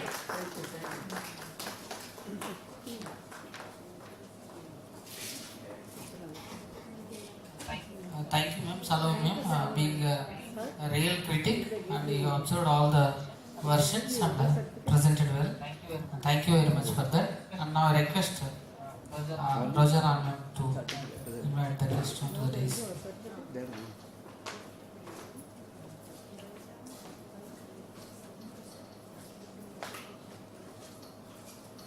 Good evening everyone once again, and with a key note of appreciation and thanks to all the teacher researchers and the presenters of today. And I take the privilege to invite the dignitaries over here for the conduction of the last part of this two-day dissemination event conducted by Elta, that is English Language Teachers Association Telangana, of Exploratory Action Research Projects sponsored by Hanbi Educational Trust. So here, now it's a time for the valediction, and I take the proud privilege to invite our esteemed dignitary of today, Professor Govardhan Rao Garu, the Registrar of NIT Warangal, to please take your seat at the dais. Please come on.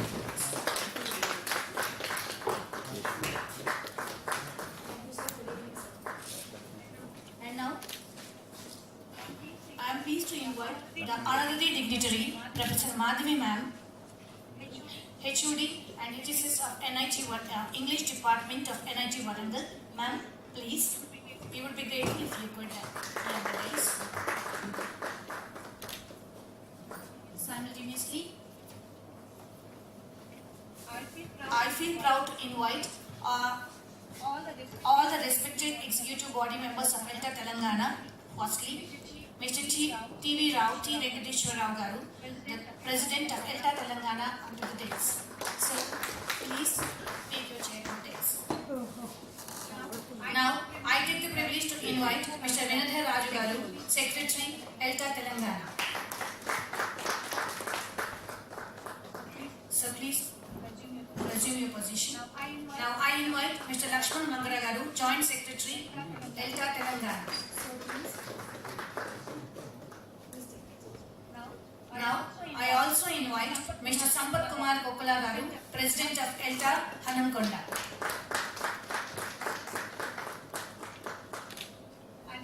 And I also welcome all the body members, the presenters of today and yesterday, all the mentors, super mentors, teachers, and all the other invitees for this valedictory function. Now, I request Mr. Vinadhar Raju Garu to preside over the function. Sir, please.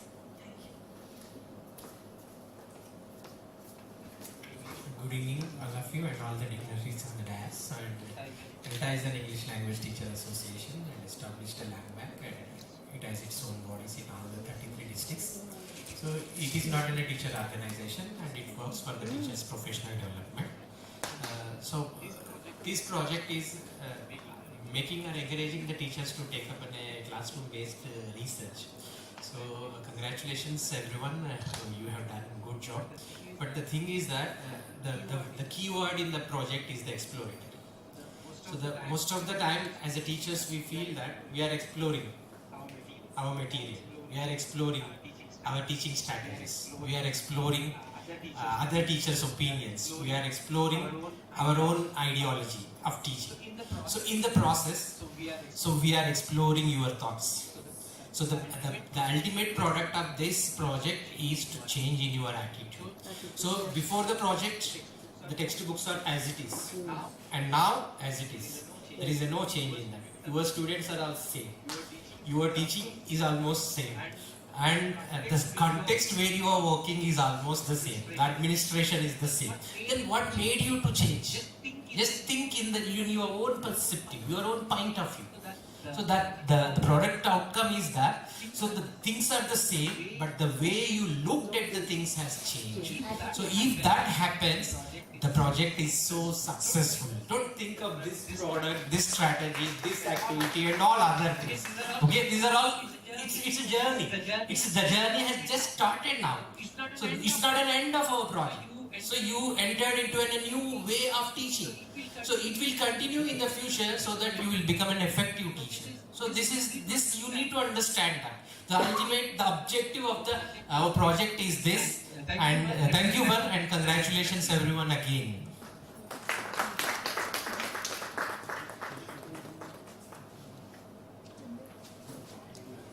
Okay, now I request the President, English Language Teachers Association Telangana, Mr. T. Venkateshwar Rao, to give his words about this dissemination event. And please say a few things about Elta.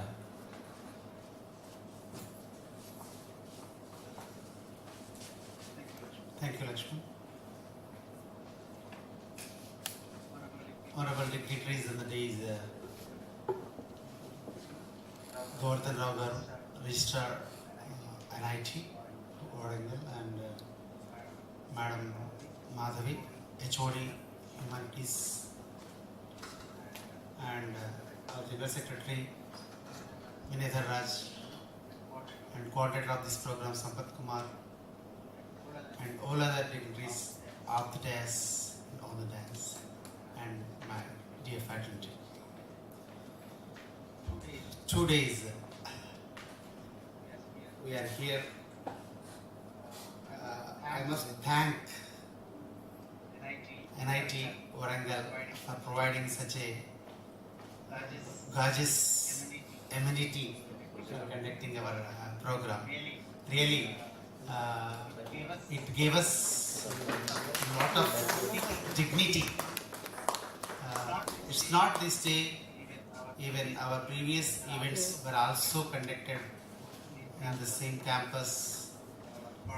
For that, our registrar sir and all other authorities helped us a lot, and they provided seminar halls days for conducting all such events.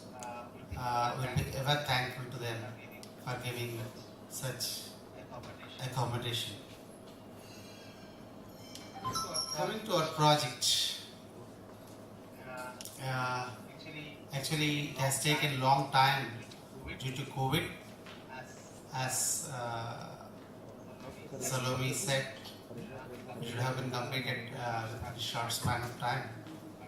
But COVID and other, even after COVID also, what happened, your examinations, SSC examinations, and preparations, and reopen, and all that. All these things dragged our time. But anyway, we have successfully completed journey. I don't think it's an end. It's a beginning.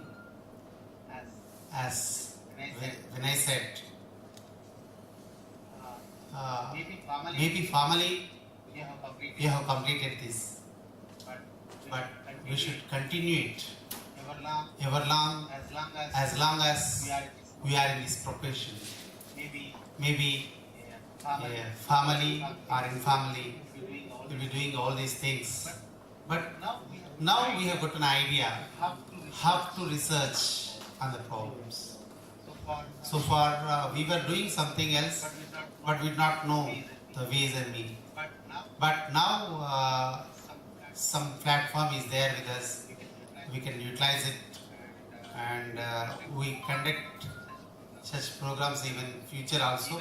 Even they are there or not there, the uppermost thing in our mind should be that we should find solutions for the problems. We have a lot of problems in our teaching learning process. We have to think the ways, and as systematically as you have done here, you try to note down. May not be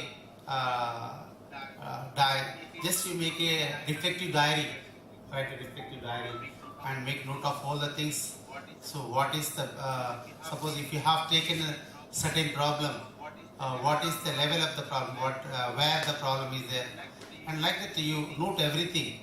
If you write in a reflective diary and write down the problem and solutions that you think, and if you go for systematical implementation of the strategies that you found in it, and if you try to implement it, what hindrances you face, what troubles you face, and how to target them, and again you think, you try trial and error method. We follow trial and error method, and we try to find solutions for the problems.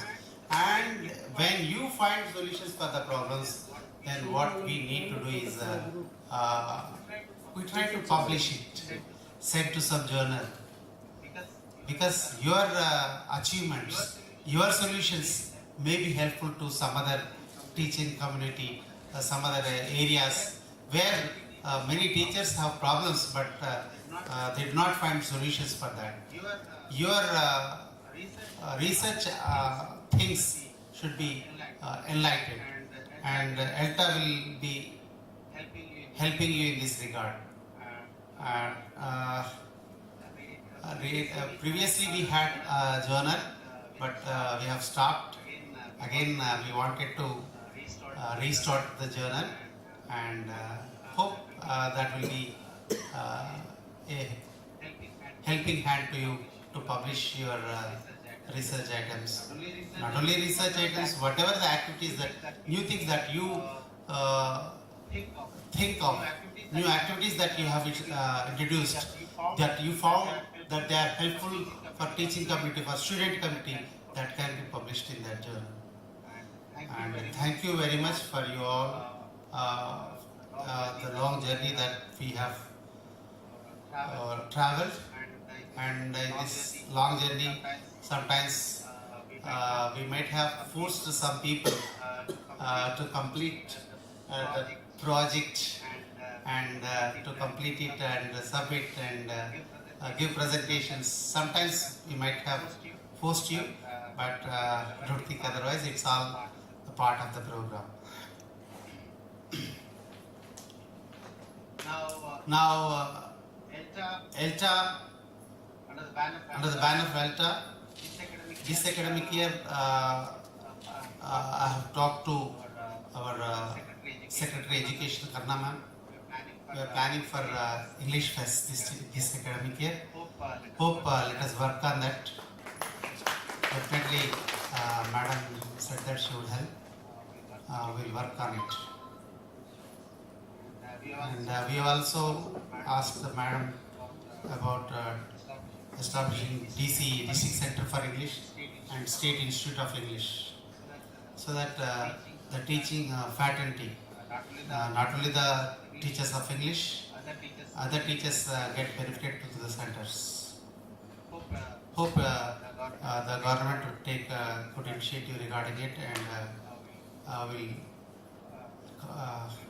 will visualize that day when our teachers work together for the betterment of education. Thank you, Varunda. Now it's time. Now I request Madam Madhavi, Dr. Madhavi, and who has been with us and in our every activity, whenever we call, Madam, today we are conducting so and so program, please come. Just if we give a call, she comes to us, and she always be with us, and she guides us. Now I request Madam Madhavi to address you. Thank you.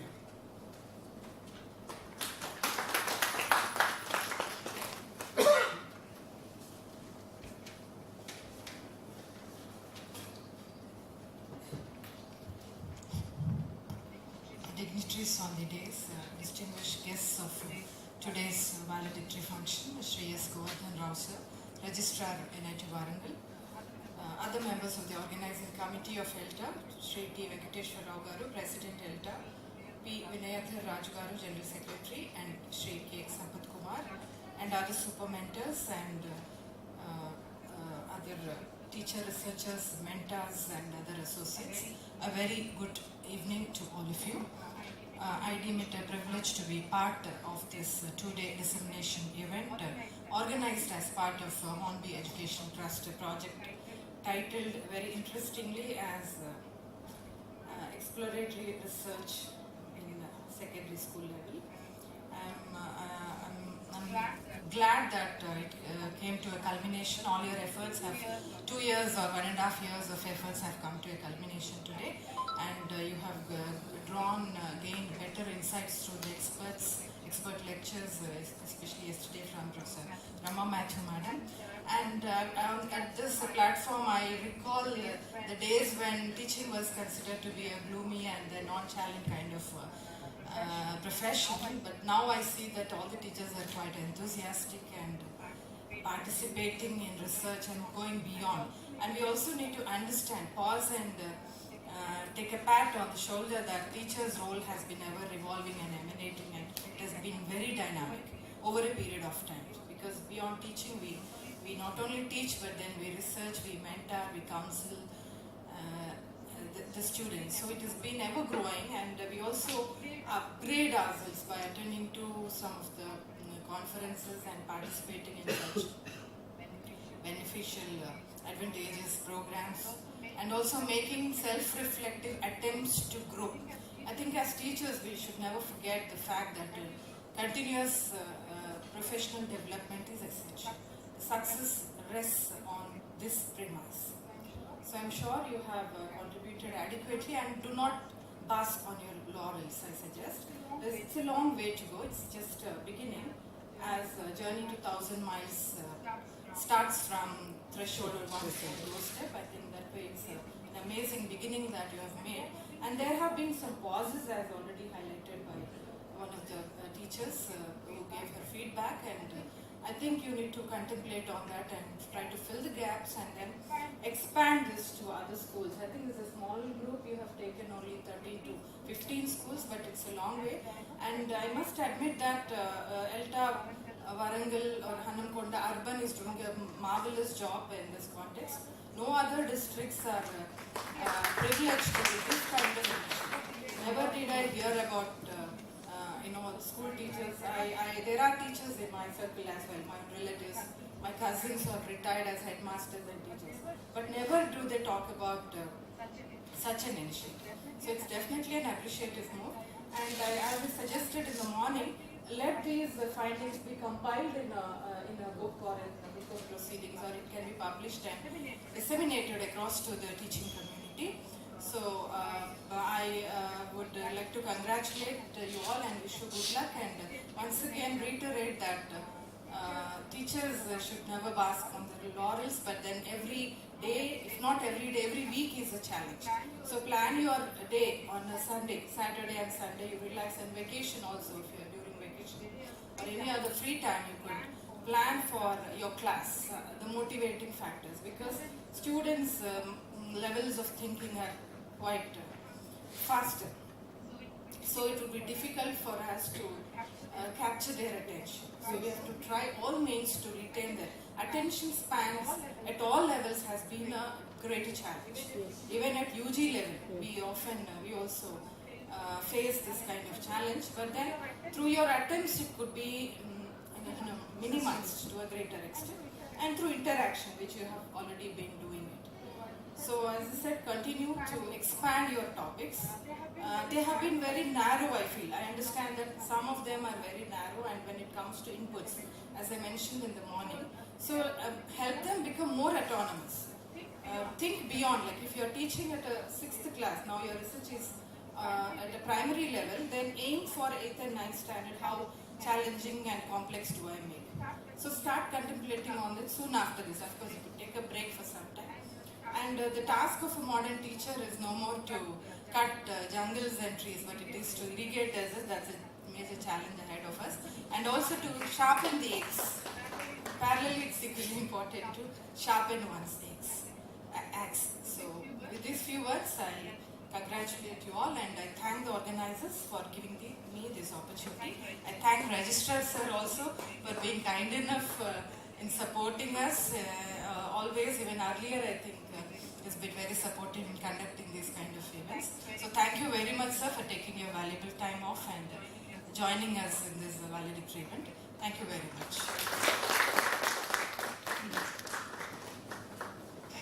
Thank you, ma'am. So really, it's a great feel that, and we got this opportunity as a teacher, and the community of teachers got opportunity here at a prestigious institution. Sir, I humbly request you that, and I'm putting before you a few things for further expansion of our work before conclusion. So 3 things we are mentioning, that student level and teacher level and CPD level. So please, we request you to continue such things, cordial things, and we will make use of your campus and come up with new things, and that will be helpful for our downtrodden children, especially government school children. And we are working with them and getting so much pleasure while doing all these things. And earlier I mentioned little kids, and you appreciated online. That was a great moment, sir. And the children also visited this campus. And you, as a scholar, I can say that academician, ever ready to accept our request. That is a great thing. And Madhav also very nice, kind-hearted, and ever the doors are open for us, for Elta people. It was a great moment for us. Thank you very much, sir, and I request to address the gathering. Mr. Rishwa Garu, Gautam Garu, and you are our family member, we feel, and please continue. Please address our friends. Thank you.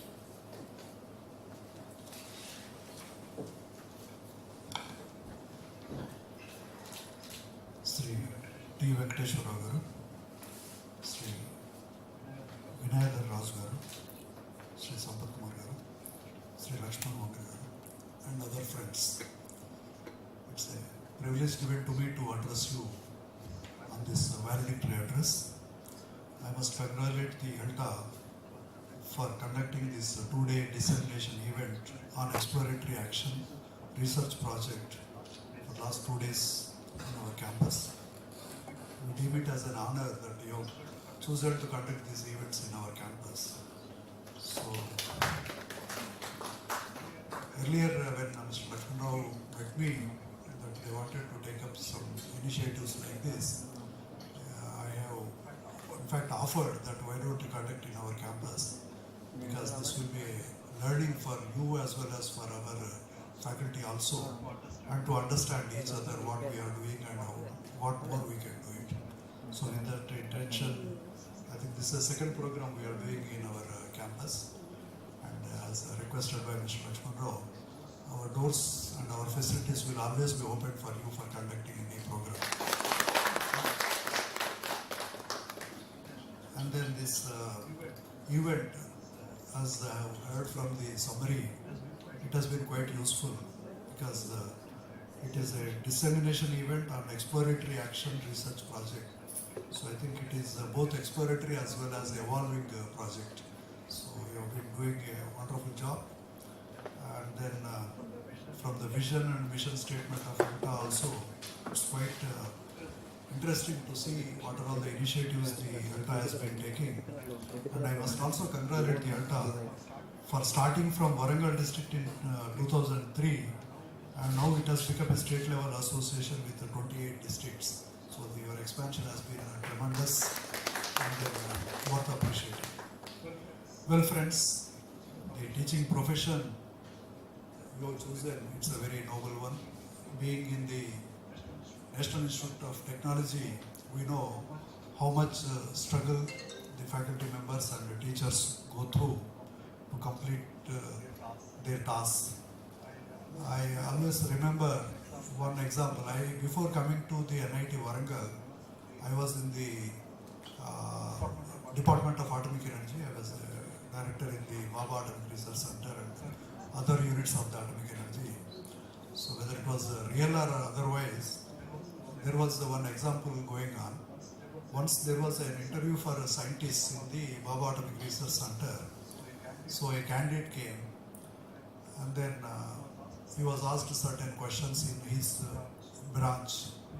He was not able to answer any of the questions, even fundamentals, basics also he was not able to answer. Then the committee asked him, what are you doing at present? He said, I am a teacher in a government school in one of the states. Then the committee said, okay, do one thing, we will appoint you. Please come and join us immediately. We want you immediately here. He was surprised because he could not answer any of the questions. Why the committee is asking him to come and then join immediately?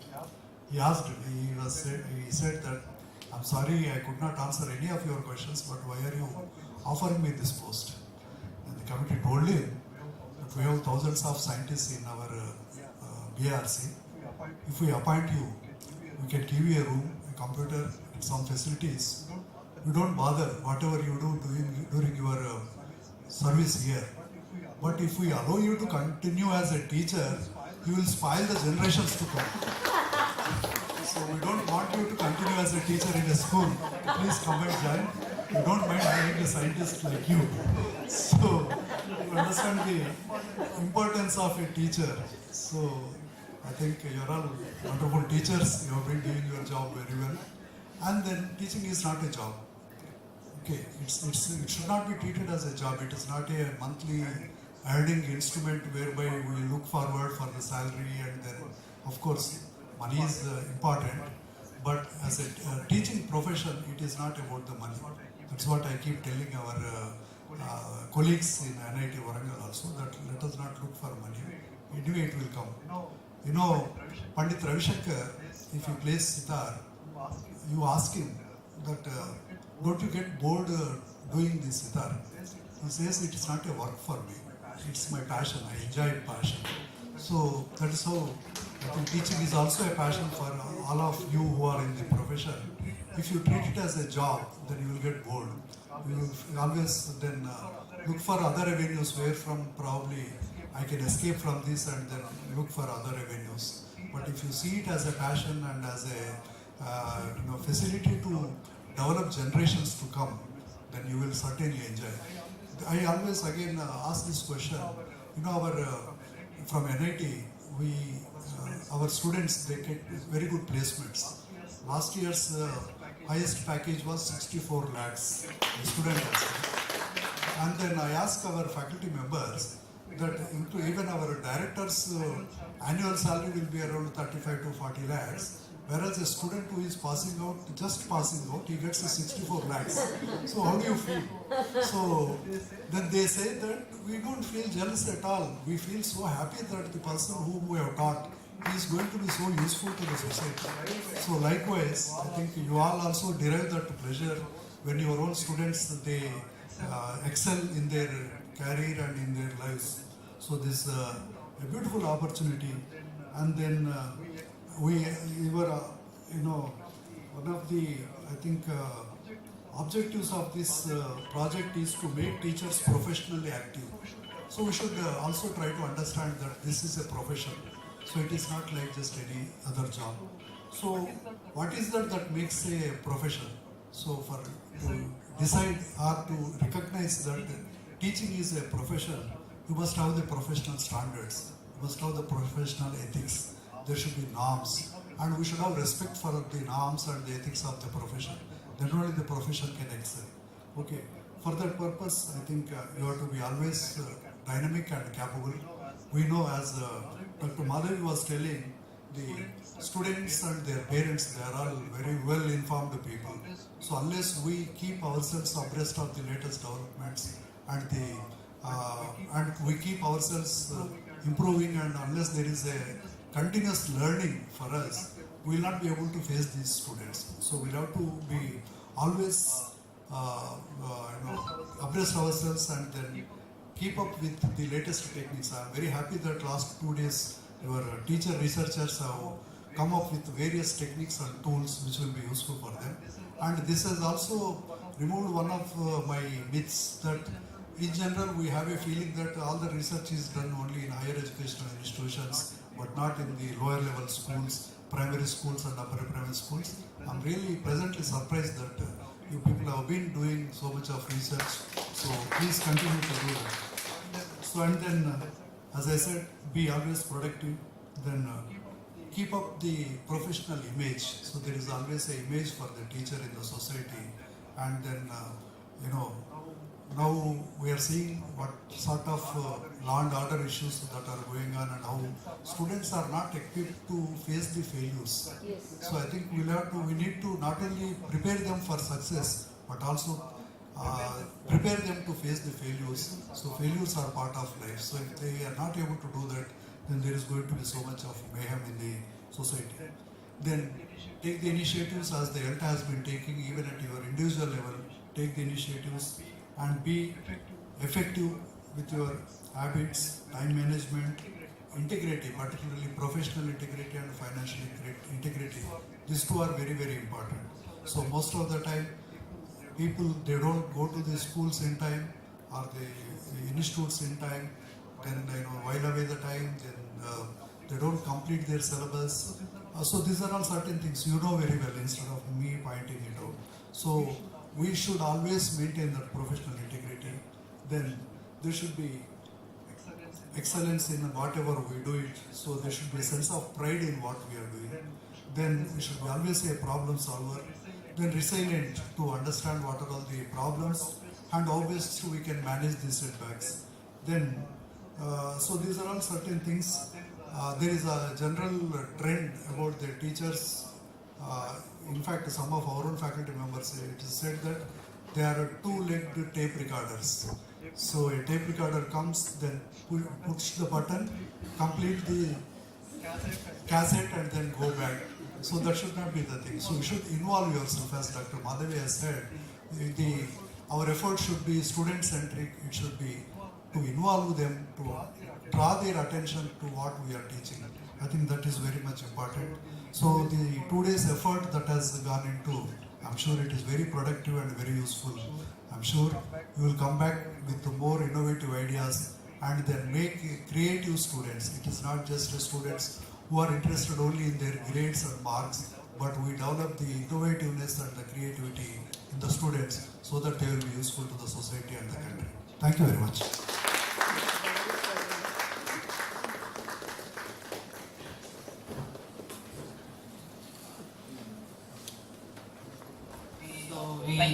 Thank you, sir. Thank you very much for your support. And so really, we are indebted to you, sir. And you are promoting us as well as promoting our children to reach your levels. And also, when in your sessions, the children were motivated with your story. Story you told you in that session, and felt that so you are real inspiration for us also. Sir, now I request to distribute certificates to the participants for a few minutes. Later we will conclude the session. Okay, please read out.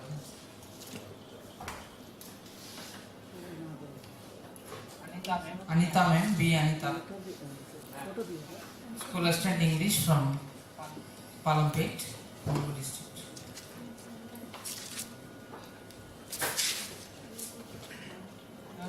Nune Vishnu from Mamidala.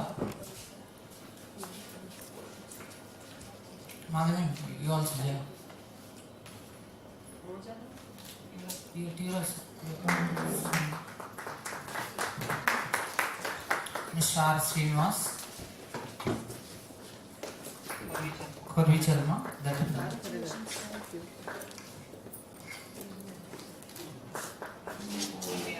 K. Anuradha from Bandarpalli. Wait, Srinivas.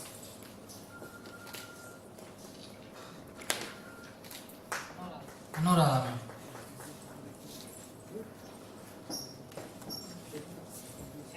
Chandrika ma'am.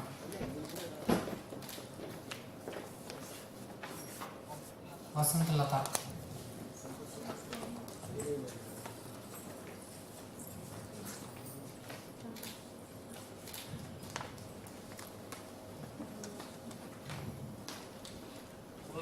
Roja Rani.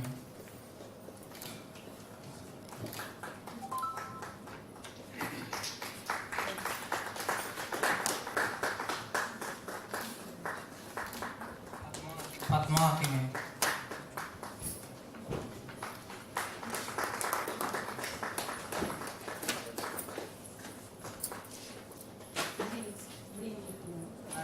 Narendra sir. Mahendra sir. So if anybody is missed, please let us know. Sandhya ma'am. Please come.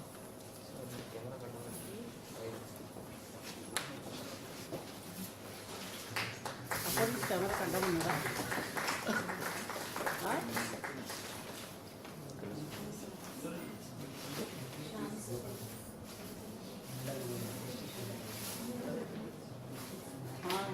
ఇక్కడే ఇంకా ఇంకా పావుగంట yesterday already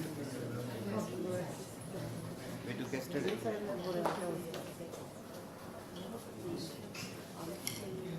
అమ్ముడు చేస్తుంది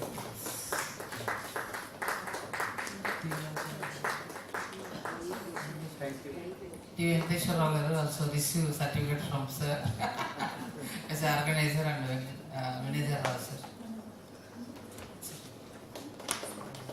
hello ఎక్కడున్నావు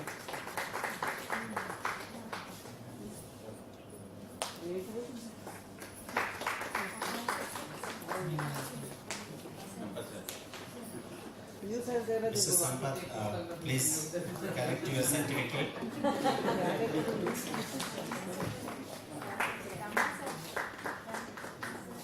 చెప్పు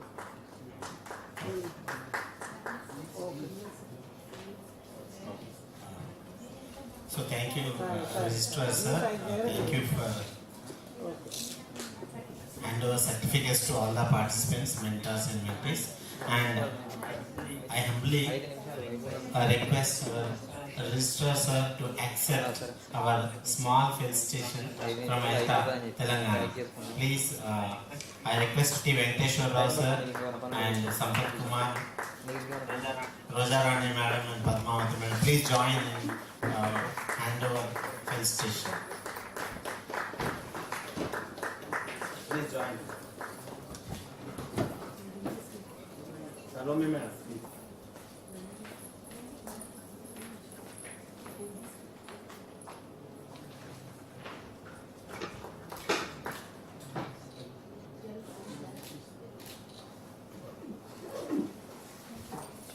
Now I request Dr. Madhavi madam to accept a token of gratitude from Elta side, please.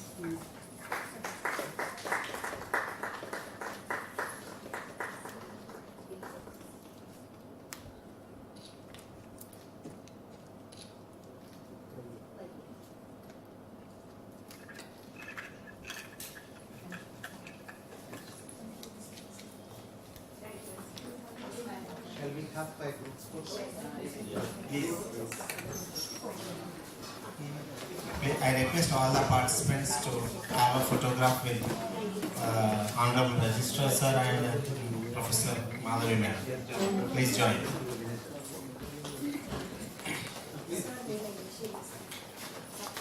And,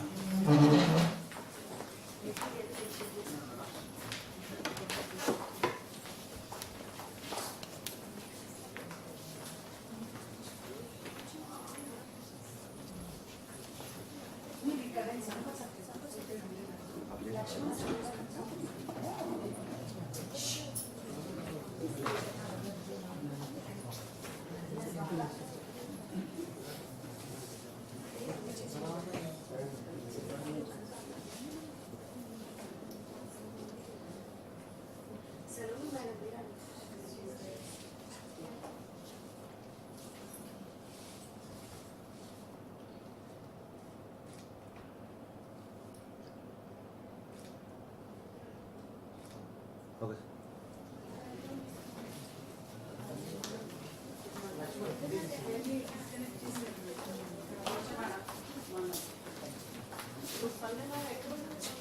Okay, it's time to bid farewell to this session. So before that, we extend our heartfelt thanks to the Registrar Sir and Dr. Madhavi Madam for giving a wonderful opportunity which our teachers generally do not expect this kind of platform to speak over.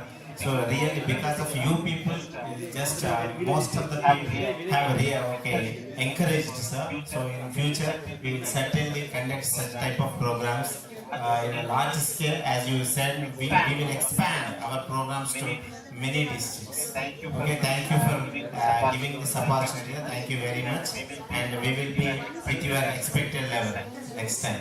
Okay, now I extend my heartfelt thanks to all the super mentors, and mentees as you people made this program grand success. Thank you one and all.